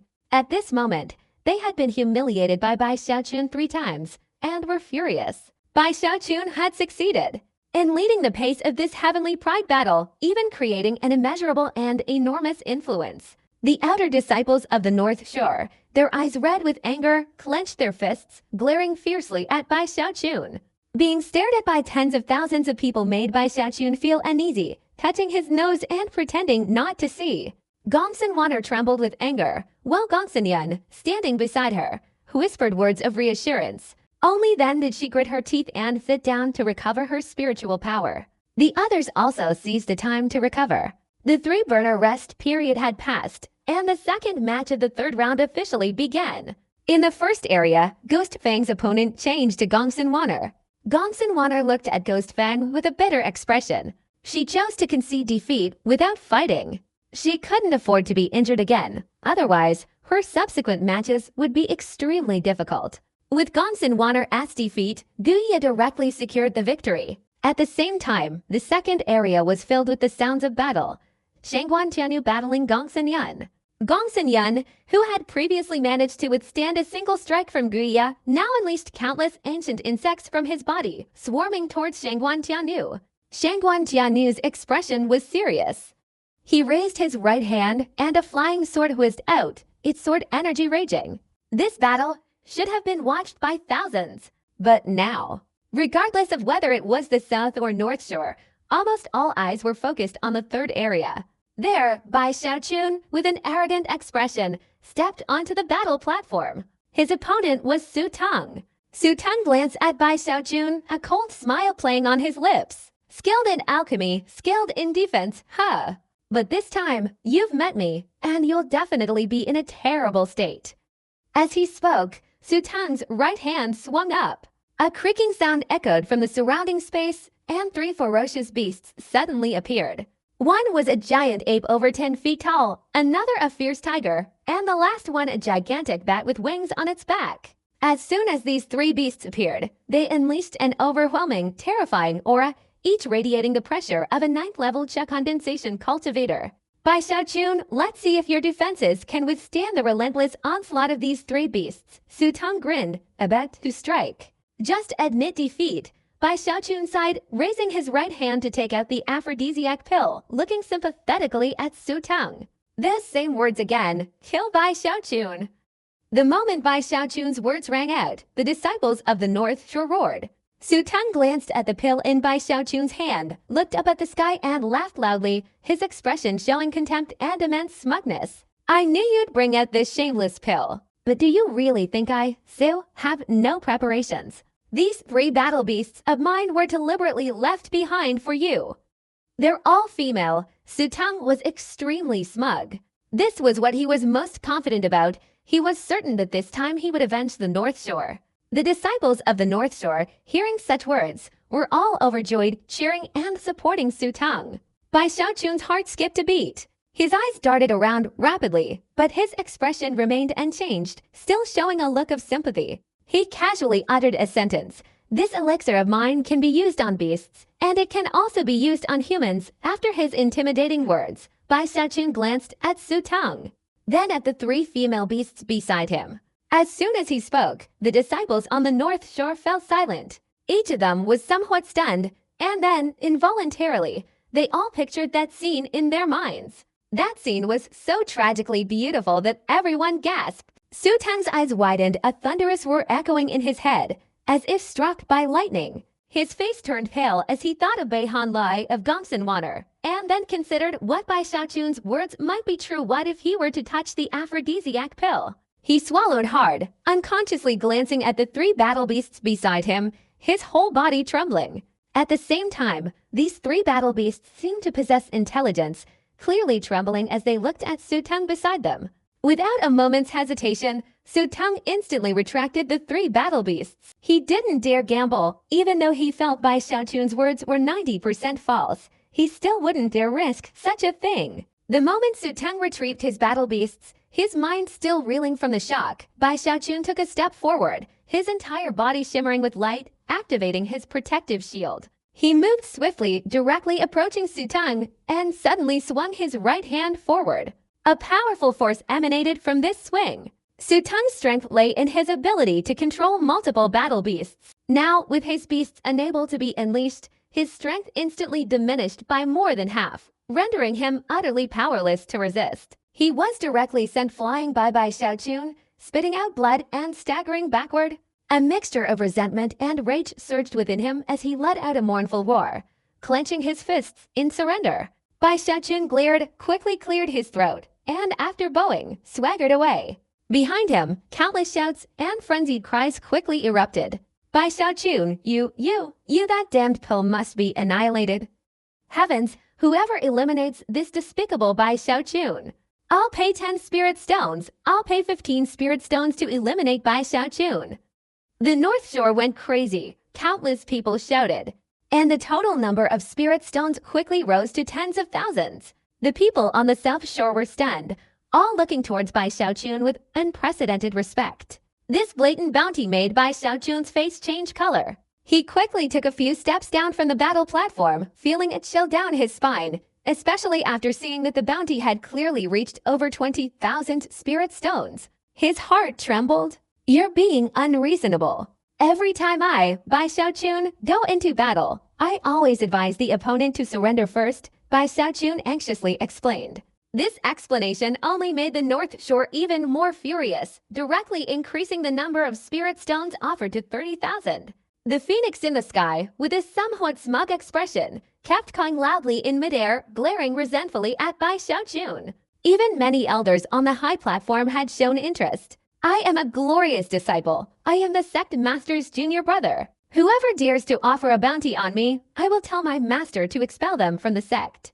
Seeing this, Bai Xiaochun's scalp tingled, and he threatened at the top of his lungs. Therefore, the North Shore became even more frenzied. It's unknown who was the first to lose their temper, but they directly threw their flying swords towards the barrier separating the battle arenas. As a result, countless disciples of the North Shore, almost all of them, took out their magic weapons, and their battle beasts roared as if about to erupt. Bai Xiaochun was frightened and quickly retreated. Fortunately, at this moment, the sect elders on the high platform couldn't stand it anymore and unleashed a beam of light to stop the North Shore. At the same time, the battle between Shangguan Tianyu and Gongsun Yun also came to an end. Shangguan Tianyu used 3 flying swords, and Gongsun Yun also used all his resources, finally admitting defeat in a dejected manner, and the battle ended. Shangguan Tianyu was slightly out of breath. Gongsun Yun's formidable strength forced him to take things seriously. Now, as he descended from the arena, seeing the frenzied North Shore, he frowned and glanced at Bai Xiaochun, his eyes filled with contempt and disdain, even a hint of jealousy. Relying on a single pill and some protection, he actually managed to reach this point with me, HMPH. Shangguan Tianyu turned his head, closed his eyes, and sat cross-legged, meditating. This heavenly pride battle sigh on the high platform, Sect Master Zheng Yuandong shook his head helplessly, and the several sect masters beside him also shook their heads and smiled bitterly. They all understood that this heavenly pride battle should have been serious, but at this moment it had completely changed its flavor. It was originally very good, but because of the addition of Bai Xiaochun, it directly became rotten. This Bai Xiaochun, his name is very good, but he really has no purity at all. Elder Zhou smiled bitterly, looking at Bai Xiaochun hiding among the crowd below, then glancing at the countless disciples of the North Shore who were going crazy. It doesn't matter. This Bai Xiaoqun is so unruly. He's already become an enemy of the disciples of the North Shore, so later we'll find an opportunity to throw him to the North Shore. Maybe that will bring a lot of peace. The speaker was an elderly court lady from the North Shore of Yangwei Peak, outwardly smiling but inwardly not. Everyone's expressions subtly shifted, as if deep in thought. Only Li Qing'o cast a sympathetic glance at the head of the Yangwei Peak. He understood Bai Xiaoqun too well and was certain that if Bai Xiaoqun were thrown to the North Shore, the unlucky one would definitely not be Bai Xiaoqun. While everyone was pondering, the third match of the third round began. Ghost Fang against Su Teng, Shangguan Tianyu against Gongsun Wan'er. These two battles were basically unremarkable. With the strength Ghost Fang and Shangguan Tianyu had displayed earlier, victory was easy. The disciples of both the North and South Shores, and even the sect masters, all focused their attention on the third area. They watched Gongsun Yun step forward, his entire aura erupting, radiating a cold demeanor, and then watched Bai Xiaoqun, displaying the posture of a master from afar, ascend the battle platform. At this moment, the North Shore no longer roared in anger, but every gaze, filled with murderous intent and tens of thousands of killing intent, fell upon Bai Xiaoqun, filling him with terror. You should surrender. Bai Xiaoqun took a deep breath, looked at Gongsun Yun, clutching the aphrodisiac pill in his hand, and hastily spoke. Gongsun Yun coldly stared at Bai Xiaoqun, a look of disgust in his eyes, and flicked his sleeve. Immediately, countless black beetles flew out from within his sleeve, and even from within his clothes, many red centipedes crawled out along his body, instantly covering the ground around him. The dense swarm of ancient insects was enough to startle anyone. These ancient insects of mine, although they have both male and female, are not animals. Your elixir is useless against them, Gongsun Yun calmly said. He didn't let Bai Xiaoqun continue speaking. With a thought, the ancient insects all around him let out a piercing scream and instantly swarmed out like a sea of insects, heading straight towards Bai Xiaoqun. The centipedes on the ground quickly crawled closer, while the swarm of black beetles all flew up in a dense, overwhelming barrage. Each of these ancient insects possessed considerable attacking power. While the protective barrier could withstand one of them, the most vulnerable was this dense attack. Bai Xiaoqun could even imagine that if he faced Gongsun Yun, his defenses would have little advantage. Gongsun Yun, don't force me, surrender quickly. I really don't want to continue fighting. If I attack, you will be crippled. Bai Xiaoqun's face turned pale as he retreated, urgently shouting. Then let's see whether your flesh and blood are devoured first, or whether I'm crippled as you say. Gongsun Yun sneered, the contempt in his eyes growing. He waved his hand, and immediately more parasitic insects poured out from his body. This scene made everyone on the south bank tremble, their hearts filled with fear as they looked at Gongsun Yun, having already imprinted Gongsun Yun's formidable strength in their minds. This man not only understood parasitic insects, but his techniques were also incredibly powerful. He could withstand a single strike from Ghost Fang, and even Shangguan Tianyu had to use 3 swords against him, and had to expend considerable energy in the process. Seeing this, everyone on the north bank immediately became excited, their spirits soaring. Gongsun's senior brother is doing great. He's going to destroy Bai Xiaoqun, haha, Bai Xiaoqun. Let's see how you resist this time. Just wait, those insects will soon burrow into your body and devour your flesh and blood, Bai Xiaoqun. You finally met your match. Countless disciples from the North Shore were seething with excitement, and the numerous battle beasts beside them seemed to sense their master's exhilaration, roaring in unison. In an instant, those black beetles swarmed towards Bai Xiaoqun, covering his protective light barrier and relentlessly biting and tearing at it.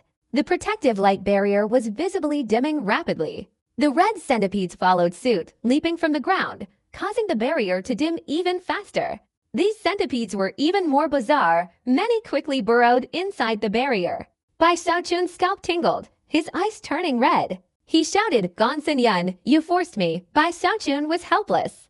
He hadn't wanted to use his ultimate attack, but now he had no choice. He could only sigh, a feeling of innocence rising in his heart. His entire protective light barrier vibrated violently, shaking off many of the ancient insects clinging to it. Just as they were about to rush forward, he took the aphrodisiac pill in his right hand and suddenly threw it forcefully toward the disciples from the North Shore. With a whoosh, the pill flew at incredible speed, reaching the area where the North Shore disciples were located before anyone could react. The disciples all looked up in astonishment, and at the same time, a low roar from Bai Xiaochun echoed in their ears. Explode! With a loud bang, the aphrodisiac pill instantly exploded, turning into countless dust particles that spread in all directions, directly covering more than half of the North Shore disciples' area. Gong Xinyan's eyes widened in shock. Bai Xiaochun truly didn't know if this pill would affect humans. He had refined to many bizarre pills, and he himself hadn't dared to test any of them. But he knew how intensely this aphrodisiac pill stimulated ferocious beasts. In an instant, all the war beasts in the area covered by the aphrodisiac pill went berserk, howling to the heavens, their bodies swelling, their eyes bloodshot, and their breathing heavy. This immediately caused our masters to cry out in alarm and retreat rapidly. A commotion erupted, and all the disciples of the North Shore in the area retreated like mad, quickly leaving the area deserted except for the ferocious beasts standing there, roaring and looking around frantically as if searching for a target. All the disciples of the North Shore were in an uproar, tens of thousands instantly scattering into chaos. Bai Xiaochun, almost all the disciples of the North Shore let out a sharp, earth-shattering cry. Cold sweat broke out on Gong Xinyan's forehead, even though his physique hadn't sweated since cultivating the goo worm. But at this moment, his breathing quickened as he watched Bai Xiaochun, not far away, take out another pill and hold it in his hand. Moreover, the ferocious beasts immediately became agitated upon seeing the pill, which made Gong Xinyan instantly think of the shattered pill on Bai Hanli's person. A strong sense of unease instantly arose in Gong Xinyan's heart. His heart trembled, and countless images flashed through his mind. At this moment, he rapidly retreated, his legs shaking. He could imagine that if Bai Xiaochun threw that pill at him, in the blink of an eye he would be attacked by countless battle beasts. You forced me. I didn't want to either. Bai Xiaochun sighed, his face gloomy, intending to throw the pill in his hand. I surrender. Gong Xinyan uttered a sound he had never made in his life. His face was deathly pale, his body retreating as if fleeing for his life, rushing towards the crowd as if utterly shocked, his gaze towards Bai Xiaochun filled with unprecedented fear. Bai Xiaochun was slightly startled. He looked at Gong Xinyan, who was now hiding among the crowd in a dazed state, then glanced at the frenzied battle beasts. He felt something was amiss. Especially now, several battle beasts were roaring, staring intently at the pill in Bai Xiaochun's hand, and beginning to approach. Bai Xiaochun's forehead was covered in sweat as he hurriedly looked towards the North Shore disciples. A sudden commotion erupted. Wherever he looked, the North Shore disciples were terrified, no longer daring to shout at Bai Xiaochun, and instantly scattered in all directions. Bai Xiaochun was getting anxious, so he looked elsewhere. As a result, wherever his gaze fell, people scattered in an instant, creating a chaotic scene with continuous screams and cries of distress. Finally, Bai Xiaochun anxiously turned his head to look at the disciples on the South Shore. In an instant, everyone on the South Shore felt their scalp tingle and hurriedly retreated. In a flash, they had retreated more than 10 meters. Uncle Bai, we're all family. We're all family, many people hurriedly shouted. Even the faces of Guya and Shangguan Tianyu changed drastically, and they quickly retreated. Roar!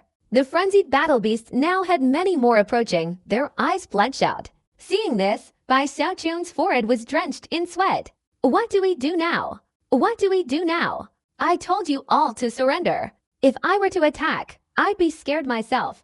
Bai Xiaochun put on an innocent act, gritting his teeth and looking towards the North Shore. Who was it that just offered a bounty on me? Everyone on the North Shore winked and bowed their heads, no one daring to look at Bai Xiaochun, each one's heart trembling. Bai Xiaochun trembled as well. He felt that he was a kind person and couldn't just casually throw away the pill in his hand. Just as he was feeling distressed, he saw those battle beasts becoming increasingly audacious. Suddenly, Bai Xiaochun's eyes caught sight of Elder Zhou's phoenix still gloating in the sky. Bai Xiaochun's eyes lit up, and without thinking, he directly threw the pill in his hand towards the phoenix. The pill transformed into a streak of light, heading straight for Elder Zhou's phoenix. The phoenix, somewhat gloating, didn't notice the pill flying towards it. When it realized it, its feathers all stood on end, and it let out a mournful cry trying to dodge. But with a bang, the pill exploded, scattering countless particles of powder all over its body. The phoenix was a little bewildered. Immediately afterward, the beasts below went into a frenzy of roars, all with blazing eyes, as if wanting to leap into the sky and chase after the phoenix. Even the sect masters on the high platform gasped, all standing close to the edge, their eyes wide with astonishment. Attacking spectators outside this is against the rules. One of the elders unconsciously spoke, but found that no one else noticed, especially the three remaining sect masters from the North Shore, their eyes showing surprise. What they were looking at was one of the many beasts in that mystical area. It was a deer-like beast, also roaring, clearly in heat, and howling towards the phoenix in the sky. Before, I thought this pill, even if it had some effect, would only affect third stage bloodlines unexpectedly. It even affects second stage bloodlines. This pill is of great use to our North Shore. The three North Shore sect leaders trembled, their eyes filled with excitement. The old woman raised her hand and pointed at the phoenix. In an instant, the phoenix trembled, enveloped by a powerful force, lifted onto the high platform, and placed before the old woman. At the same time, all the battle beasts below roared, and some even flew directly towards the high platform. The old woman snorted coldly and swept her gaze down. Those ferocious beasts groaned, swept away by a powerful force, all of them lifted up without exception, their bodies shrinking, and in the blink of an eye, they were all swallowed into the old woman's sleeve. The old woman looked at the phoenix with a miserable expression, but dared not roar. After careful consideration, a look of surprise appeared in his eyes, and he immediately communicated with the other sect leaders. Elder Joe, standing beside him, had already turned pale. Seeing that everything was all right, Bai Xiaochun breathed a sigh of relief. He was about to retreat when suddenly the disciples of the North Shore, after being intimidated, erupted in even more ferocious shouts than before. Bai Xiaochun, I want to kill you. Bai Xiaochun, we North Shore disciples will never forgive you. Down Bai Xiaochun. Countless people, their foreheads bulging with veins, roared in unison. Bai Xiaochun suddenly turned around, raised his right hand, took out an ordinary pill, held it high, and tilted his chin up.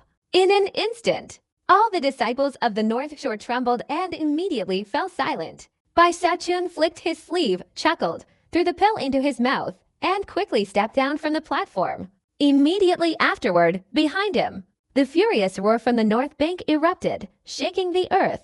Uncle Bai truly a divine being. Uncle Bai is determined to go all the way on the path of opposing the North Shore. Everyone on the South Shore looked at Bai Xiaochun with awe.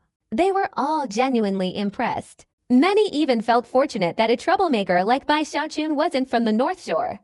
Otherwise, they couldn't imagine the extent of the tragedy the South Shore would be facing. The South Shore only needs one Uncle Bai. He alone can drive the entire North Shore crazy. Subansai had been wide-eyed many times today, but now he suddenly realized that Bai Xiaochun's power was boundless. But regardless, this heavenly pride battle, though its flavor had changed, still had to continue. While the South Shore was filled with awe and the North Shore with frenzy, the fourth match of the third round began. Shangguan Tianyu, Guya, and Bai Xiaochun, having all won 3 consecutive matches, no longer needed to ascend the stage. The next stage was a contest for 4th, 5th, and 6th place. The Gongsun siblings and Su Teng quickly ascended the stage and engaged in duels. Ultimately, Gongsun Yun defeated Gongsun Waner and then Su Teng, leaving the stage without further competition and securing 4th place overall. Although Su Teng wasn't as strong as Gongsun Yun, he won his battle against Gongsun Waner and left the stage, finishing 5th overall. As for Gongsun Waner, she lost all 5 matches, ranking 6th. Immediately following that was the battle for the top 3 positions in the Heavenly Pride competition. Disciples from both the North and South Shores were paying close attention to see what the final rankings would be for Bai Xiaochun, Shangguan Tianyu, and Guiye. However, every time the people from the North Shore saw Bai Xiaochun, they were filled with anger. They truly admired Guiye and Shangguan Tianyu, but Bai Xiaochun, with his shamelessness and despicable nature, had already earned the North Shore's approval. At this moment, all the North Shore's hopes rested on Guiye. In their opinion, no matter what schemes and tricks Bai Xiaochun employed, he would be easily defeated by overwhelming force. First match, Bai Xiaochun versus Shangguan Tianyu. Ing's voice, seemingly softened by Bai Xiaochun's appearance, now carried a hint of emotion. Shangguan Tianyu suddenly raised his head, a cruel glint flashing in his eyes. The scene of being surpassed by Bai Xiaochun in the previous qualification battle flashed through his mind. A cold glint appeared in his eyes as he stepped onto the battle platform. The mountain wind blew, causing his long hair to flutter, making Shangguan Tianyu look exceptionally handsome and extraordinary, like a sharp sword captivating countless disciples. However, the people of the South Shore dared not cheer him on. After all, Bai Xiaochun was from the South Shore, and moreover, Bai Xiaochun's methods were too numerous. They worried that if they cheered, Bai Xiaochun would remember them, so they could only restrain themselves. Conversely, the North Shore was clearly cheering for Shangguan Tianyu. These cheers made Shangguan Tianyu feel uneasy. He knew that the North Shore wasn't cheering for him, but for Bai Xiaochun. In other words, even if Bai Xiaochun were to fight a pig, the North Shore would still support him because of that pig's head. Thinking this way, Shangguan Tianyu's displeasure towards Bai Xiaochun only deepened. Bai Xiaochun quickly coughed and stepped onto the battle platform. He looked at Shangguan Tianyu, his sleeves fluttering slightly, a smile appearing on his face. Well, we're all. Before he could finish speaking, a cold glint shot from Shangguan Tianyu's eyes, and he raised his right hand and pointed. Immediately, a flying sword, emitting a sharp whistling sound, shot out from beside him like a bolt of lightning. With a loud bang, it appeared in front of Bai Xiaochun, its momentum like a splitting axe, its speed incredibly fast, reaching within 7 feet of Bai Xiaochun in an instant. Bai Xiaochun's eyes narrowed, and his body suddenly lowered. A howling sword energy whizzed past his head, even severing a lock of hair, before flying down in front of Bai Xiaochun. Cultivators fight. It's a matter of time. Even if you hadn't dodged this sword, I wouldn't have taken your life. You're ill-tempered and lack proper upbringing. If your parents haven't taught you, then I'll teach you a lesson. Remember this for now. Don't use those shortcuts and bring shame to our South Bank, Shangguan Tianyu said indifferently. His flying sword instantly returned, hovering before him. The North Bank fell silent for a moment, then erupted in cheers. However, on the South Bank, everyone remained silent, their expressions showing displeasure as they looked at Shangguan Tianyu. Even those who had previously flattered him frowned. They felt no aversion towards Bai Xiaochun. In their view, although Bai Xiaochun was unruly, he wasn't overly arrogant. Although he caused trouble, they secretly admired him.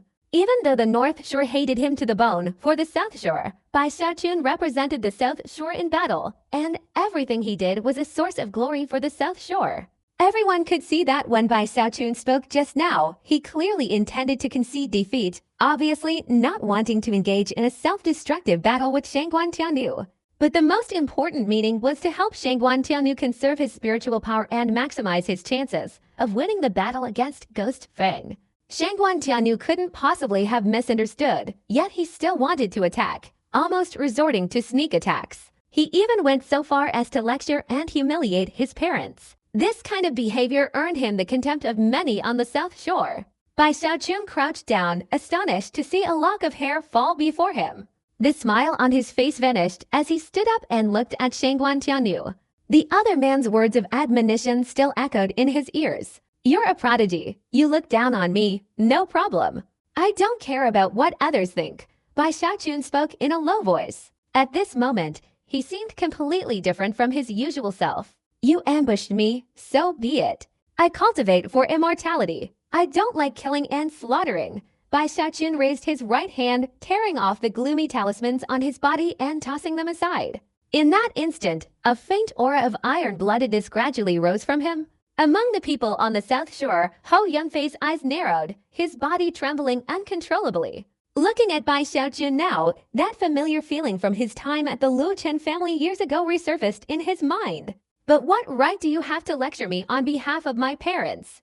Bai Xiaochun suddenly raised his head, bloodshot eyes. His parents died young, and this had a profound impact on him. Even his desire for immortality was largely related to it. His optimistic personality was something he had cultivated since childhood. If he weren't optimistic, a child who witnessed his parents' illness and death, spending days in the same room with their corpses, would refuse to believe it. He would cry out for his father and mother until their bodies began to decompose and were buried by his relatives. He would remain in a daze for a very long time, even talking to himself for a while. A child like that would grow up to have a gloomy life. He used laughter instead of tears, transforming his longing into a belief in immortality. He would forever remember his parents' dying words, filled with affection, telling him to live well. He was unruly, but very restrained. Many things weren't intentional on his part, and deep down, he remained kind. He feared death, even to the point of appearing weak. But when his friends faced danger, his emotions could overcome death. He could roar with rage, trembling as he turned and fought to the death.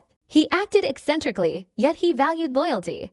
Zhang Da Pang Li Qing Ho, Hao Yan Fei, Du Ling Fei, Hao Zi Mei, and Sect Master Zheng Yuan Dong, they were all good to him, and he would remember them for the rest of his life. What right do you have? Bai Zikun's figure shot out with a bang, his speed incredibly fast, instantly appearing before Shangguan Tiayu. Shangguan Tiayu's eyes suddenly narrowed, and the hairs on his body stood on end. But before he could react, Bai Zikun's fist, carrying a silver light, struck down. With a loud bang, a protective shield appeared around him, but this shield was completely ineffective and instantly collapsed. Bai Xiaochun's fist, like a child's shield, landed directly. A small shield quickly appeared in front of Shangguan Tianyu. With a loud bang, this small shield trembled and was directly knocked away by Bai Xiaochun's punch, piercing straight into Shangguan Tianyu's stomach. Shangguan Tianyu spat out a mouthful of fresh blood, his body pushed back by the immense force, staggering back more than 10 steps, spitting out blood again, his face showing disbelief. "Is this what a prodigy is like?" Bai Xiaochun said indifferently. At this moment, he didn't lift his chin, displaying the demeanor of a solitary master. But time and again, he made everyone feel like a dazzling sun. Countless gasps echoed from the south bank, and the entire north bank trembled.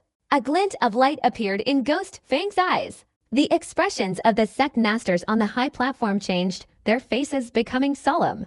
Bai Xiaochun Shangguan Tianyu, feeling humiliated, roared angrily, his hands forming a series of incantations. Immediately, 5 flying swords appeared around his body, each radiating earth-shattering sword energy. Under the control of Shangguan Tianyu's sword spirit, they roared and charged straight towards Bai Xiaochun. Their speed was incredibly fast, earth-shattering, as if they had transformed into 5 massive sword dragons, each half a meter long and over 10 meters in diameter. Some thrust forward with immense force, others traced arcs as they sped off with a resounding crash. Even the battle platform showed cracks. Such power could kill an ordinary disciple with 1 sword, annihilate other prodigies with 2, and even a genius like Gongsun Yun would have to surrender after 3 swords. And now, with all 5 swords appearing, sword energy raged across the entire battle platform in a short time. I don't know swordsmanship, nor do I possess a sword spirit body, but in my eyes, a sword shouldn't be used like this. Bai Xiaochun calmly opened his mouth, raising his right hand and pointing. Immediately, the golden crow sword transformed into a golden light, instantly flying out and flashing forward in front of him. Whether you use 3 or 5 swords, I only need 1. This single sword strike unleashed an earth-shattering explosion, creating a storm of sword energy. This single sword strike possessed both the ability to lift heavy objects with ease and the ability to lift light objects with ease. With this single sword strike, Bai Xiaochun's spiritual power was fully utilized without a single bit of waste. He certainly didn't know how to use a sword, but he understood the purple check control cauldron, understood the ability to lift heavy objects with ease, and the ability to lift light objects with ease. He understood that a single leaf tied together cannot support an overly heavy tree, but if leaves are stacked together, they can support a stone. By tearing leaves into long, narrow strips and braiding them together, he could even hang an even larger stone. What he understood best was the method of utilizing spiritual power. Mastering one technique doesn't mean mastering all techniques, but at the Cha condensation stage, combined with the immortal silver skin, he was already invincible. Boom! Boom! Boom! Boom! The deafening explosions shook the surroundings. As countless fragments of rock flew up from the battle platform, Bai Xiaochun slashed down with his sword, creating a storm that directly collided with Shangguan Tianyu's 5 sword dragons. All 5 sword dragons twisted and shattered with a bang, exploding completely. Bai Xiaochun's sword storm then powerfully thrust towards Shangguan Tianyu's face, directly erupting. The wind lifted, blowing Bai Xiaochun's long hair. He stood on the battle platform, his expression calm, neither clasping his hands behind his back nor waving his sleeves. But this kind of calmness, aided by the storm of sword energy, had become an eternal image, deeply etched in the hearts of disciples on both the north and south shores. Is he really? Bai Xiaochun. At this moment, everyone's heart was pounding. The entire south shore was terrified. Those disciples who had known Bai Xiaochun before suddenly felt that the Bai Xiaochun before them was extremely unfamiliar. Completely different from the despicable Bai Xiaochun they used to call Uncle Bai, the one who made them want to beat him up. From the north shore came many gasps of astonishment. All the disciples on the north shore stared blankly at Bai Xiaochun. Each of them was incredibly surprised. Previously, in their eyes, Bai Xiaochun had won several battles through shamelessness, but now they were all stunned, taking several deep breaths of cold air. On the rooftop, Zhang Yuandong's eyes showed a strange glint. The sect masters of the surrounding mountains also looked serious. Li Qinghu's eyes held a hint of joy. He looked at Bai Xiaochun with a mixture of pride and warmth. The remaining elders all became serious. In midair, Shangguan Tianyu spat out fresh blood, a hazy glint in his eyes. He couldn't believe he had lost, and moreover, he had lost because he underestimated his opponent. This was a great humiliation for him, even more so than the wounds he was carrying. He was unwilling to accept it. Watching his body fall off the battle platform, he let out a few mournful cries. Bai Xiaochun, our battle is not over yet. After saying that, he bit his tongue and spat out a mouthful of fresh blood. Even with the naked eye, one could see that some of his hair had withered. He quickly formed hand seals, his whole body trembling. From his head, a stream of red blood light gushed out. The blood light filled the sky, then transformed into a blood sword. It's the life-bound sword from the 10 Great Secret Techniques. Many people immediately recognized it, shouting in astonishment. Earth-shattering formation, Shangguan Tianyu recklessly chanted a spell, pointing at Bai Xiaochun. The blood-red sword exploded, transforming into countless interwoven blood threads forming a sword net that flew towards Bai Xiaochun. Sharp whistling sounds filled the air as it passed, but Bai Xiaochun merely raised his head and pointed with his right hand. This single gesture caused the void before him to warp. A gigantic purple cauldron suddenly appeared, solidified with incredible realism. Even the patterns on its surface clearly visible, resembling a genuine cauldron, unlike anything he had imagined. Purple Jet Transformation Cauldron. My god, it's too real. This isn't just an ordinary Purple Jet Transformation Cauldron. It's reached the second stage. The disciples of the South Shore exclaimed in shock, especially those from Purple Cauldron Peak.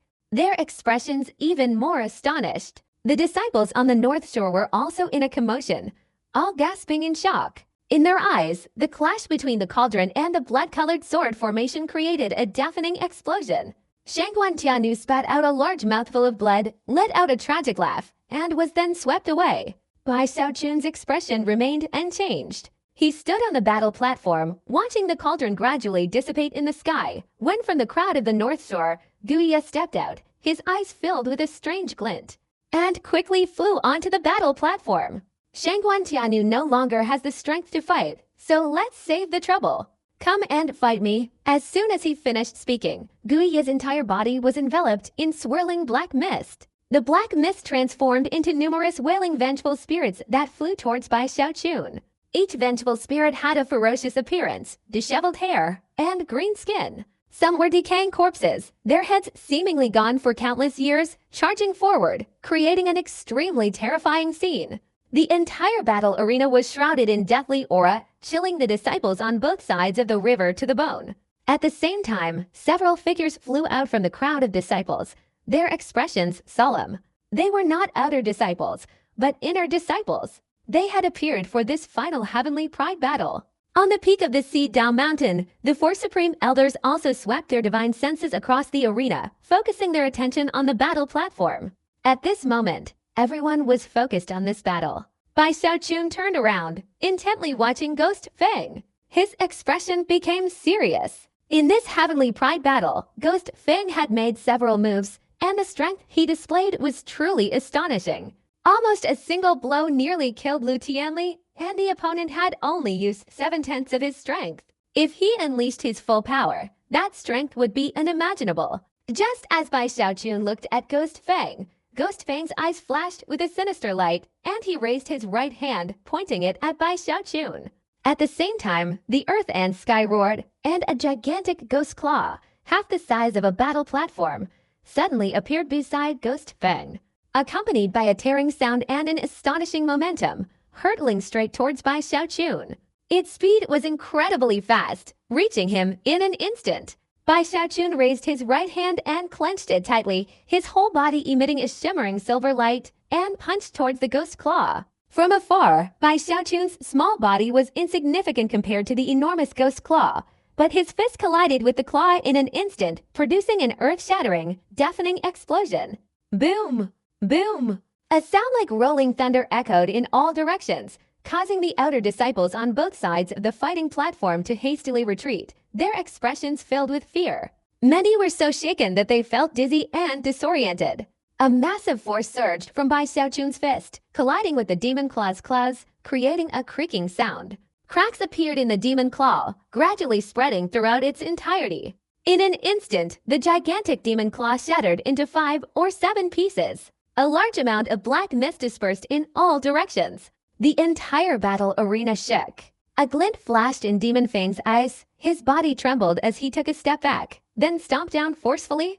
A large crack appeared in the ground beneath Bai Xiaochun's feet. He stood facing Demon Fang, his face slightly flushed, his body also forced back a step, his right hand gleaming with silver light. But upon closer inspection, his hand was visibly trembling. The surrounding disciples, after witnessing this battle, all gasped in shock. Whether on the north or south shore, everyone was terrified, then began to murmur amongst themselves. This Bai Xiaochun is that strong. He's on par with senior brother Ghost Fang.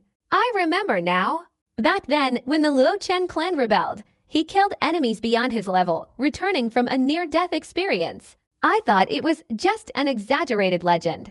Now it seems this is the first time I've seen a disciple who can withstand a single claw attack from Ghost Fang. The inner disciples were all equally shocked. They looked at Bai Xiaochun, then back at Ghost Fang. Their hearts were stirred, mixed with a bitter feeling. This kind of outer disciple truly terrified them.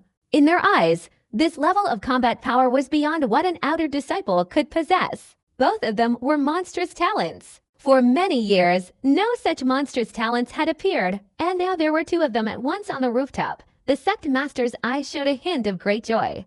The elders of the Lingxi sect standing around were stunned. Bai Xiaochun frowned. His right hand ached, though it recovered quickly, but it was enough to make him realize that the Ghost Fang before him was a formidable opponent. To be able to withstand my first finger, which condensed 5/10 of my power, you are much stronger than others. With that, I can confidently unleash 8/10 of my power. Ghost Fang looked at Bai Xiaochun, his eyes gleaming with excitement, almost as if he were overjoyed. He formed a hand seal with his right hand and pointed at Bai Xiaochun. As soon as he finished speaking, a cloud of mist swirled above Bai Xiaochun's head, and black energy condensed into a ghost claw that seemed to tear through space. This ghost claw was much thicker and larger than the one that had almost killed Lu Tianli, and it carried astonishing power.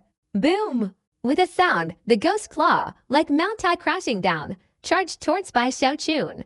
Bai Xiaochun suddenly raised his head, his right hand clenched into a fist. As the ghost claw descended, his body suddenly leapt from the ground, transforming into a rainbow. He proactively attacked, only throwing a punch when he was close to the ghost claw. Bai Xiaochun's entire body radiated white light, as if shaking the heavens. His body, having reached the immortal skin stage, erupted with immense power. His punch, upon colliding with the ghost claw, caused it to tremble and then begin to crack. Ghost Fang's face changed drastically. He used his 3rd, 4th, and 5th fingers to perform incantations. In an instant, 3 more ghost claws appeared around Bai Xiaochun, simultaneously striking towards him. While it sounds slow, in reality, these events unfolded at incredible speed. Seeing all 4 ghost claws charging at Bai Xiaochun, the outer disciples cried out in alarm, and the inner disciples' minds were also shaken. On the rooftop, the sect masters and others rose to their feet. Li Qinghu's eyes flashed with a sharp glint, but he quickly suppressed the urge to rescue him.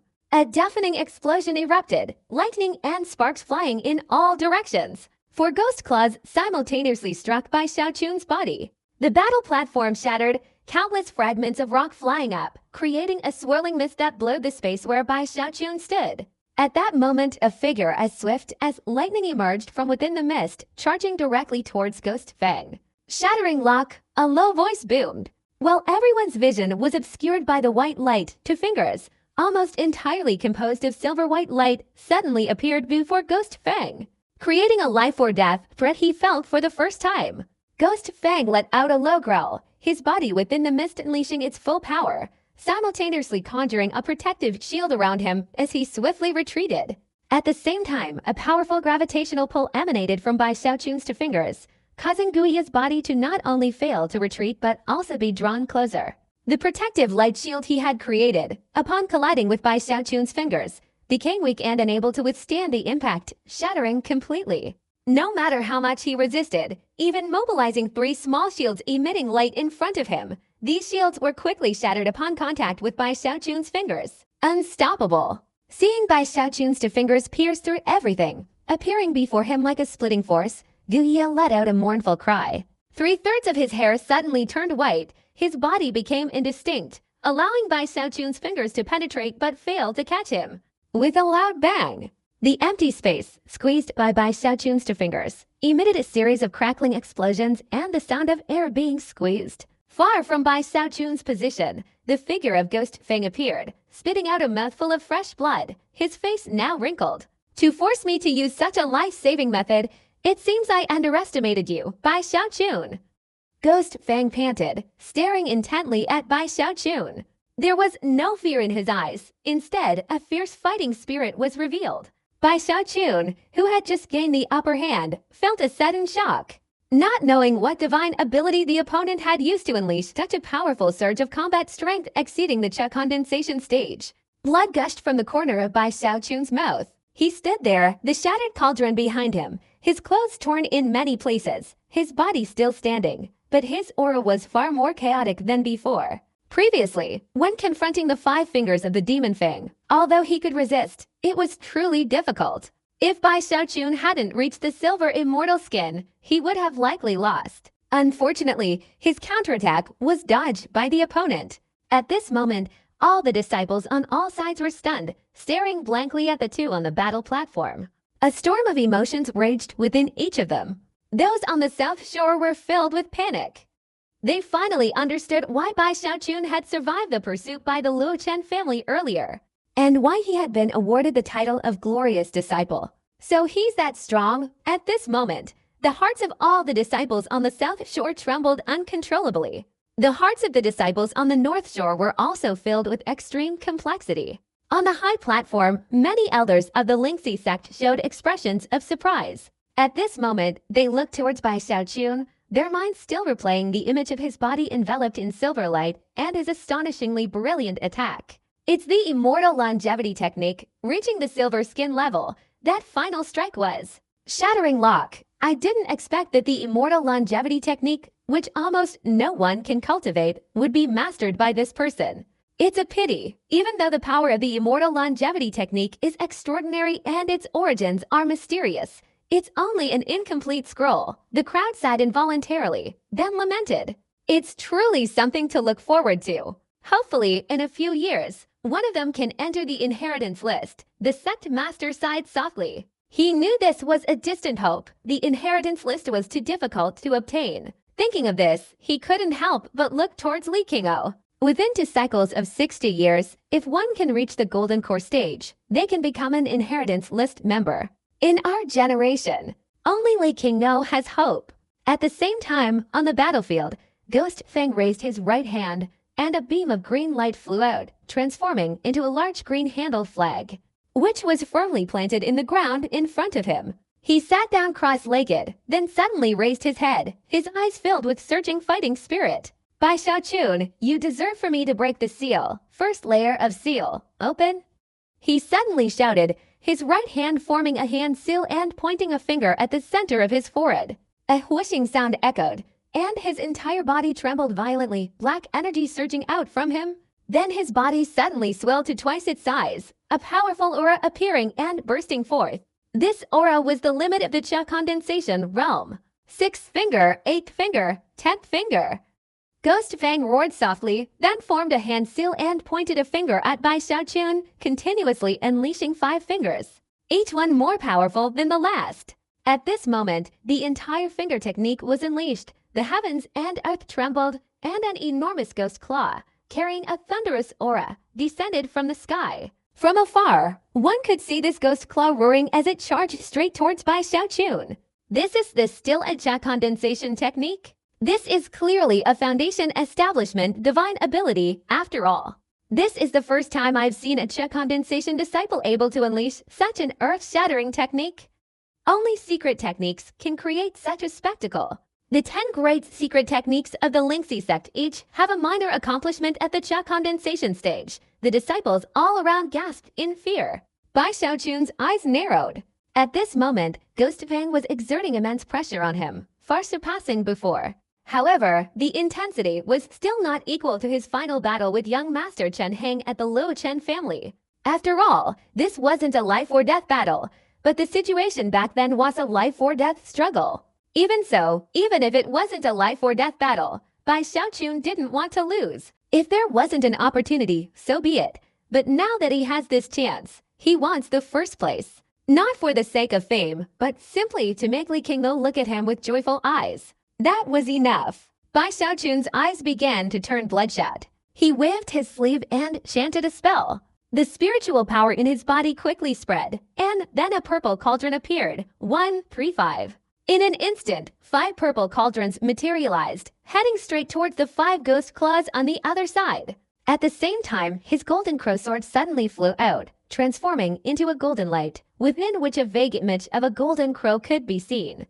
The sword emitted a deafening sound as it rushed towards Ghost Fang. Bai Xiaochun also charged forward, ignoring the 5 ghost claws and using his fastest speed to approach Ghost Fang. A deafening explosion echoed. The 5 purple cauldrons collided head-on with the 5 five-clawed beasts, shattering and collapsing completely. The 5 ghost claws also became indistinct, their momentum reduced by half, but their speed remained the same as before, chasing after Bai Xiaochun and directly attacking him. At this moment, however, a crane's cry emanated from Bai Xiaochun's body, and the divine crane shield appeared. A gigantic immortal crane materialized, enveloping Bai Xiaochun. Then a thunderous explosion resounded as the 5 five-clawed beasts clashed with the divine crane shield. A creaking sound echoed, and the 5 five-clawed beasts became even dimmer, showing signs of shattering. The immortal crane let out a cry and dissipated, transforming back into a small shield, no longer able to block the attack. The 5-clawed beast, now unimpeded, struck directly at Bai Xiaochun, but upon impact, a dazzling black light emanated from Bai Xiaochun's body, enveloping him completely. This was the life-saving artifact Li Qinglo had given him. The 5-clawed demon, upon touching this black light, could no longer hold on and let out a deafening roar before completely collapsing. Bai Xiaochun also spat out a mouthful of fresh blood, his entire body dissipating in black light. However, apart from losing that mouthful of blood, his hair and fur remained completely unharmed. His eyes flashed, and he charged forward with the golden crow sword, stopping only about 5 meters away from Ghost Fang. The golden crow sword was even faster, less than a meter away from Ghost Fang. Ghost Fang's expression suddenly changed. He quickly grabbed the large green-handled banner, leapt to the side, and the golden crow's sword narrowly missed his shoulder. Although he narrowly avoided it, he was still cut by the sword, and fresh blood gushed out. Ignoring the intense pain, Ghost Fang swung the banner in his hand, his hair flying, and bloodshot eyes. Second seal, open, 10 ghosts. Night march, the man brandished the green-stemmed flag in his hand. Immediately, a series of terrifying roars erupted from within the flag, causing a tremor in the hearts of those watching. In that instant, 2 scaly demonic hands emerged from within, tearing open the flag and emerging. Next, a ferocious one-horned demonic head appeared, followed by a green-bodied vengeful spirit grinning menacingly as it prepared to emerge. The sky darkened, a mass of black clouds obscuring the light on the battle arena, making the scene almost like nighttime.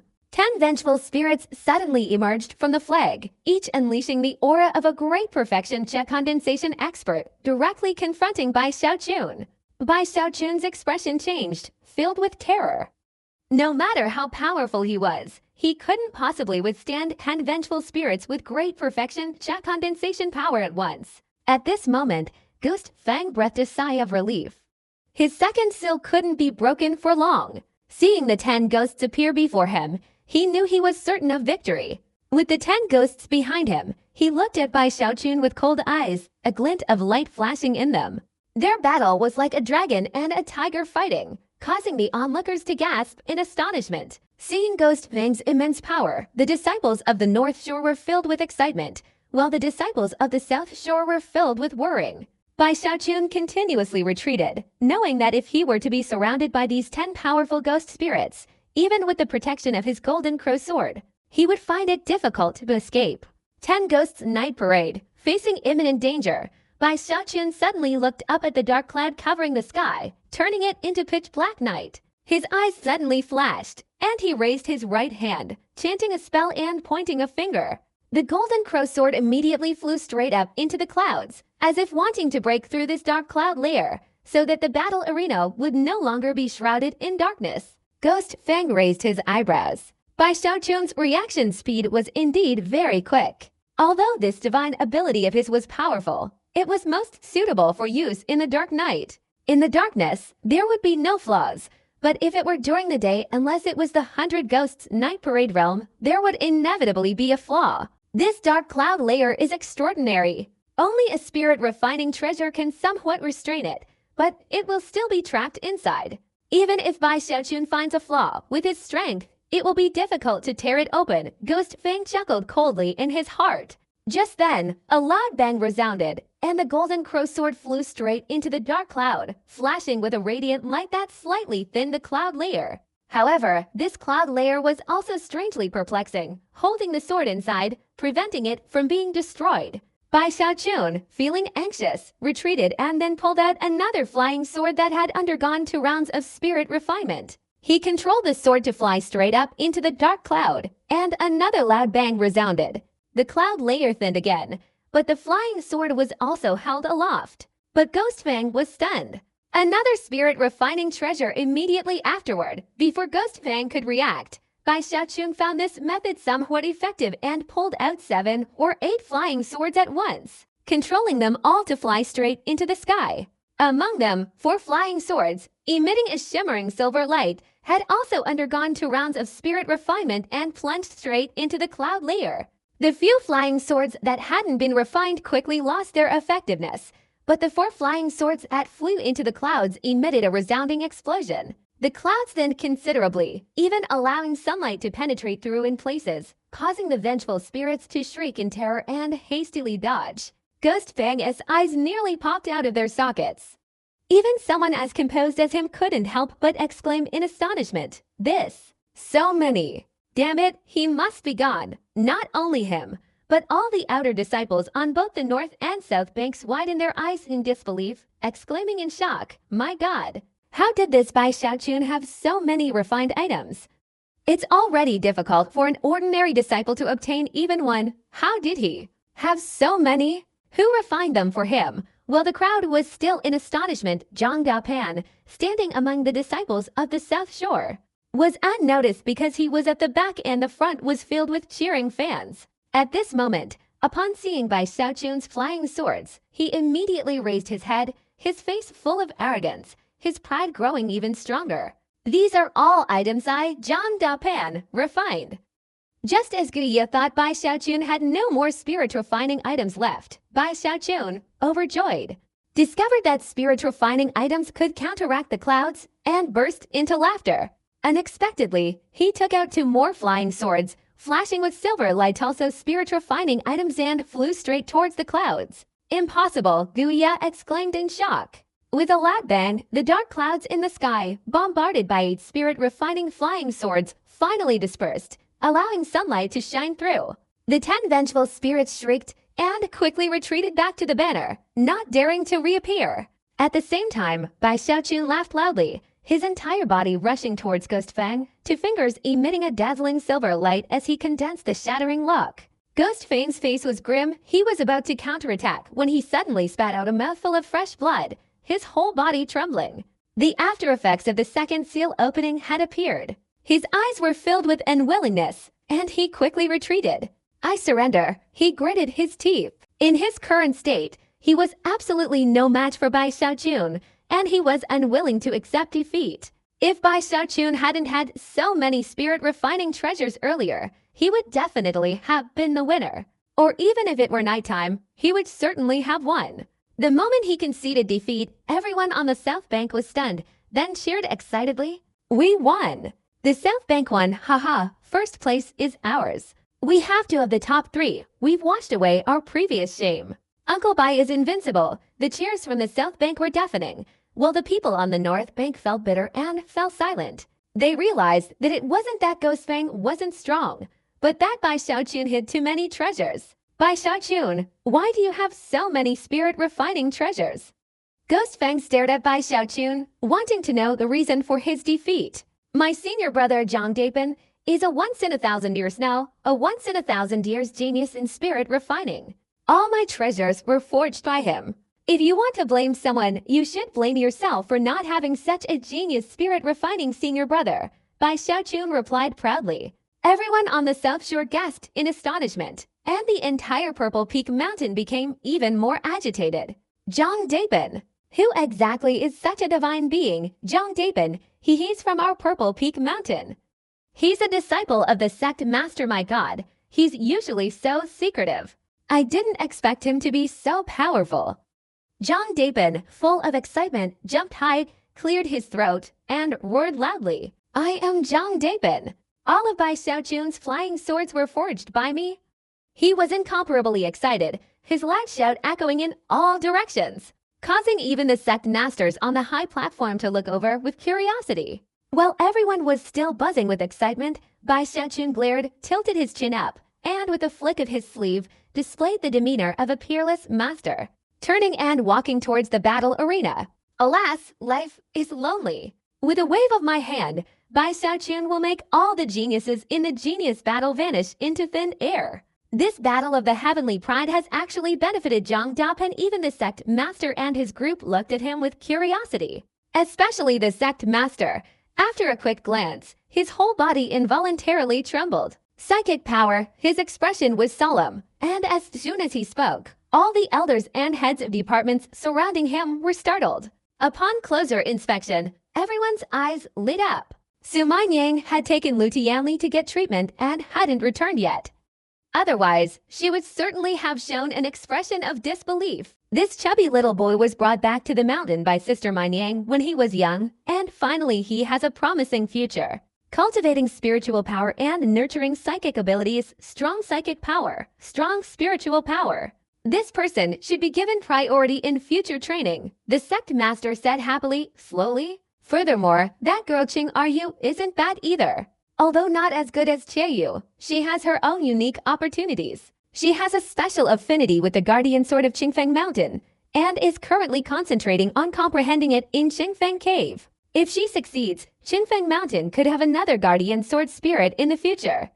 The head of Qingfeng Mountain smiled and continued. While the southern side of the arena was filled with cheers, the northern side was silent. The battle of the Heavenly Pride had finally ended, and the sect master had announced the results. Bai Xiaojun became the #1 Adder sect Heavenly Pride of the southern and northern sides. With this status, he would be promoted to inner sect disciple. He would be rewarded with a trip to the Heavenly Horn Pavilion of the Dao Cultivation Mountain, and would have the right to choose one supreme check-condensing treasure. At the same time, he rewarded them with a chance to comprehend divine abilities in the Lingxi sect's secret realm. However, this opportunity would be somewhat wasteful if used during the Cha condensation stage. Winning first place would guarantee a chance to reach the foundation establishment stage. So using this opportunity during the foundation establishment stage would yield the best comprehension results. Finally, he also rewarded them with 10,000 spirit stones. Simultaneously, Zhang Yuandong specially rewarded the top 10 disciples, bestowing upon them the title of Heavenly Prodigy and promoting them to inner disciples. Afterward, everyone gradually departed. The North Shore was gloomy, while the South Shore was filled with excitement. Those heavenly prodigies were even more complex. Guyu's gaze was fixed on Bai Xiaojun's retreating figure, sighing, still feeling unconvinced as he turned and left. Other heavenly prodigies from the North Shore, like the Gongsun siblings, clenched their fists. Even Su Tang was no exception. They all decided that after returning to the mountain, they would immediately go into seclusion. Even Chu Xinqi felt it was unreal. She glanced at Bai Xiaochun, her expression somewhat panicked. Compared to her, the one who felt it was completely unreal was Shangguan Tianyu. He suddenly looked gloomy, almost ignored by everyone around him. His ambush had become a permanent humiliation etched in the hearts of everyone on the South Shore. With a bitter laugh, Shangguan Tianyu clenched his fists fiercely. This is only the check condensation stage. Foundation establishment. I will definitely be the first to achieve foundation establishment, surpassing Bai Xiaochun. Surpassing Gu Ye, driven by his unwavering determination, Shangguan Tianyu, with his unyielding pride, transformed into a rainbow and soared into the distance. As time passed, everyone dispersed. The heavenly pride battle had ended, but its impact was only just beginning to spread. From this moment on, the name Bai Xiaochun had spread throughout both the North and South Shores. Especially on the North Shore, his name was known to everyone, yet it had become a taboo word. He was the common enemy of the entire North Shore, a shameless man who had disgraced the entire North Shore. Especially Bei Hanlai, after being brought back to the mountain by his master, he immediately went into seclusion, unable to face anyone. He even broke the contract with the Great Dog, directly throwing it onto the North Shore, completely abandoning its ownership. Although this Nightwalker beast was no ordinary creature, no one dared to control it, which is why the Great Dog gradually became a wild dog. Its figure occasionally seen on the four mountains of the North Shore, countless disciples of the North Shore were frantically cultivating, but their enthusiasm was stifled by this humiliation, causing them all to swear that one day they would make Bai Xiaochun pay a heavy price and avenge the disgrace. Even on the North Shore, a self-proclaimed organization called the Pure Annihilation Alliance had formed, its mission being to eliminate Bai Xiaochun. As for Zhang Dapen, his fame spread far and wide because of the Heavenly Pride battle. The final battle between Ghost Fang and Bai Xiaochun, with 7 or 8 spirit-refining treasures displayed, was so realistic and moving that it stirred people's hearts. Therefore, Zhang Dapen suddenly became the new prodigy of Purple Peak Mountain. Many people came to visit, hoping to befriend Zhang Dapen and have him refine their spirit treasures. Zhang Dapen was extremely pleased, but also reserved, not refining spirit treasures for just anyone. The more reserved he was, the more respected he became. Even Su Mingyang summoned Zhang Dapen to examine some of her suspicions. She was also very surprised, especially when she saw the presence of mental power on Zhang Dapen. Finally, they strictly forbade Zhang Dapen from refining spirit treasures for others, even saying that unless he successfully refined a spirit treasure 5 times for Bai Zikun, he was not allowed to refine spirit treasures for anyone else. This surprised Zhang Dapen, but he nodded in agreement. Spirit refining is extremely mysterious. Perhaps there's some deep connection between that child Bai Zikun and Zhang Dapen. They support each other, helping each other achieve great success. Su Emianyang watched Zhang Dapen leave, pondering a little, but didn't press the matter further. After all, the principle of the Lingxi sect was to disregard the individual talents of its disciples and not be greedy. Otherwise, it would be an insult to the very foundation of the sect and would result in severe punishment. Moreover, Bai Zikun's identity was not ordinary. Even she couldn't arbitrarily cause him trouble. The Lingxi sect has remained strong for thousands of years, growing ever more powerful, and this iron law is one of the key reasons for its formation. A few days later, Bai Xiaochun received his inner disciples' robes and token, and under the guidance of Elder Su, who was in charge of the inner sect of Xiangyun Mountain, he packed his belongings and left the small courtyard where he had resided for the past few years. Inner disciples are allowed to live in cave dwellings with dense spiritual energy. The so-called cave dwelling is a celestial abode containing a universe within.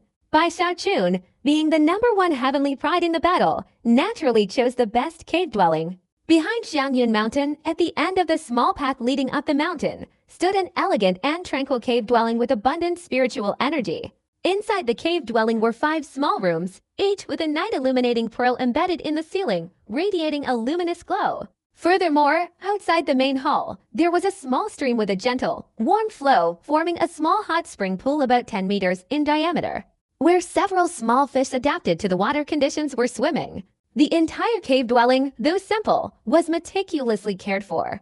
The alchemy room, seclusion chamber, spiritual cultivation area, and testing grounds were all fully equipped. There were even two puppets with cultivation at the 5th level of the Cha condensation stage, specifically responsible for Bai Xiaochun's daily life. Each small room in the cave dwelling had its own formation. When the main hall's formation was activated, the rock above seemed to appear ethereal, revealing the sky, allowing the moon and stars to be seen outside at night. The entire cave dwelling also had a grand formation. Once activated, even a foundation establishment cultivator would find it difficult to break through in a short time. Seeing this, Bai Xiaochun was filled with satisfaction and joy. Compared to this place, his previous courtyard was far too simple, and he happily saw Elder Su off. Before leaving, Elder Su instructed Bai Xiaochun to go to the intersex spiritual pavilion and choose a cultivation technique that Li Qingou had designated before departing. It's a pity Du Lingfei isn't in the sect.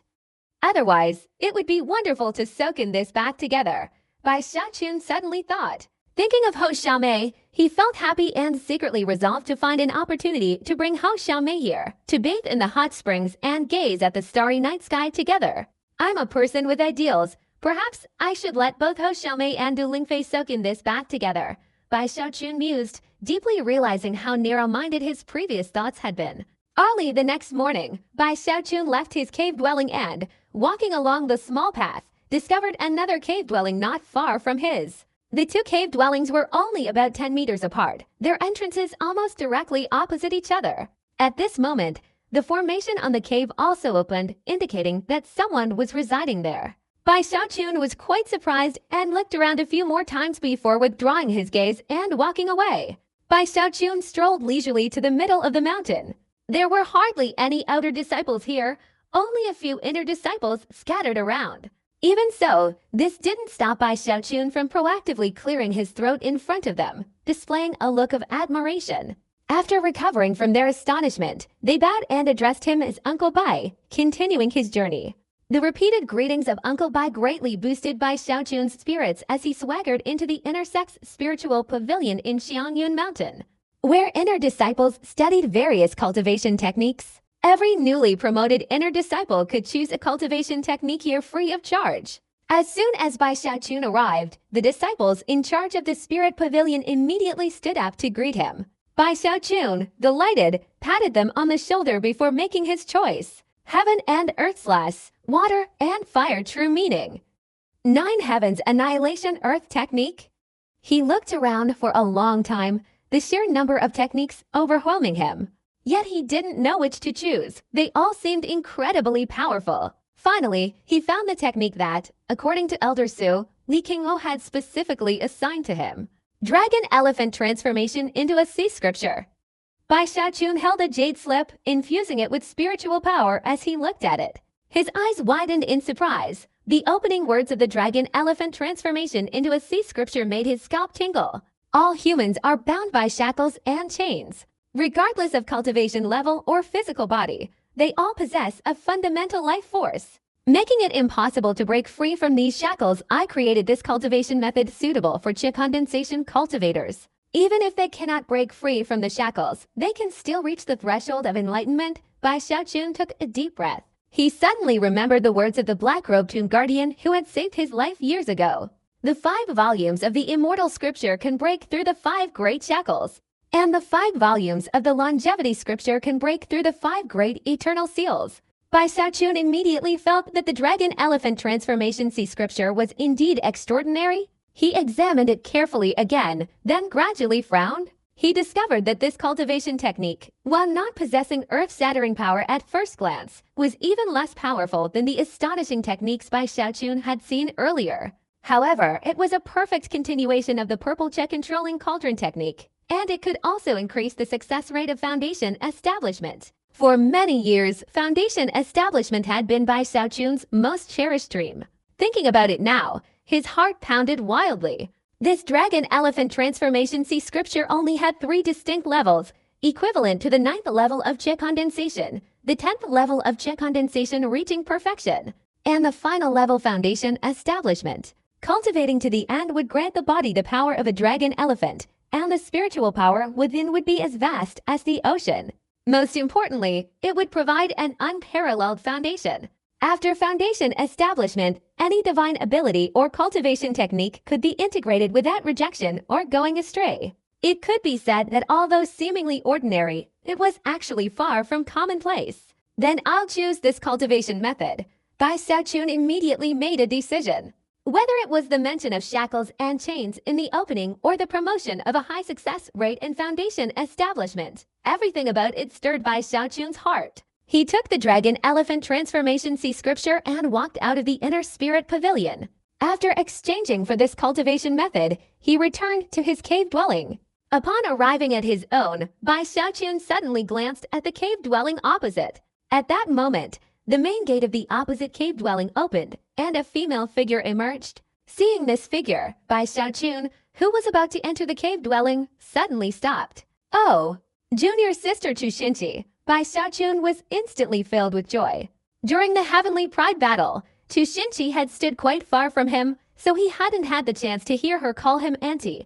Upon realizing that Chu Xinqi was now his neighbor, he was overjoyed. Chu Xinqi's expression was unpleasant. She hadn't expected that the cave she had personally chosen would be right next to Bai Xiaochun's. Back when she was in the outer sect, she knew about Bai Xiaochun's preference for everyone addressing him as Uncle Bai, and she felt uncomfortable about it, so she always tried to avoid him. Unexpectedly, she was blocked right at the entrance of this cave. Without glancing at Bai Xiaochun again, she calmly turned around, stepping onto the blue silk, her long dress fluttering, further highlighting her exquisite beauty, making her look like a fairy. Chu Xinqi often used this method to subtly dismiss her admirers, and it always worked. Her detached demeanor created a sense of distance from others, making it impossible for them to get close to her. However, at this moment, Bai Xiaochun was very happy. He clasped his hands behind his back, displaying a seniorly and admiring demeanor as he looked at Chu Xinqi. He seemed completely unconcerned about her attitude, only caring about her address as Uncle Bai. Only after Chu Xinqi had gone far away did Bai Xiaochun return to his cave dwelling with satisfaction. He felt he had completed a crucial task today, and his wish had finally been fulfilled. Inside the cave, he studied the dragon elephant transformation sea scripture, and the more he read, the more he thought about the formidable power of Ghost Fang in the Heavenly Pride battle. His expression gradually became serious. I wonder how Ghost Fang cultivated to become so powerful. Those vengeful spirits must be similar to beast tamers. If only I had a ferocious beast too. Bai Xiaochun recalled that battle, still feeling a sense of dread. Thinking this, he felt a little tempted and then pulled a wooden box out of his storage bag. Beast cultivation seedlitter. If I have the chance to cross to the North Shore, perhaps he might be able to obtain a ferocious beast of my own. It's not impossible that this ferocious beast could be created by me. Thinking of the miraculous effects of the beast cultivation seed, Bai Xiaochun's heart pounded. After a long while, he finally calmed down and put away the wooden box. After pondering for a moment, he shook his head. This whole killing spree is really tiresome. I need to quickly advance to the great perfection of the condensing chess stage so I can reach the foundation establishment stage sooner. Thinking this, Bai Xiaochun began cultivating according to the contents of the Dragon Elephant Transformation Sea Scripture. Although the Dragon Elephant Transformation Sea Scripture is a continuation of the purple check controlling cauldron technique, the cultivation methods are completely different. Instead of displaying various poses, there were 3 paintings. The first painting depicted an ancient colossal statue, majestic and imposing, seemingly possessing the power to split mountains and shake heaven and earth. This extreme physical strength caused Bai Xiaochun to tremble upon seeing it. It seemed as if all the flesh and blood in his body vibrated in response to this painting, as if conforming to some particular rule. The second diagram depicted a winding azure dragon, seemingly appearing and disappearing amidst the mist. As soon as Bai Xiaochun looked at it, it was as if it were imprinted in his mind, and he involuntarily conjured up this diagram within himself. However, it seemed that no sooner had it formed than, before even a breath had passed, a loud bang echoed in his head, and his spiritual power suddenly became uncontrollable, spreading throughout his body and causing intense pain. Bai Xiaochun suddenly regained his senses, his entire body drenched in cold sweat. What kind of cultivation method is this? Bai Xiaochun took a deep breath, not daring to look at the third diagram again, and began to meticulously study the incantation and content of the Dragon Elephant Transformation into a Sea Sutra. After half a day, he looked up, his eyes filled with contemplation, then gradually seemed to have a sudden realization, as if enlightened. Visual cultivation, by Xiaoqun murmured softly. This method of cultivation is very mysterious, based on observing different diagrams at different stages, thereby achieving self-cultivation. It can be imagined that the three diagrams must contain some mysterious force of heaven and earth, which can affect the person looking at them. For newly initiated disciples, this method is really unsuitable for cultivation, forcing it could lead to a backlash. Only those at the 8th level of Qi condensation or higher, with a considerable amount of spiritual power within their bodies, can practice this method. Bai Xiaoqun completely followed the instructions, not harboring any unrealistic fantasies, and focused solely on the first diagram. After contemplating for a while, his entire body trembled, his blood flowed vigorously, and it seemed to subtly align with the characteristics of the immortal skin, causing his whole body to shimmer with silver light. After some thought, Bai Xiaoqun had a feeling that the dragon-elephant transformation into a sea scripture could be combined with the immortal skin to further enhance its power. Time passed quickly, and half a month went by. During this time, Bai Xiaoqun occasionally opened his alchemy furnace, cultivating the dragon-elephant transformation into a sea scripture while simultaneously refining elixirs, causing his cultivation to slowly increase. At the same time, his immortal skin's silver light deepened, and its quality improved considerably. While cultivating the dragon-elephant transformation into a sea scripture, he discovered that although he wasn't cultivating the purple Qi controlling cauldron technique, his purple Qi transforming into a cauldron ability had suddenly become exceptionally proficient. This phenomenon greatly surprised Bai Xiaoqun. After much thought, he finally vaguely seemed to have found the answer. Dragon-elephant transformation into sea is an auxiliary cultivation technique, extremely powerful in its integration, capable of greatly enhancing the power of divine abilities and techniques. As for the opening words in this book about shackles and chains, Bai Xiaoqun pondered. After a moment, he raised his right hand and pointed forward. The void before him immediately trembled, and a purple cauldron suddenly appeared. It was lifelike, not only larger than before, but its oppressive aura was also more intense. Bai Xiaoqun even felt that with just a thought, he could make this enormous purple cauldron dissipate and return to his body as spiritual power. His thoughts stirred, the cauldron vanished, and a surge of spiritual energy rushed into his face and body, replenishing all the energy he had just used. Bai Xiaoqun was overjoyed. This kind of mastery, the ability to freely control and absorb energy, was a characteristic of the purple Qi transformation into cauldron technique after achieving mastery. With the dragon-elephant transformation sea scripture assisting me, the human control technique I once conceived might finally have a chance. Bai Xiaoqun was filled with excitement when his expression suddenly changed. He looked up at the main gate of his cave dwelling, then raised his hand, chanted a spell, and pointed a finger. The gate gradually became translucent, allowing him to clearly see the world outside. It was twilight, and suddenly hundreds of figures rushed from afar, their speed increasing. Among them, more than 10 were the fastest, reaching the outside of Bai Xiaoqun's cave dwelling. Among them was a young man with a handsome appearance, but his face was pale, his eyes bloodshot, and he seemed to be on the verge of madness, as if anyone who touched him would instantly become delirious. Bai Xiaoqun recognized this young manette was a disciple from the North Shore, Bei Hanli. More than 10 people beside him all had cultivation levels exceeding the normal 9th level of the Qi condensation realm, with 10 of them even reaching the great perfection of the Qi condensation realm. As for the more than 100 people behind him, every single one of them was at the 9th level of the Qi condensation realm.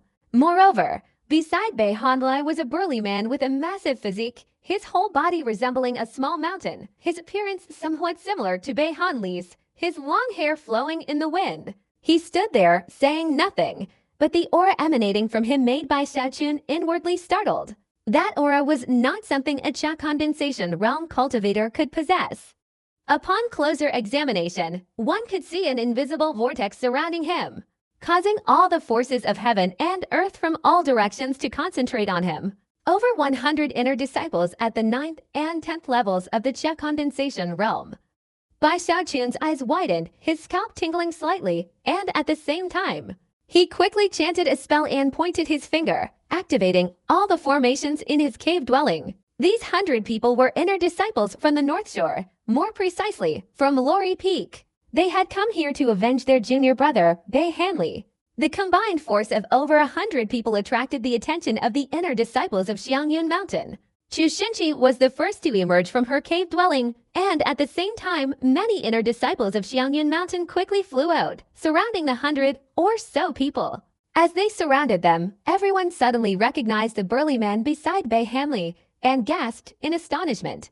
A swirling vortex of spiritual energy. This means he had surpassed the Che condensation realm and entered the near foundation building stage, a sign of a half-step foundation building. It's the #1 prodigy of Lori Peak, Bei Hanfeng, as the surrounding crowd exclaimed. Bai Xiaochun, through the formation within his cave dwelling, also heard the sounds from outside, his eyes widening in surprise. Fellow disciples, the Southern Shore's victory in the recent Heavenly Pride battle was flawless, and the Northern Han congratulates you.